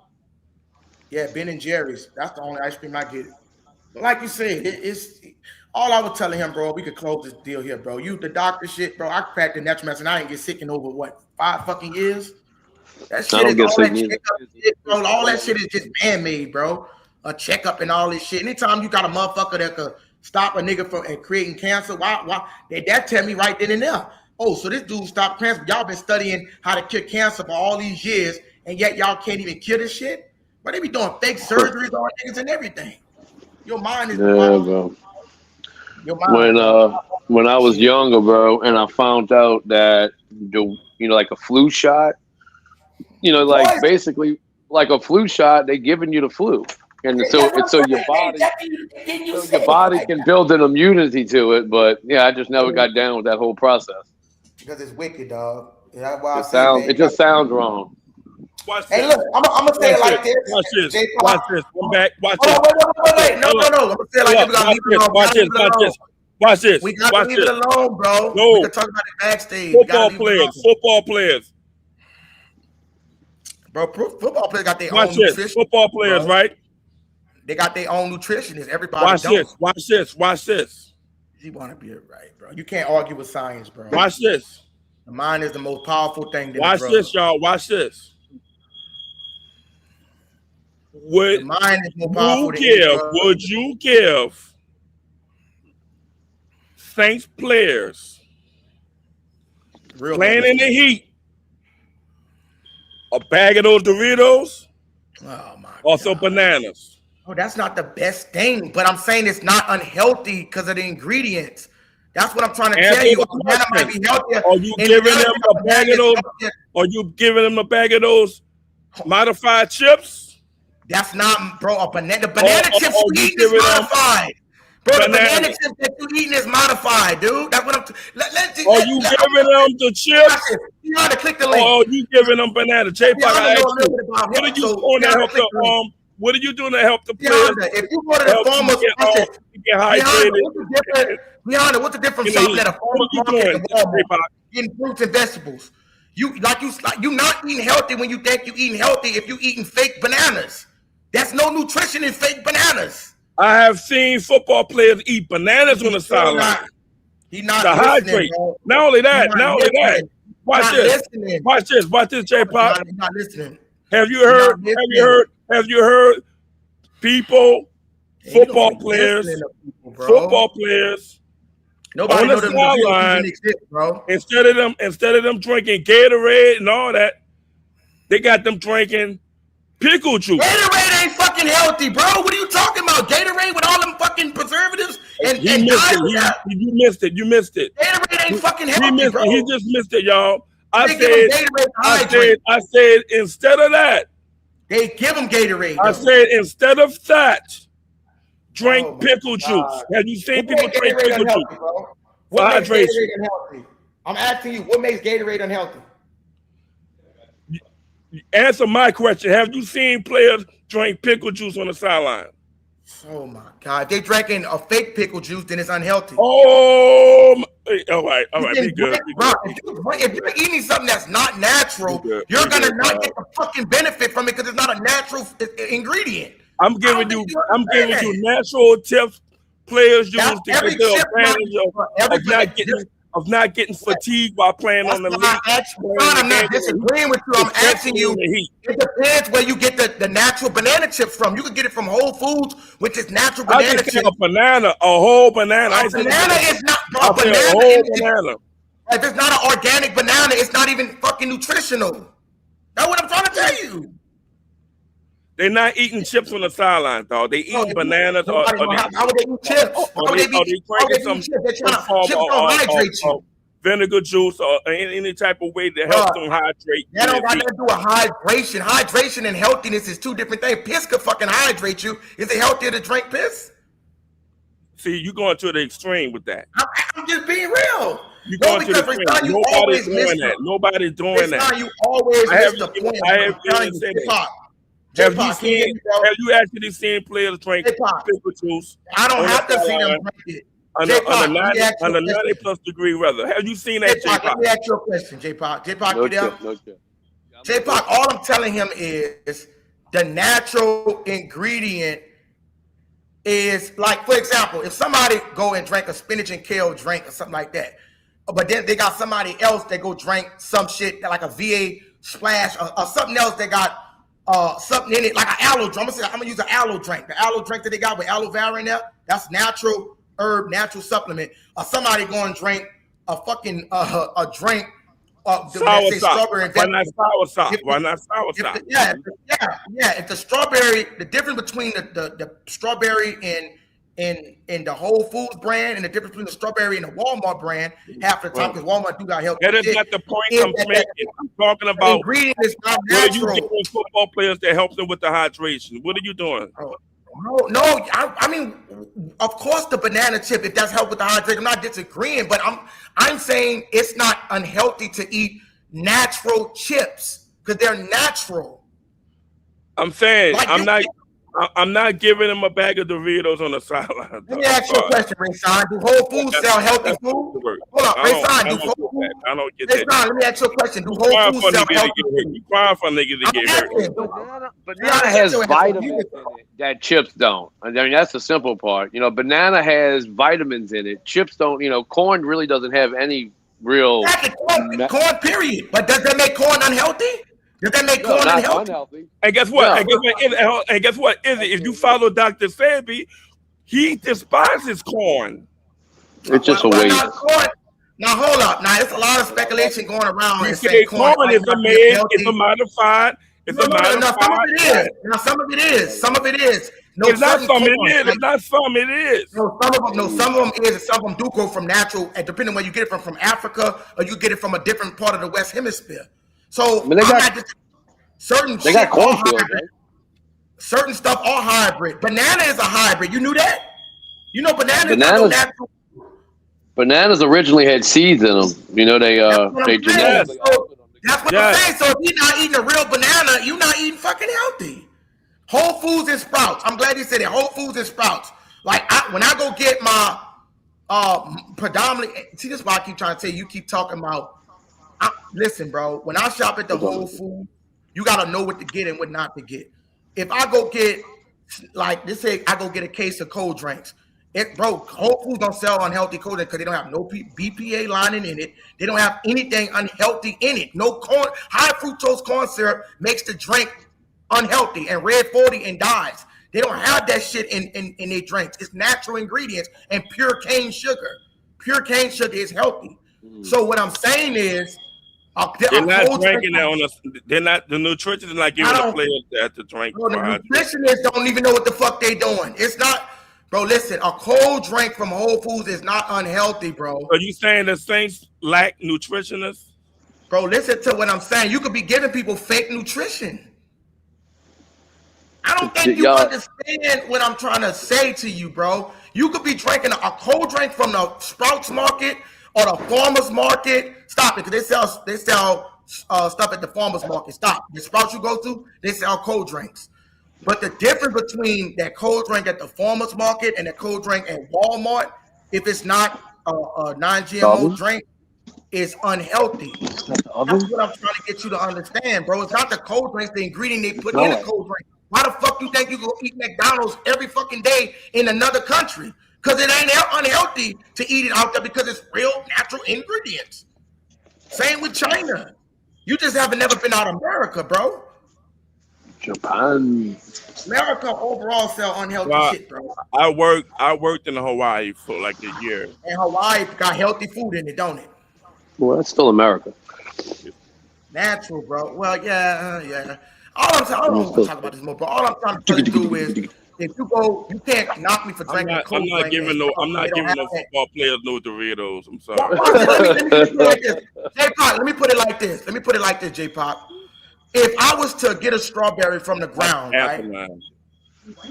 If I was get a natural strawberry, make strawberry juice from strawberry juice. The difference between me making a natural strawberry drink and putting acid in there, put acid in there, is different from me buying some shit at Walmart that got high fructose, putting added preservatives, added sugar, added junk. Like, that's the difference between, bro, stop, this dude said, eating junk food. When you go to the Farmers Market, they sell fucking junk food. So obviously you don't know shit about health. You obviously don't know shit about health. I buy my juice, bro. My juice is watermelon juice. That's what I drink. Watermelon juice. You eat too much. If you eat too much during this time of year with the black seeds, right? And everybody's body is different too. Like, very important. Very important. You take your watermelon juice, mix it with a little bit of cherry juice and a little bit of lemon juice. Fire. If you eat too much of the same vegetable, and you drink it cool, and you drink it super cool, huh? Yes, sir. Yes, sir. You say, J-Pop, I was to eat Brussels sprouts every fucking day. That don't make me healthy by just keep eating Brussels sprouts. If I don't get all 9 amino acids, it's still not going to work out.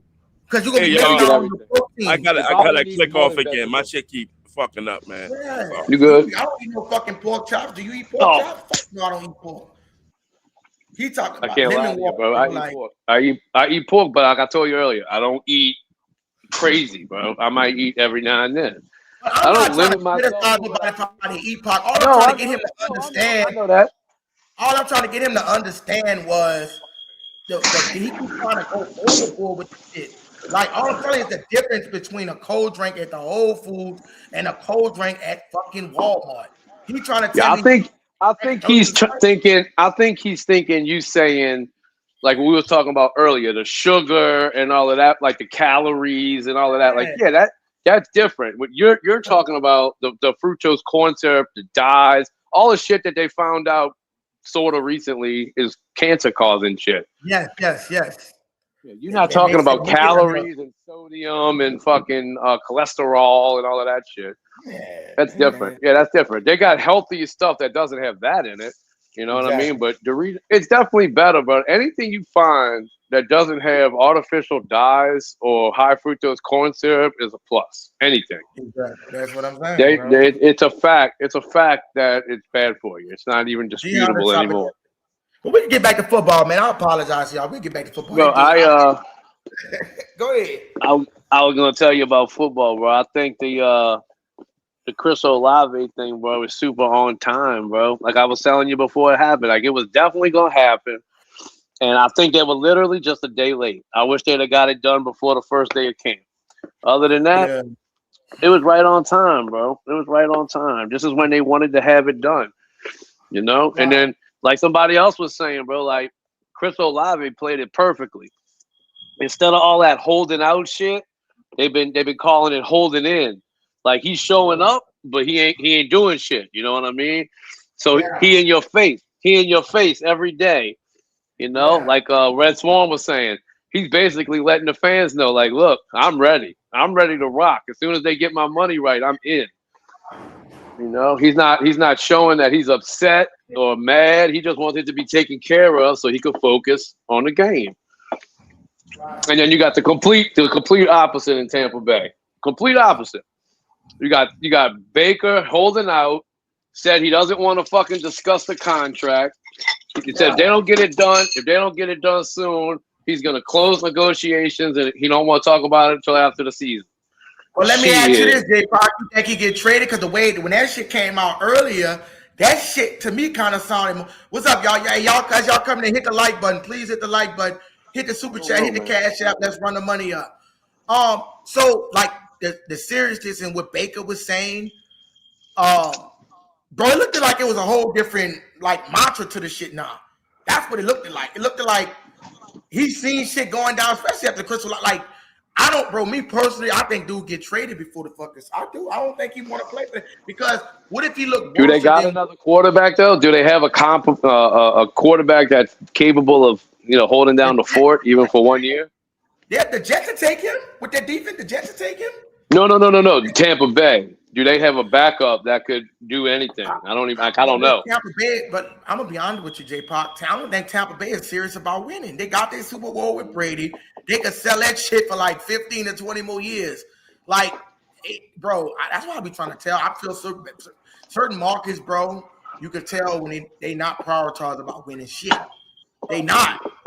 You see what I'm saying? Maybe Baker just sees the writing on the wall also. I gotta play Sydney music. He paid for it. Go ahead, Sydney.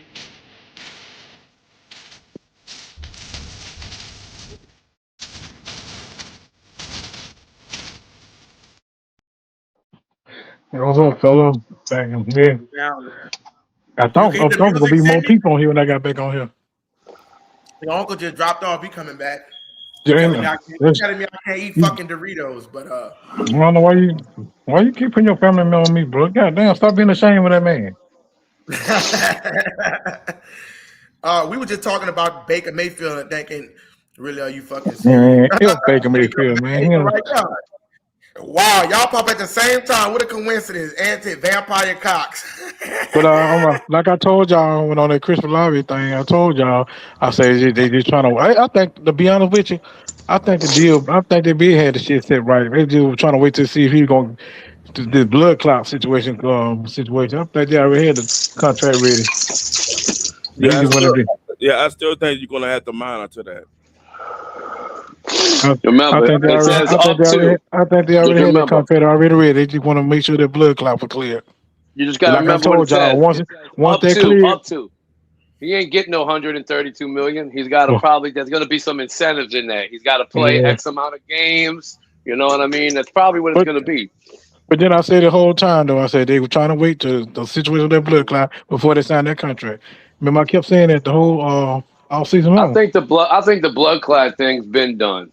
I think it's just a matter of figuring out how it's going to work, how the Saints can cover themselves if he gets hurt again. No, they were still monitoring him on that blood clot. He was still dealing with it. They were still monitoring him on that. So the $90 million is the most important fact. Yes.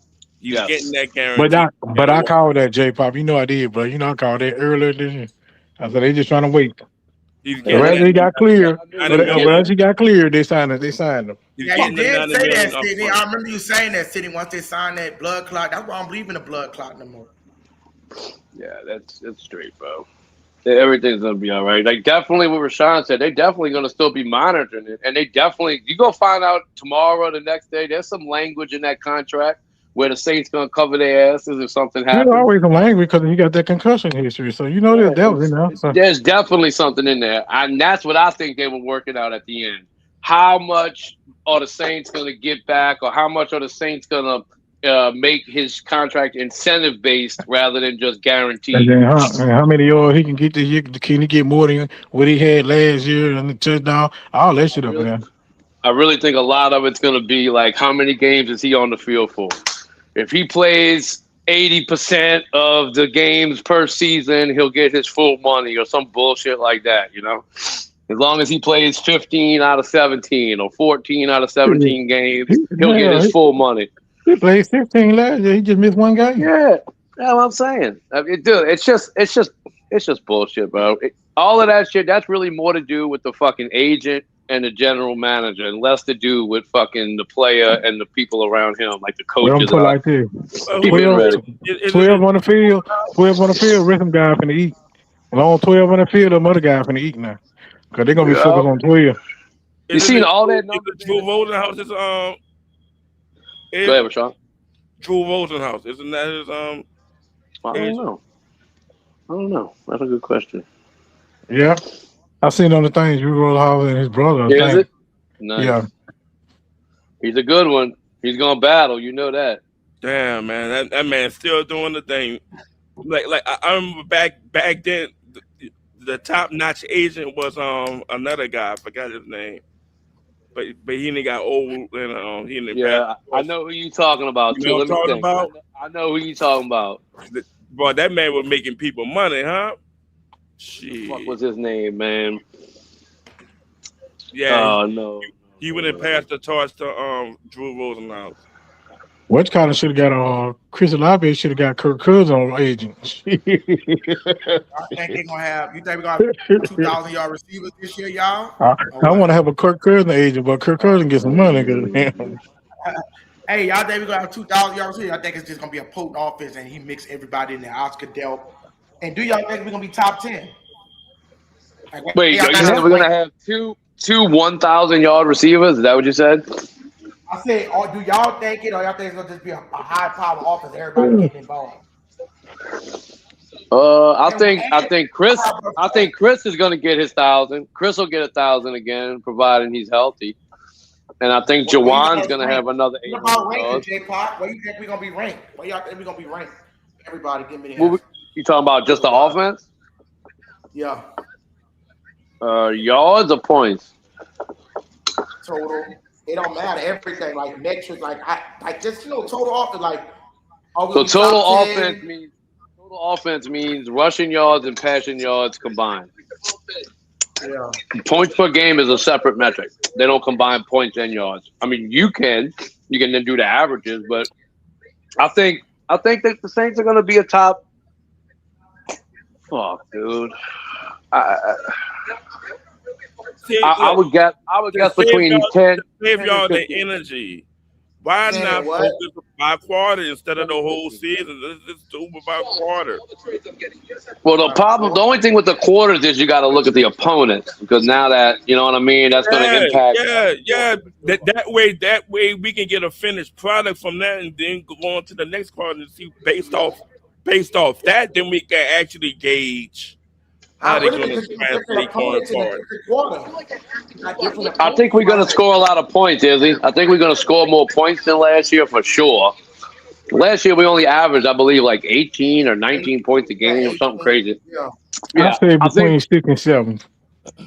Between what? Top 6 or 7. Oh, you're talking about ranking. Yeah. Points per game. If the points per game get to 21 or up, we're gonna be good. I got to rank that number 2. Because the expert got him in the top 10 though. So who? You telling me? I said the ESPN expert got him in the top 10 in the first 5 games. Yeah. Yeah, they do. The first 5 games, they're gonna average 24 points a game. That's what ESPN said, Rayshawn. No, I'm asking you. How much? I think they're gonna average 27 to 30 points a game. Yeah. In the first 5. In the first 5, I think they average 27 points. Book it. That's a lot of points. I really do, bro. I think that Kellen Moore, bro. I don't think you understand. Like, we not lacking. We got top running back. Well, I can see that in the first 3 games right now. So they got. Well, they're gonna need to Detroit. score. They're gonna need to probably score for the Detroit game, and I know we're gonna run the score up on Atlanta. Baltimore, I'll be honest with you, I don't know a ton about Baltimore overall, especially their defense. Let me see what their defense was right. Hold on, let me see what their defense was right. 31st, I know 31st passing attack. It wasn't good last year. Yeah, I know it wasn't good last year. Hey, Pac, I'm telling you, they was ranked 31 in their passing defense. They got lit up. They got fucking lit up. It was right up there with Cincinnati and Chicago. They got tore the fuck up. When Meta BK went down and all that shit. And hold on. They was defensive finish rank 18, but in points allowed per game, they was 23.4. Told you. And well, was ranked 24 in total. 24 in total yards. And what about passing defense? Damn, they allow points a game. Damn, they allow 30. I mean, I'm saying this wrong. 354.5. Damn. Thank you. Baltimore ain't no fucking body. You gotta stop that shit. You playing at Baltimore, the different element. It's not like you playing at home. It don't matter. I think we could be better. I think we could on the road is to have they literally favorite. We'll be able to score on Baltimore. The question is, they favorite by a touchdown over the Saints, man. But say it again, J-Pop. We'll be able to score on Baltimore. I think we'll be able to score on Baltimore. The way that the points per game is going to go up is if Baltimore can score on us. If they have trouble with our defense, we're not going to need to score 28 points. It might just be a fucking 21-13 game. But I see this though, J-Pop. I see this right here. I'm gonna say that on that Baltimore game. I see. Only thing we're gonna probably have to stop. If we can stop their run game, then they're gonna have trouble passing because they really don't have no hell of a receiver that you're gonna be really scared of. No, so they got young guys. They got Zay Flowers and they got 2 young kids that they just drafted. Yeah, but Zay Flowers, he only get open when Lamar Jackson really like running. You know what I'm saying? He ran out of his pocket. Yeah. So he really he gonna beat off them a one-on-one type situation. I'm more worried about Detroit. Not just because it's Detroit, just because it's the first game of the year. You know what I mean? And it's on the road. They're the more team that I not worry, like fear, but I'm more concerned about Detroit than I am about Baltimore. For sure. Yeah, because Detroit can't put up a point. But, I mean, they're capable. Let's see how they look. Who got the third game? Watch this. I'm gonna ask a real serious question. I probably did it before. I want to see if the temperature changed. If the Saints start off 0-2, do you think they can win the must-have game, the next game? Yeah, I had said before, I'm not worried about them going 0-2. It's more about how they look going 0-2. No. What I'm saying is not. What I'm saying is the response after the 0-2. When they play the Raiders, the must-have game. So are you asking if their confidence gonna be shaking and going 0-2? I'm saying that. How do you think they're gonna respond after starting 0-2 to get the I money. think If they start 0-2. If they start 0-2, I still think they're very, very capable of going 4-1 or 5-0. No. Just that particular game, week 3. Me too, Pop. Me too, Oh, Pop. week 3? Week 3. Yeah.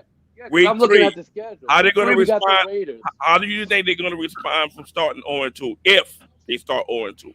That's they're going to respond by winning that game. So week 3 through week 7, they're all home games except the Giants. He said just that I know game. you're just talking about the Raiders. Yeah, we should be fine, bro. The Raiders shouldn't scare us even after 0-2. Okay. I mean, I think, like I said, Rashawn, now, if we look like those first 2 games, we lost them and something looked wrong, I don't know, like something, it just looked bad, like we got stomped, then I would be a little maybe worried. But if we still look like a decent squad, but we lost a close game or something fucked up happened and we lost, I think they'll still have that confidence. Now, I'm not worried about 2 games. Like me and Izzy talked about. So remember the Super Bowl year we started. So you ain't worried about the Raiders me pull a sneak attack? No, they're more than capable. I know what you're getting at. They're more than capable. But who the team I worry about sneaking up is the Giants. That's the team that I think people might take lightly that could very easily be a lot better than last year. I Giants don't want that get back. I will worry about trying to establish home dominance in the first home game against the Raiders. Yeah. Like I said, once we get to the Raiders, we go home. First. You can't. Where we playing the Giants at? You can't have the first home game as an L. You can't do that. Where we playing the Giants at? In New York. Oh, that I don't know, man. Because the Giants going to they get back from last year. Yeah, after the first 2 games, we go home. It's Raiders, Falcons, Vikings. I think we could beat all 3 of them. We definitely got to get the Falcons. Yeah, that's our only primetime game. And I'm not really scared of the Vikings. I know there's a lot of mixed reviews on the Vikings. I'm not sold on the Vikings. You need more? Hey, lo behold, they got your boy Jamal Adams. I don't know if that matters anymore, but when Jamal Adams was playing, Jamal Adams was a beast. Oh, he washed up though. Let me ask y'all a question. When is the first preseason game for the Saints? August 15th. August 15th at against the Jaguars. Yes, sir. Jacksonville. I can't wait I can't wait. Ooh, that's 2 days out, man. Be 2 days out. Okay, then. Hey, I'm gonna be streaming. I'm doing that man hard, y'all come join me. Even though I'm doing that man hard, bro. It's a home game, Sydney. It's our only preseason home game. Yeah, but check this out. Hey, Sydney, y'all join me. That game is. I'm gonna be live streaming that game, y'all. You don't think that Jacksonville players is going to see about ATN? Yeah. I knew you were gonna say that. I'm hoping that motherfucker don't be on the field too much. No, he don't even have to be. Like they can meet him after the game or before the game, start talking shit. Yeah. The only time he had got hurt, man, when he played against us. Remember that preseason game? Mm-hmm. Oh man, my head fucking. Yeah, who the other preseason games? The Rams. They got the Rams and the Cowboys. Cowboys, that's it. Damn, fuck them Cowboys. We got a joint practice against the Cowboys on the 13th. We played the Cowboys in the preseason? Yeah. Preseason, yeah, not the regular season. Oh, I know we're playing there. Oh, they don't want to see us no more in the regular season. Fuck the Cowboys. They got a nice squad this year. Like they made some nice moves, good draft, but fuck the Cowboys. Yeah, all day. I don't yeah. I'm not. So who y'all giving that division to? Everybody different. I done heard every answer. Man, the Giants gonna be trash as fuck. I don't give a fuck about For my money, I'm gonna give it to Commanders. Commanders? Oh, you out your mind? Yeah, I think with Jaden Daniel, I'm going with Jaden. But I think the Saints gonna be a problem. I think the Saints gonna be I don't think the Giants gonna be like winning J-Pop because they got a new system, new head coach, and everything new. Yeah, I'm not saying they win in 12 games. I'm saying they're gonna be better than they were last year, and so teams are gonna sleep on them. Just like I think the same way about the Saints. people are gonna just think, "Oh, this is the same team from last year." Nah, we're not the same team. I mean, the Giants done changed head coaches, their receivers hopefully get healthy. What The about Malik quarterback, like Davis? he's still hurt, bro. That's what I'm saying. If he gets healthy, and that Jackson Dart kid takes the I thought he step, practiced in that thing training camp. I thought I seen him practicing. I don't like the fucking running back that much, but he's another piece of the puzzle. Scatterboo or whatever. All right, hold on, I'm coming. He is reckless, but that dude trying to do a backflip, almost bust his neck. Yeah, I'm not a fan of him, but he does run. I mean, he runs hard. I'll give it to him. He runs hard. Yeah. We actually Okay, so who do y'all think will win the NFC East? It comes that for me, I'm picking Philly. I'm picking Philly till Dallas knocks them off. Dallas gonna have to show me something. I understand they got a good squad. The only way that happened, J Park, if Philly offense is straight trash. Goes backwards, yeah. Okay, what about the NFC North? AFC North? NFC. Oh, NFC North. I'm That's going with actually Detroit. I'm going with Detroit. That's a nice division. I'm gonna be real with you. Detroit was last year, but I don't think the Bears have a good season again like they did last year. I don't think the Vikings are the real deal. So for me, it comes down to Green Bay and Detroit. Green Bay or Detroit. Yeah, Green Bay or Detroit. Okay, I got one. What about the NFC West? That's another tight one, bro. That's a good one. Rams, I gotta go to Rams. They're gonna be the Rams. Give me the Saints and the Bengals. Y'all gonna pick them on the Super Bowl champs? Saints and the Bengals in the Super Bowl. No, like I said, the Rams have upgraded their defense. Yeah, bro, they good. The Rams, Seahawks. Okay. Top notch. Oh, I already know some of y'all answer on this one. What about the NFC South? The South? The NFC South. Yeah. No, he said the NFC Falcons. That's what he said first. That's the NFC South. It's gonna be the Saints. Hey, so let me ask y'all. So who y'all got winning the division? Everybody got the Saints winning the division, right? Yeah, I do. Okay. And what's the record? I was just doing that, bro. I was just laying out my wins and losses earlier today. No, not to ask me. If I'm saying 7-10, I'm out of that discussion too. I don't know, man. So look, if they go 7-10, Rashawn, where do you think they finish in the division? Second, third, last? Third. Okay. And then how many wins do you think the first place team has? Whoever wins the South, how many wins do you think they got?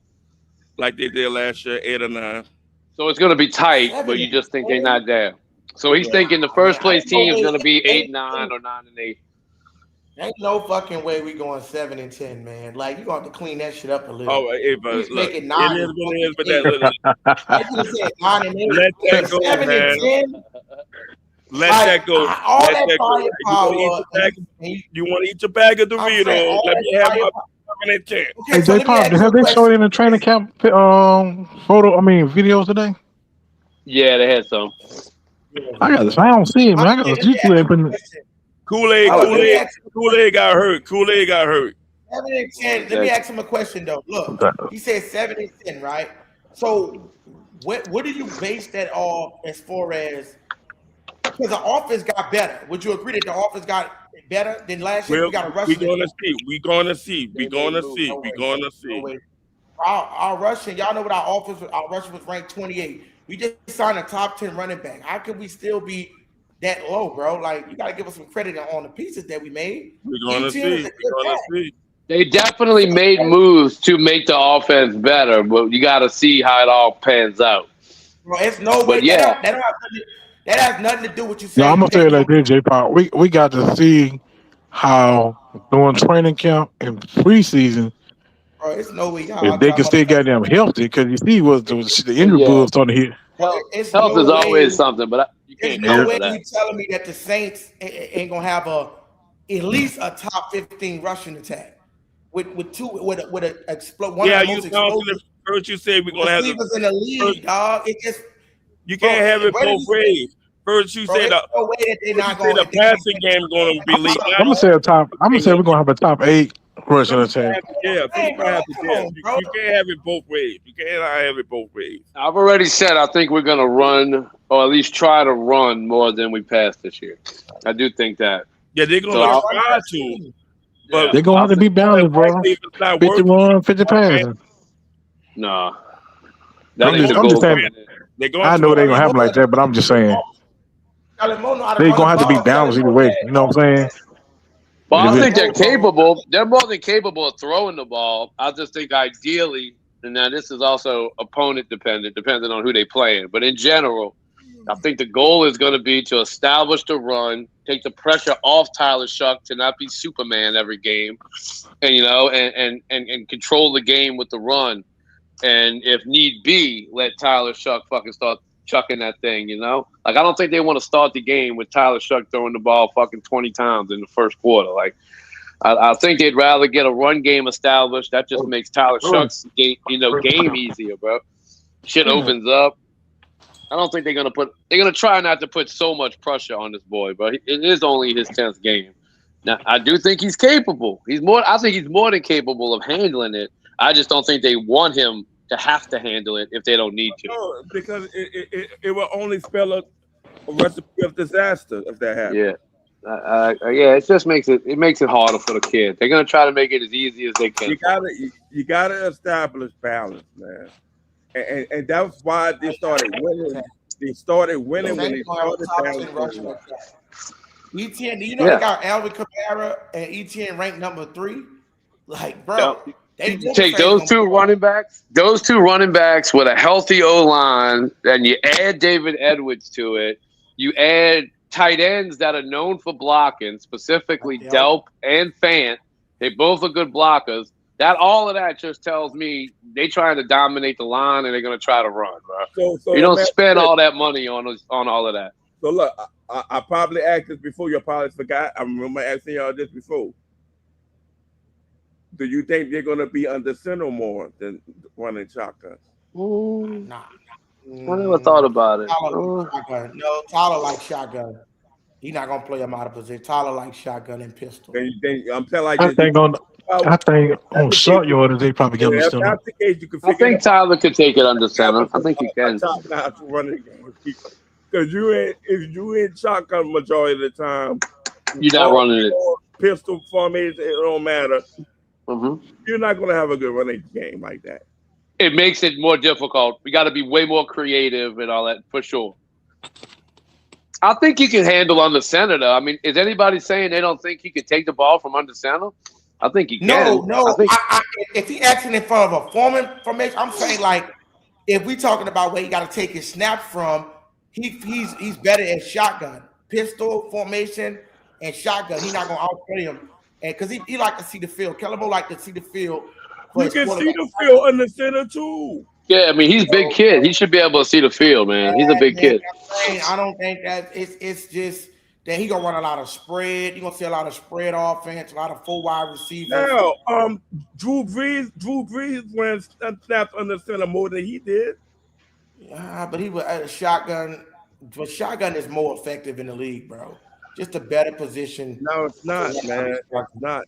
It becomes predictable because they know you passing the ball. They know you passing the ball. They kind of stop. I know, but you get a better chance to protect against the rush. Like, for example, I'm saying it all depends because if you got to take a few steps back, it allows the rusher to get close before you set your feet. Shotgun, you already set. So you can see the whole field. It's just you get way more time to throw the ball in shotgun at the same time. You get like approximately 3 to 4 seconds in the shotgun. Hey, I didn't know this. Last year, Tyler Shuck took 90% of his snaps in the shotgun. That's 90%. It's too much. No, that's too much. And if you expect him to do that against Baltimore and Detroit, it's not going to look good. It's not going to look good. Listen, bro, the shotgun. Let's just say our offensive line, which I believe we're going to have a top 15 offensive line. If they can block for Tyler Shuck, give him a clean pocket, bro, he gonna dot motherfuckers up, bro. That's the thing about shotgun. After shotgun, he had a 74.8 passing grade, which was made him 11th in the shotgun. You know what I'm saying? So he's doing well. He's doing well in the shotgun. When I'm trying to tell him, and look, but this time, can you look up this for me when you get a chance? What was Tyler Shuck ranking among? What was Tyler Shuck ranking among quarterbacks from week 8 when he got in there from the last 5 games? What was his what? Type in Tyler Shuck last 5 games passer rating stats and see passer rating. Passer rating and what he was ranked. You asked that before. Can we not come to a consensus? Last 5 games. Let's see what he who they played against. They played against the Jets. Yeah. They played against Tennessee. They played against Carolina. They played against Tampa Bay twice. They played against the Falcons twice. We didn't have a running game. Right. Hey, let me read. That's what I'm saying. We didn't have a running game. I mean, let me read you this real quick, y'all. Real quick. Let me read it. Tyler Shuck, and this is something different, Izzy, my bad. Because I already had this pulled up. Tyler Shuck's formation percentages will likely shift towards more under center in 2026 due to the specific skill sets of the new offensive additions. Travis Etienne and alongside Alvin Kamara should maximize the multi-rushing attack, blah, blah, blah, blah. Taking snaps under center allows running backs to receive the ball deeper in the backfield with downfield momentum with Etienne, which Etienne excels at. And the offensive line reinforcements makes them think that they're also going to fucking be under center a little more. But here's the main question. I hear all that. Hold on, Pop. If you look in training camp, they under center. And him to the running back. But last year they were 90% in shotgun. I think that's going to change. It's going to be maybe not even, but it's going to be under the ball more. Pop. The main difference is this: will Kellen Moore be more patient? Yeah, I think they're gonna really. I think I said it earlier. I think they're really gonna try to run. I think that's gonna be an effort they're gonna try to really do. If you try to start the running game early and it's not successful, he has a tendency. I know. Abandoning the running game and being shotgun. I don't see Etienne. That's why you see them hikes in the number with the shotgun formation. You know what Etienne was ranked in explosive running? He had 20. He led. He was like what? Number 8. He would try to go under center early. Etienne, he's gonna scratch that shit. So Rashawn, what percentage do you think it needs to go? If he was 90-10 last year, what do you think it needs to change to be a more to be more effective?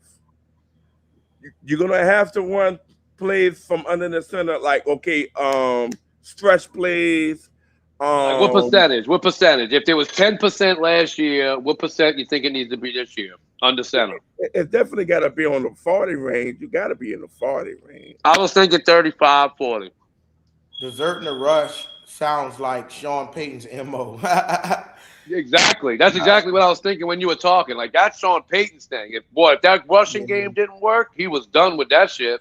Straight to breeze. So y'all telling me in the first half of the season, and even a little bit in Tyler Shuck's first entry into the league, that he wasn't pass happy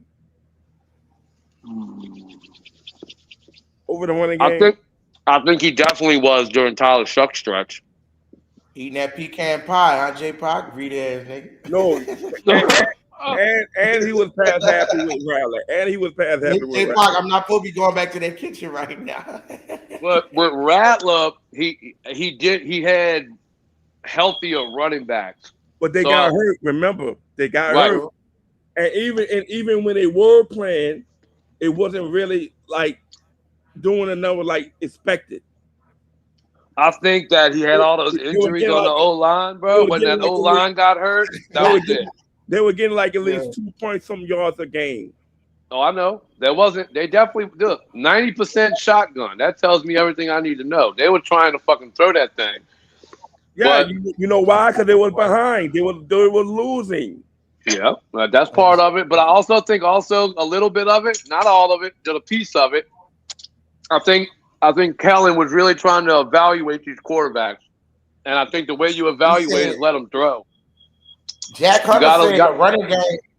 Jack Hunter said, my bad, Pop. I'm gonna cut you. I just wanted to. No, you good. No, you good. Jack Hunter said the running game, we were playing from behind. That's true. Yeah, I just say that. That's what I just said. Yeah, no doubt.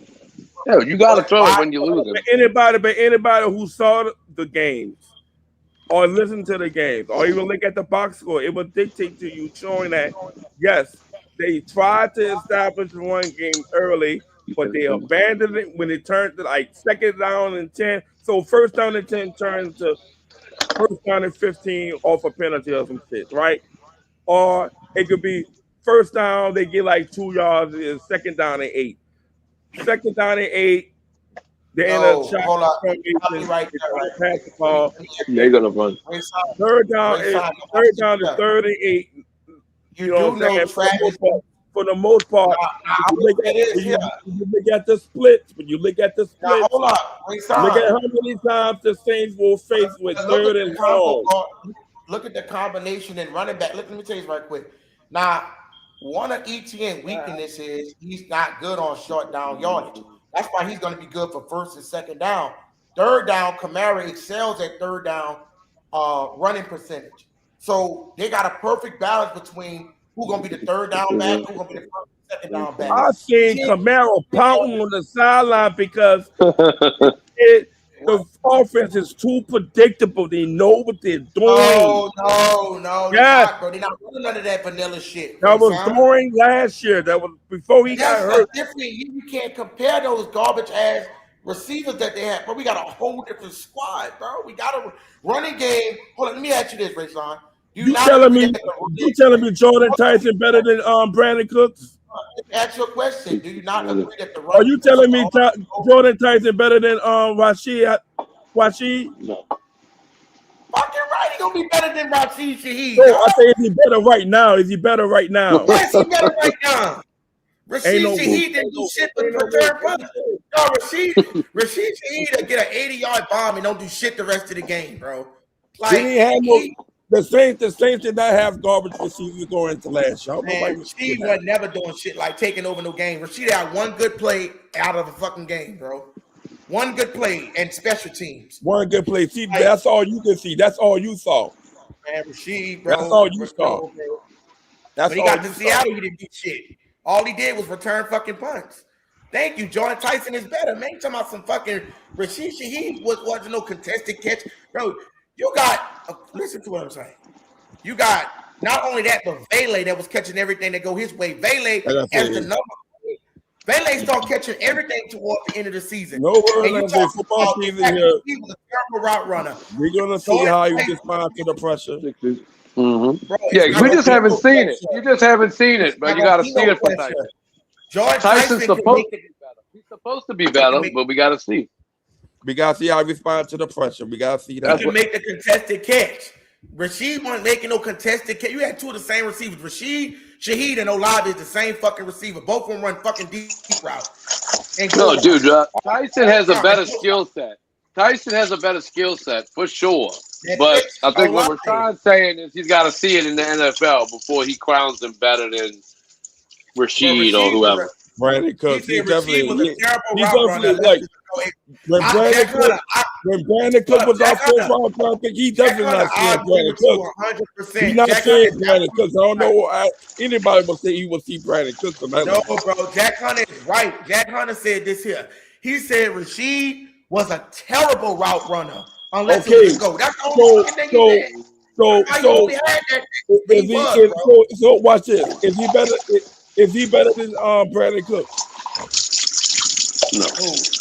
Maybe right now, but not in their peak. Cooks was better than peak. Remember, Brandon Cooks came out in the first round as well. Remember. I don't give a fuck. And he came with some accolades. He won the Bolivia Conference. Brandon Cooks wasn't even in his prime when he got back. Brandon Cooks was washed up. No, but he played for us a second time for sure. No, I'm saying, look, y'all missing the question. Buffalo. He got the game winning. Compare. So here's the question. Y'all missing it. Brandon Cooks' first year at the Saints Brandon Cooks' first year I gotta say, was Brandon Cooks phenomenal. was 5 foot nothing and old. Do you think? Do y'all think Jordan Tyson's gonna have a better first year than Brandon Cooks did? Yeah, I think Jordan Tyson. Now listen, I don't want nobody to get this misconstrued. Kind of like with Pac on this one, and it's what I would agree with you with Pac. I think we got so many motherfucking weapons that we're not gonna see Jordan Tyson. You know, I'm not gonna say a phenomenon, like, because I believe that it's gonna be a balance. I believe we're gonna be so productive in the running game. I feel like we're gonna have so many tight ends. You gotta think about it like this here. Jawan Johnson was an 800-yard tight end. Then you added Olave. Bro, if Tyson get 800 something yards, I'm fine with that because I know he's not gonna be targeted. I'm not gonna say as much, but they're not gonna, bro. I'm telling you, bro, with that. He's not gonna get targeted as much as the kid in Tennessee. Yeah, I don't think it's gonna be like that, bro. I think it's gonna be situational. Yeah, think about it. The kid in Tennessee, he's gonna be their number one receiver. Tyson, at the best scenario, is probably gonna be our third receiver. You know, because you still got to put Jawan. What are you talking about? What kid in Tennessee? Carnell Tate, the kid that got drafted. Yeah. I just think he's got a better chance to put up numbers than Tyson does. Not because of talent, just because of situation. Yeah, he's going to be there one. You know what I mean? Like, you know, that's like Brandon Cooks. Brandon Cooks was out one, I'm pretty sure, his rookie year. Did we have somebody else? But clearly he wasn't no one. I know what you mean. Who won number one? Brandon Cooks? He means like number one in size. Prototype. Yeah, but we're not talking about that. We're talking about production. If Brandon Cooks and Jordan Tyson both came out the same time, Tyson would get picked over Cooks because of his potential. And I agree. He was higher picked than him anyway. He was 8. I think Cooks was 11? But guess what? Here's what Jordan Tyson got to prove to me. Can he be consistent like Brandon Cook was with the 100 catches a season? I don't think you could do that. I don't think it's a fair assessment because that is a fair assessment. We got so many. That is a fair assessment. Let me tell you why.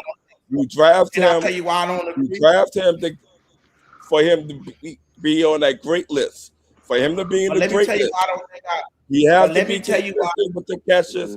He has to be on the field. He has to produce. But let me tell you why I just got a little tweak in my. That's his legacy arc. I know he was drafted.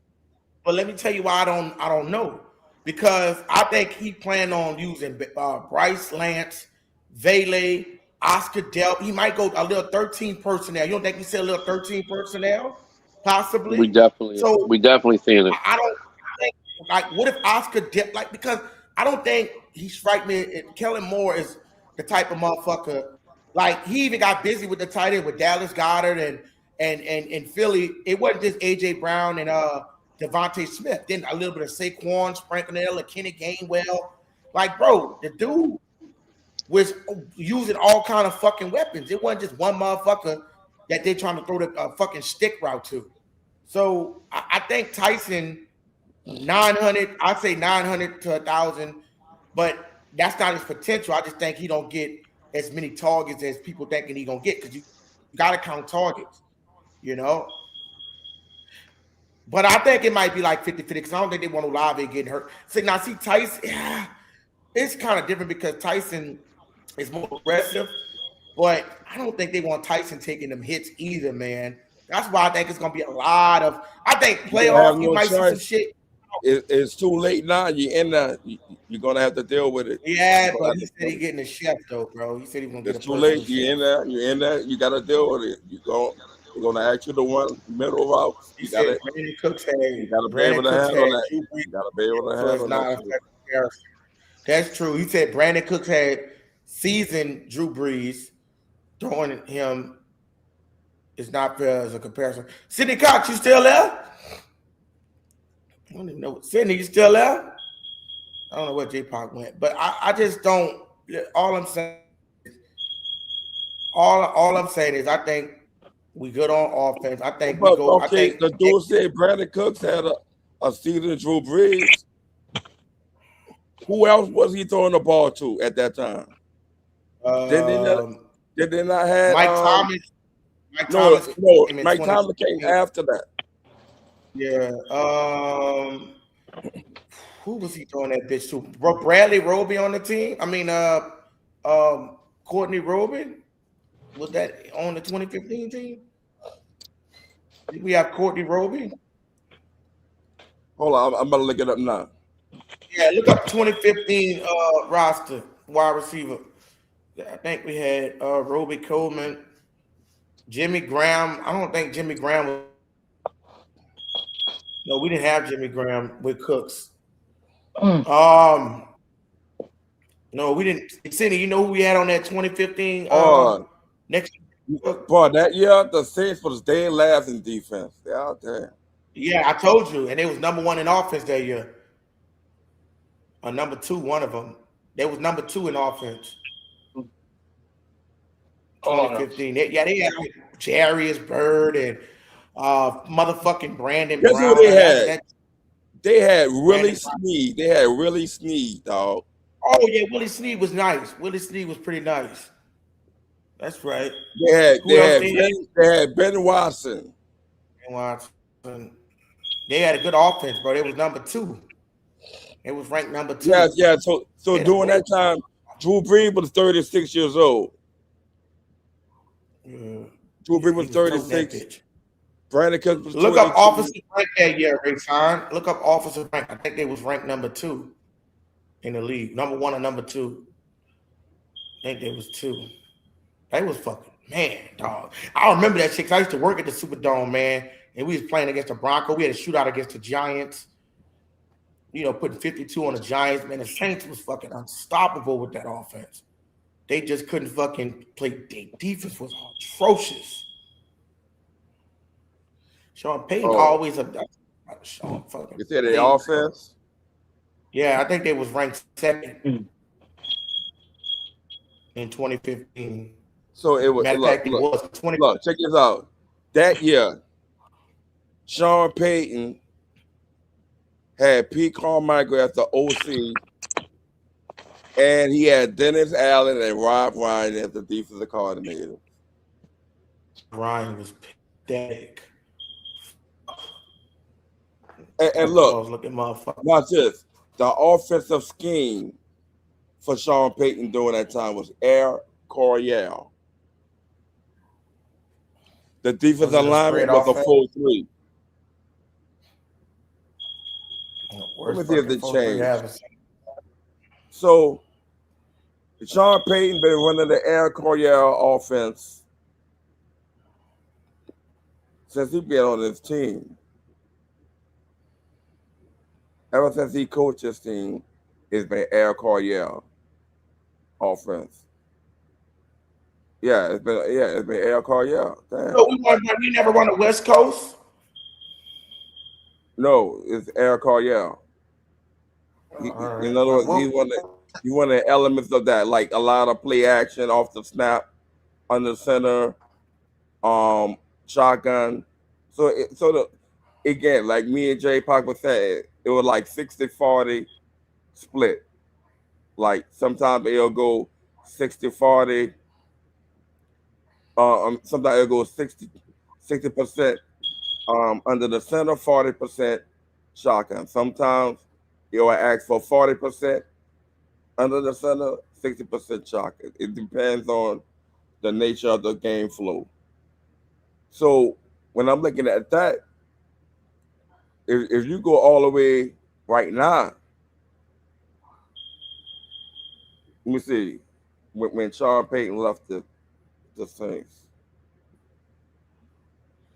Watch this.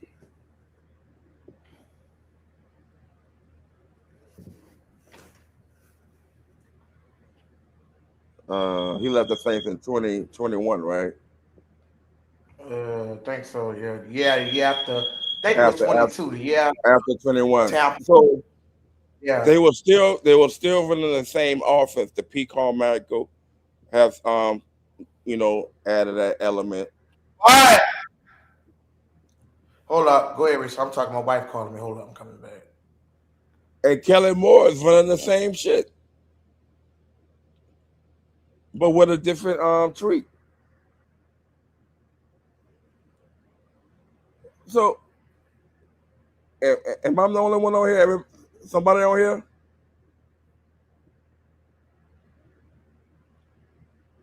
Or just me and him? I find that strange how a lot of teams is running that type of offensive scheme, but it's hybrid or it's like different variations of the offense. We see Eric Coryell.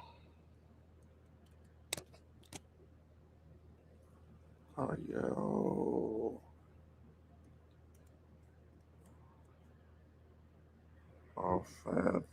I'm still here, bro. I'm getting some juice and cookies. Hey, you said Kellen Moore running the same shit? The Eric Coryell. That's crazy because I'm looking at it for the offensive game, but it's a different variation. So this is what it is. And we had a discussion about that before. I don't know why I clicked that. That offense is a high-powered vertical passing system. It's vertical stretching, attacks deep downfield rather than purely on chart horizontal throws. Tight ends. The tight end is the most pivotal player in the offense. Option routes. You know about option routes? Complex motion.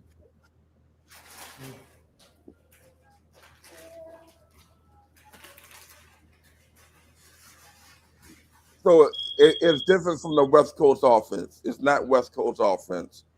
So I'm gonna ask him this: how many teams? How many teams implement that offense?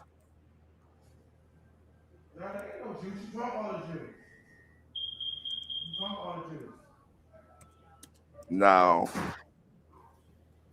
in the league.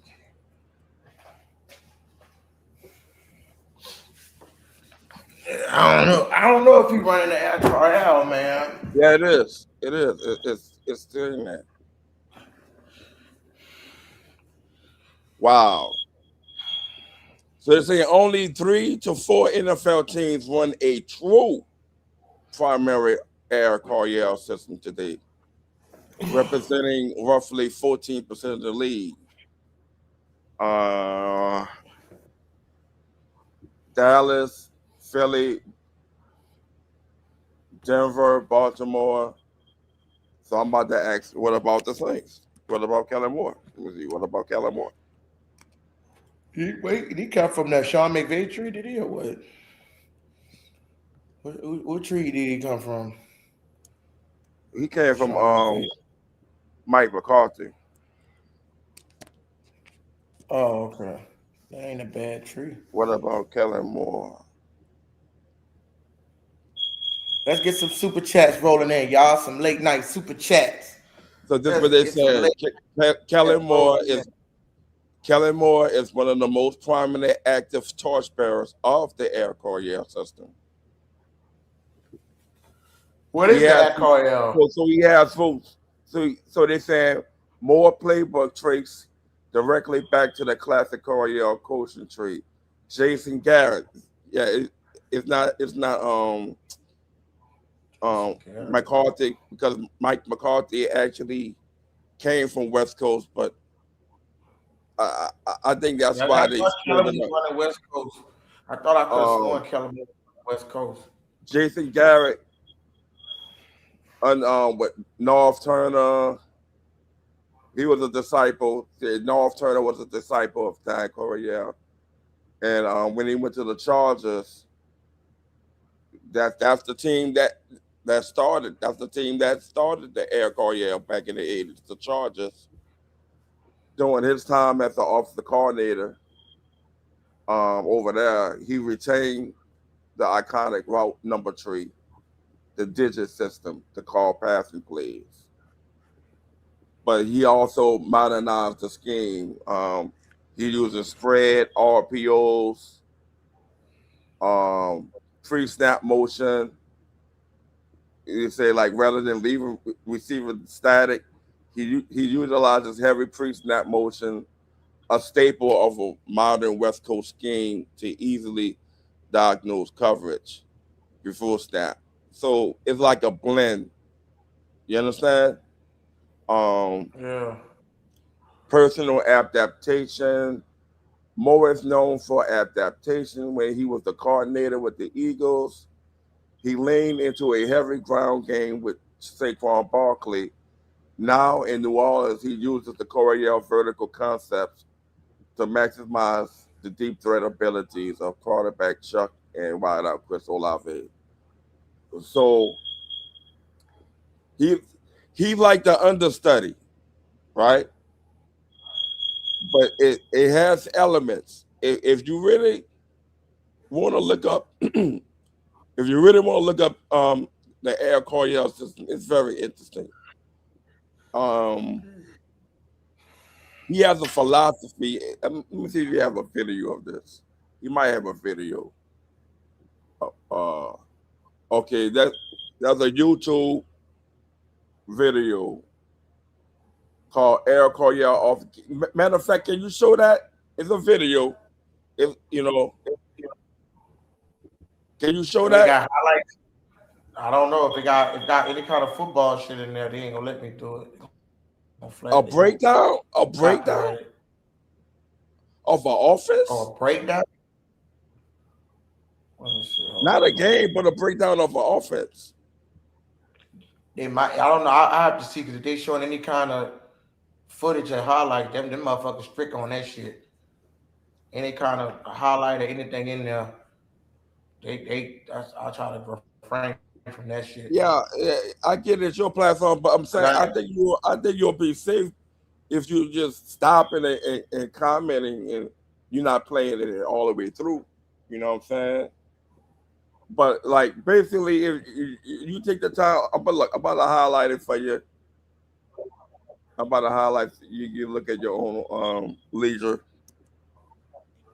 Jack Hunter said Kellen Moore and Sean Payton's system are very similar, which is fun to hear. Oh, okay. So Jack Hunter said Kellen Moore and Sean Payton's system are very similar, which is funny to hear him talk bad about Moore. And I kind of agree with Hunter with that. That's why you say, like, if they run the same kind of Aaron Coryell type system, how can you think that Kellen Moore not going to be a finished product? Basically, basically, I know you say here disciple. I'm gonna tell you the difference. Sean Payton had a ready-made quarterback. Kellen Moore do not. Okay, so now I feel like the premise is changing. So you telling me? Okay, so let me say this. So you telling me? Well, I don't know if I can really say that because. In other words, when Sean Payton had Drew Brees was already developed. Drew Brees was already developed. I don't know if I can say that because he wasn't that good in San Diego. Man. I don't know why you can't say that. They replaced him with but I'm saying they replaced him with Phillip Rivers. He could have been that fucking good. But when he went to the Saints, he was already developed. He wasn't fully developed. Semi-developed. No, man, he was already developed. So why did the Chargers get rid of him? Tyler Chuck is still developing. But Drew Brees, what did he go after, like 3 years after he broke his shoulder? So, okay, so let me ask you this question. Let's just say if we drafted a Shadow Sander or somebody like that. I'm saying somebody that was more proven in college. I'm not. No. I'm not having that type of discussion because we're mainly going by what Jack Hunter said. Jack Hunter said Moore and Sean Payton's system is very similar. That's true. But in order for it to be effective, you gotta have an established quarterback. Drew Brees was established already. So you do believe in Kellen Moore? He needs an established quarterback to run his system. Talking about like That's why when you seen his offense work, he had a Dak Prescott. Yeah, he had a Justin Herbert. He had a Jalen Hurts. Yeah, I understand that part. I understand that. I get that part, but what I'm saying is, that's why I'm saying this is the leap. They throwing all their faith. They throwing all their bets on Tyler Chuck. Whatever Tyler Chuck do is how they gonna move. So let me ask you this: how you feel about Archie Manning? You talking about the grandpa? Yeah, no, his son. You mean his grandson? Yeah. He will be a development in the making.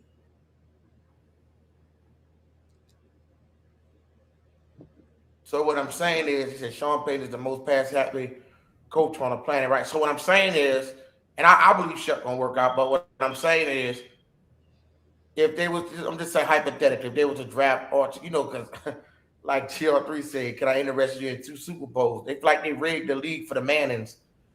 Would you be pissed off if the Saints was to draft Archie Manning? In order for that to happen, is they have to fall way low from my projection of 7 wins. If they win only 4 games, all 5, Tyler Chuck would have failed his mission of holding on to his spot. Remember what I just said earlier, how the teacher said, when you come into this classroom, you already got an A. But it's your responsibility to maintain that A. That is what Tyler Chuck got to do. Tyler Chuck got an A right now. He's the leader of the, he's the quarterback. He QB1. He has to maintain that. It's not given, it's earned. He said if he do not sustain it, if he do not sustain it this year, and he actually allowed this team to collapse, he will have to look over his shoulder going to next year. Okay, Jack Hunter said Kellen Moore developed Dak in Dallas. Didn't he? Dak was already developed. He was already developed. I don't know. Where was he at first? I don't know. Maybe wasn't that Dak rookie year? No, you're wrong. No, he was. Matter of fact, he probably was backing up Dak. No. Yeah, because he had Ezekiel. No, hold up. You wrong.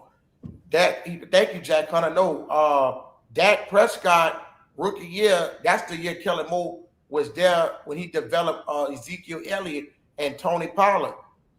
He did develop Prescott. He did develop. Hold up. Yeah, look it up. I'm gonna look it up. Hold up. He did develop Dak Prescott. Damn, Jack, I just realized that shit. Hold up. Matter of fact, let me go here. That was his rookie year. That was his rookie year when he had Dak Prescott and Ezekiel Elliott. Because I remember Ezekiel Elliott, he was responsible for that his rookie year. I'm gonna get it. I'm gonna find out. Kellen Moore has shown that he could develop an elite quarterback. Which I wouldn't say he elite. Dak is a good. Just because he don't win games, I would have to say he. All right, 2016. 2016. Told you. Yeah, told you. Okay, check this out. Dak Prescott was drafted in 2016 in the 4th round by the Dallas Cowboys. He was a compensatory pick. The Cowboys took him using the compensatory pick, back up the starter. He was originally drafted to develop behind Tony Romo. Romo suffered an injury in preseason. Prescott took over as the starter, won Offensive Rookie of the Year, and solidified Kellen Moore's eventual transition from backup quarterback into a coaching role under Jason Garrett. So now I'm about to go and look distinctly in 2016.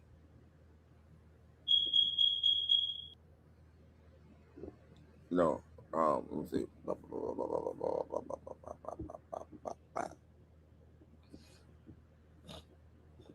That's crazy. He got drafted the same year Brandon Cooks got drafted.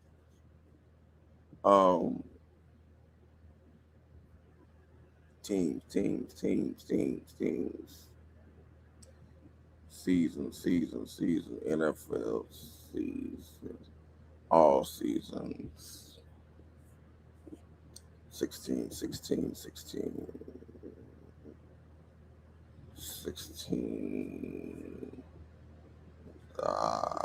Dallas. Look at that. And they went 13-3 with that. That's crazy. Rookie year.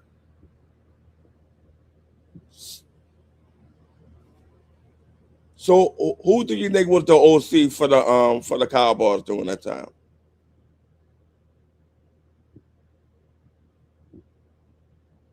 You there?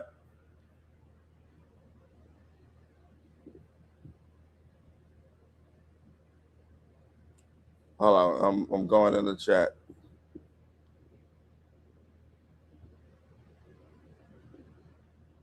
Scott Linehan was the OC for Dallas.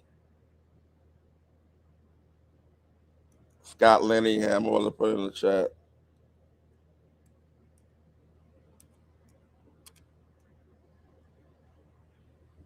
Scott Linehan was the OC in 2016. Dallas went 13-3. I'm gonna look at the rosters.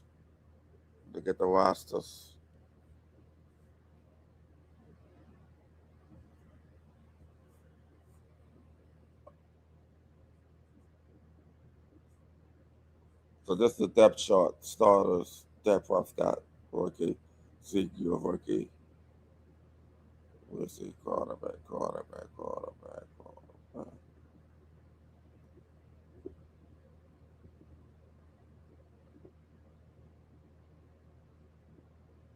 Okay.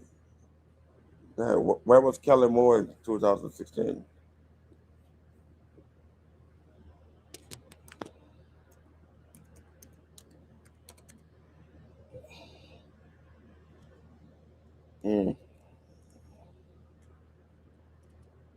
And 16.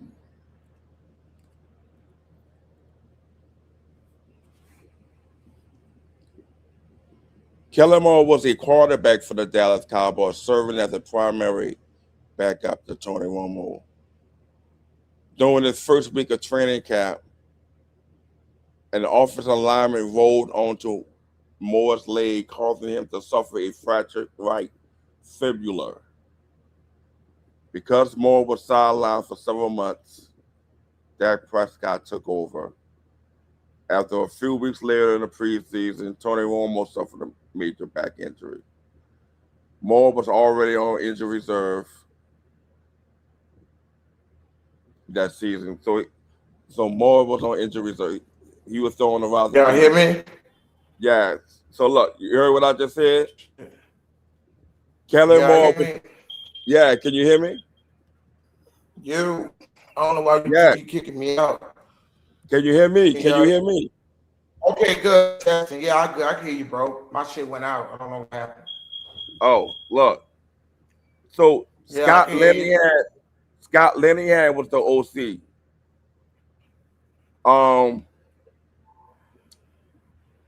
Moore. Oh, Moore was coaching him up on the sideline. No. In 2018, they immediately made Moore the quarterback. No. Kellen Moore was the backup. Look, Kellen Moore was the backup. So he did develop him as the backup. No. Okay, Kellen Moore, listen, in 2016, Kellen Moore was the quarterback for the Cowboys, serving as the primary backup to Tony Romo. Hold on one second. Right, and Kellen Moore was teaching them the playbook. That's what he's saying. No. Listen. His role that year was the chain of defense.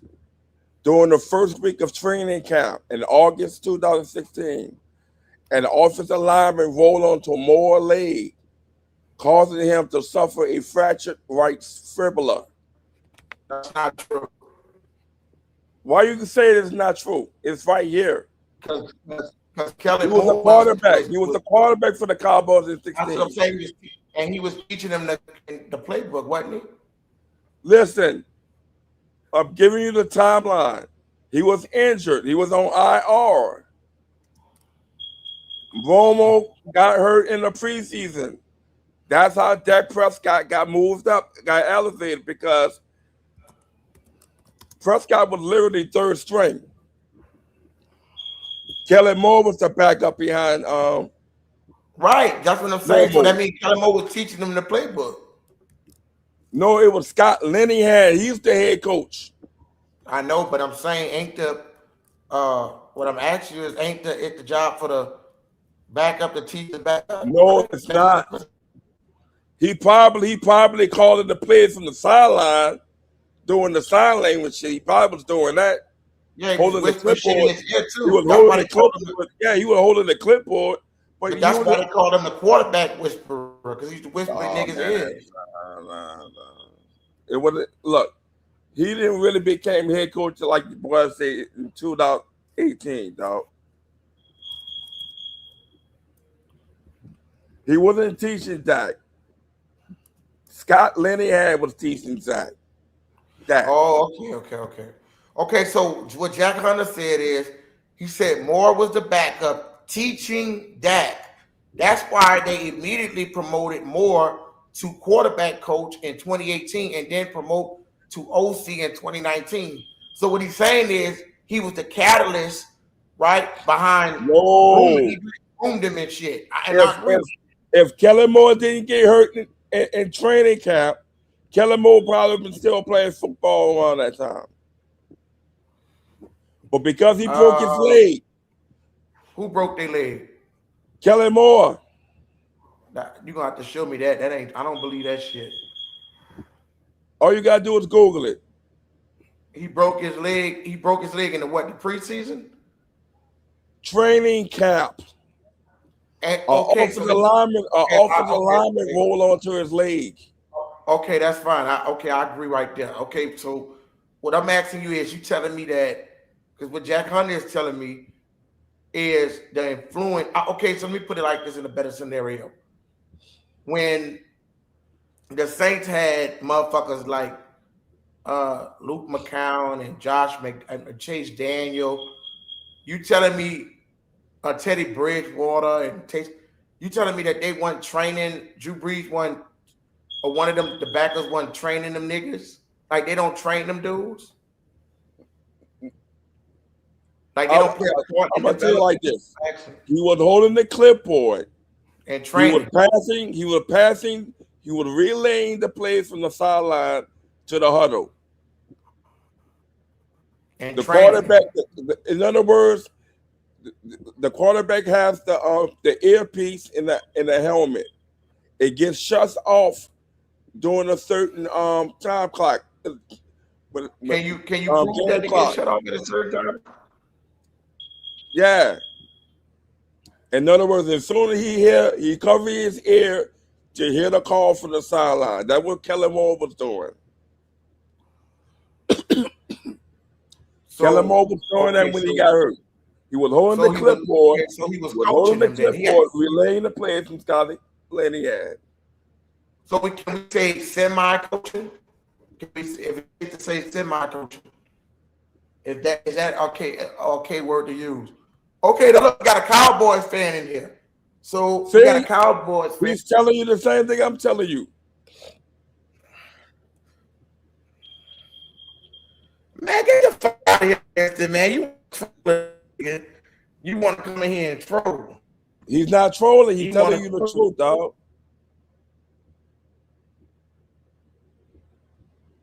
Jack Hunter, how can you say that? His first year, they went 13-3 as a rookie. Because Kellen Moore was training him.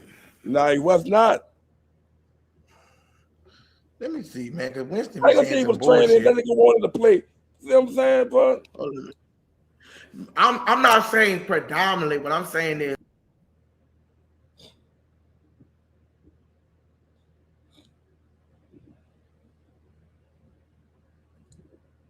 look, just accept the L, bro. He was not coaching Dak Prescott his rookie year. He wasn't doing that. Can you take that?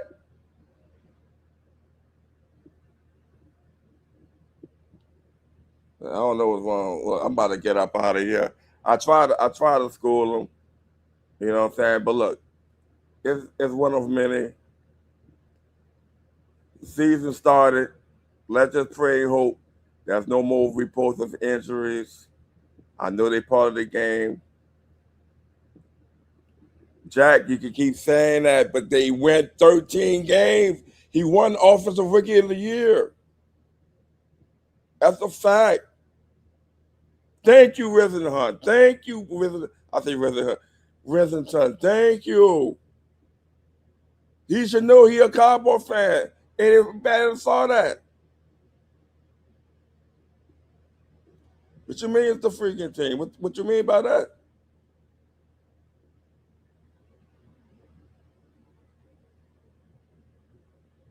Help me understand what you mean it's the freaking team. What's that supposed to mean?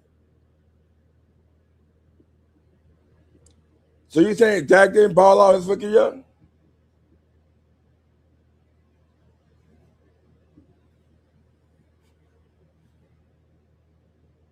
That's what I'm saying. Dak was already established before Kellen Moore even try to call plays.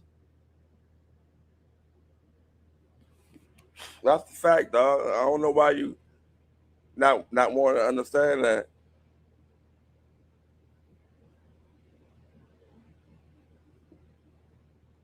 I don't know why you don't want to understand. Like I say, y'all giving him way too much credit. And like I say, this year, even he knows, based off the language he was speaking in a press conference a day or two ago, he knows that his main job, is to make sure the players are on schedule, doing a job, following the protocol, following the office of philosophy, making sure everything's intact, limit the turnovers, limit the penalties, because clearly everybody just want to plug and play, but it's a human element. If they lack discipline, that is a correlation of the head coach. So he can implement and try to outscore his opponents.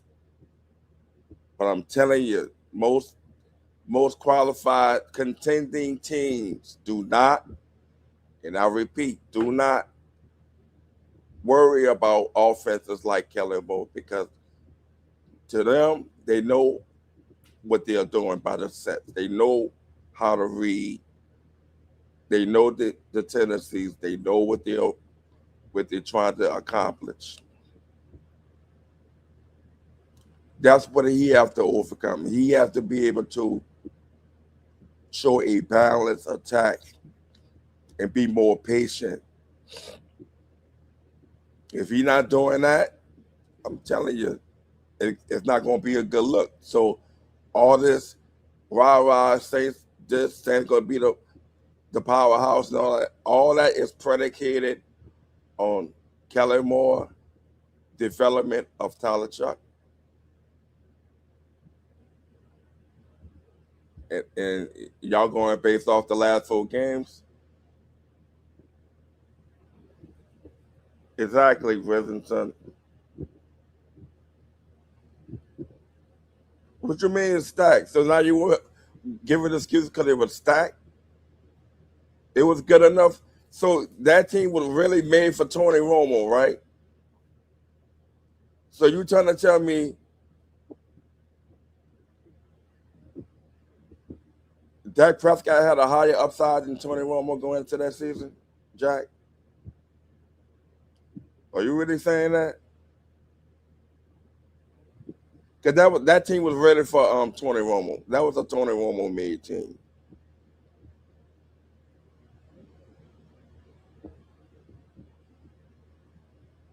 Anyway,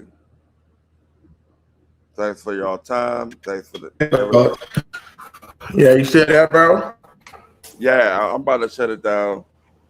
Yeah, I'm finna get ready to get out of here too, man. Appreciate you for coming up here, bro. It's all good. I'm finna get ready to give me something to eat. Yeah, iron sharp and iron, dog. Always remember that. Right, man. Right, like I said, listen, bro. At the end of the day, man, we brothers, man, and shit like that, bro. You know, you got some good information as well, man. Especially, I didn't really know you was that tapped in when it came down to that spiritual shit. But I appreciate that extra knowledge you was dropping, bro. Yeah, but you know, just take heed to it, bro. I'm not trying to bullshit. Just take heed to the message. Yeah. I didn't know you knew. I didn't know you knew that deep. I didn't know you was knowing that deep in that retrograde moon. That shit was like, yeah, that's on some real shit. And look, and I say, look, I go on YouTube. I know where to go to look at shit like that, dog. Follow, and get the understanding from there. You know what I'm saying? They got people who are well more advanced than me. I follow them, and I do my research from them. So it's about. So it's all about who you go for the source. Yeah. To get and I'll go back to that kicking shit. But see, Rasan, right now, I'm in the process of studying. I study neuroscience dealing with the brain and how the brain operates. I'm studying that right now. I wish you luck on that, bro. Yeah, I'm studying that shit right now, bro. I wish you luck on that, man. I wish you luck. You know what I'm saying? And know that each and every day is a learning experience with that. It is. Learning don't stop, bro. Knowledge increases. Learning don't stop, bro. It's infinite learning, bro. It can't stop. Because but I'm glad you nigga, bro. What worked today may not work tomorrow. Yeah, that's true. You know, other shit found out. But like I said, man, conscious brother to conscious brother. You know what I'm saying? We good, man. We trying to grow this shit. Platform get even bigger. And like I said, y'all that's watching too, it's gonna be beneficial for everybody, man. We plan on making a lot of moves, making this a bigger business and shit like that, man. Just keep it football, dog. Just keep it football. That's all I'm saying. Yeah, it's all good, man. But surgeon. Yeah, that's what I'm saying. Like, you know what I'm saying? You know, neuroscience and shit, dealing with the brain and how you could create your own reality. It is what it is. You know what I'm saying? Hold up. Before I let you go, yeah. Then somebody was talking not too long ago about starting their own mental health center. Yeah, that was a guy named Brank. He said he owns 6 mental hospitals in Florida. In Florida? Okay. Yeah, he owns 6 mental hospitals. That's big time. That's big time. Yeah. You know what I'm saying? You know, a lot of people got a detox, dog. They got a detox. Yeah. You know what I'm saying? It's time, dog. You know what I'm saying? But this retrograde going on, you got the detox. I think retrograde ended, if I'm not mistaken, yesterday. Yeah. It don't last long. But what I'm saying is you have to get out of the ascetic mindset. You have to be more alkaline mindset. No, true. I'm not disagreeing with you on that, bro. No, it's not about. It's not the fact that you disagree. I'm saying I'm saying you have to that can unlock certain states. You have to limit That's your what I'm time. saying. You gotta when you're alone in your room, lights out. It's only just you. Yeah. I do that every morning. Out. Take the noise out. Every morning and night I do that every time. Or meditate. Go out. Or go out for a nice dry ride by yourself with no music. I'm gonna take it a step further. I could go in and out state sometimes at will, in a vision. Sometimes if I meditate a certain kind of way or this or that, I know how to attract that certain state where I could have that out of body experience. You know what I'm saying? But like you said, it does come with eating a lot of alkaline foods too. You're right about that. I wasn't talking about. I'm talking about the mindset. Like, oh, okay, yeah, the mind, alkaline is the cleaner, acidic is the dirty. Yeah, positivity. So even though you drink it and you eating those chips, what you may think is non-GMO, it's still acidic. It's not alkaline. That fried chicken, even though they got healthy as shit. They got healthy as shit in that. That fried chicken you eat, even though you think it's non-GMO or whatever, it's still not alkaline. Yeah, I see what you're saying. Most alkaline food, you gotta have smoke. I'm gonna leave it on this note as well. The football environment is a toxic environment. Yeah, it is. It is. It depends on how toxic. It's a push. It's a give and take situation. Depends on how toxic you can make it. It can be a peaceful thing, and it can also be toxic. Listen to the word gridiron. You are in a grid. The word grid. It's like a matrix.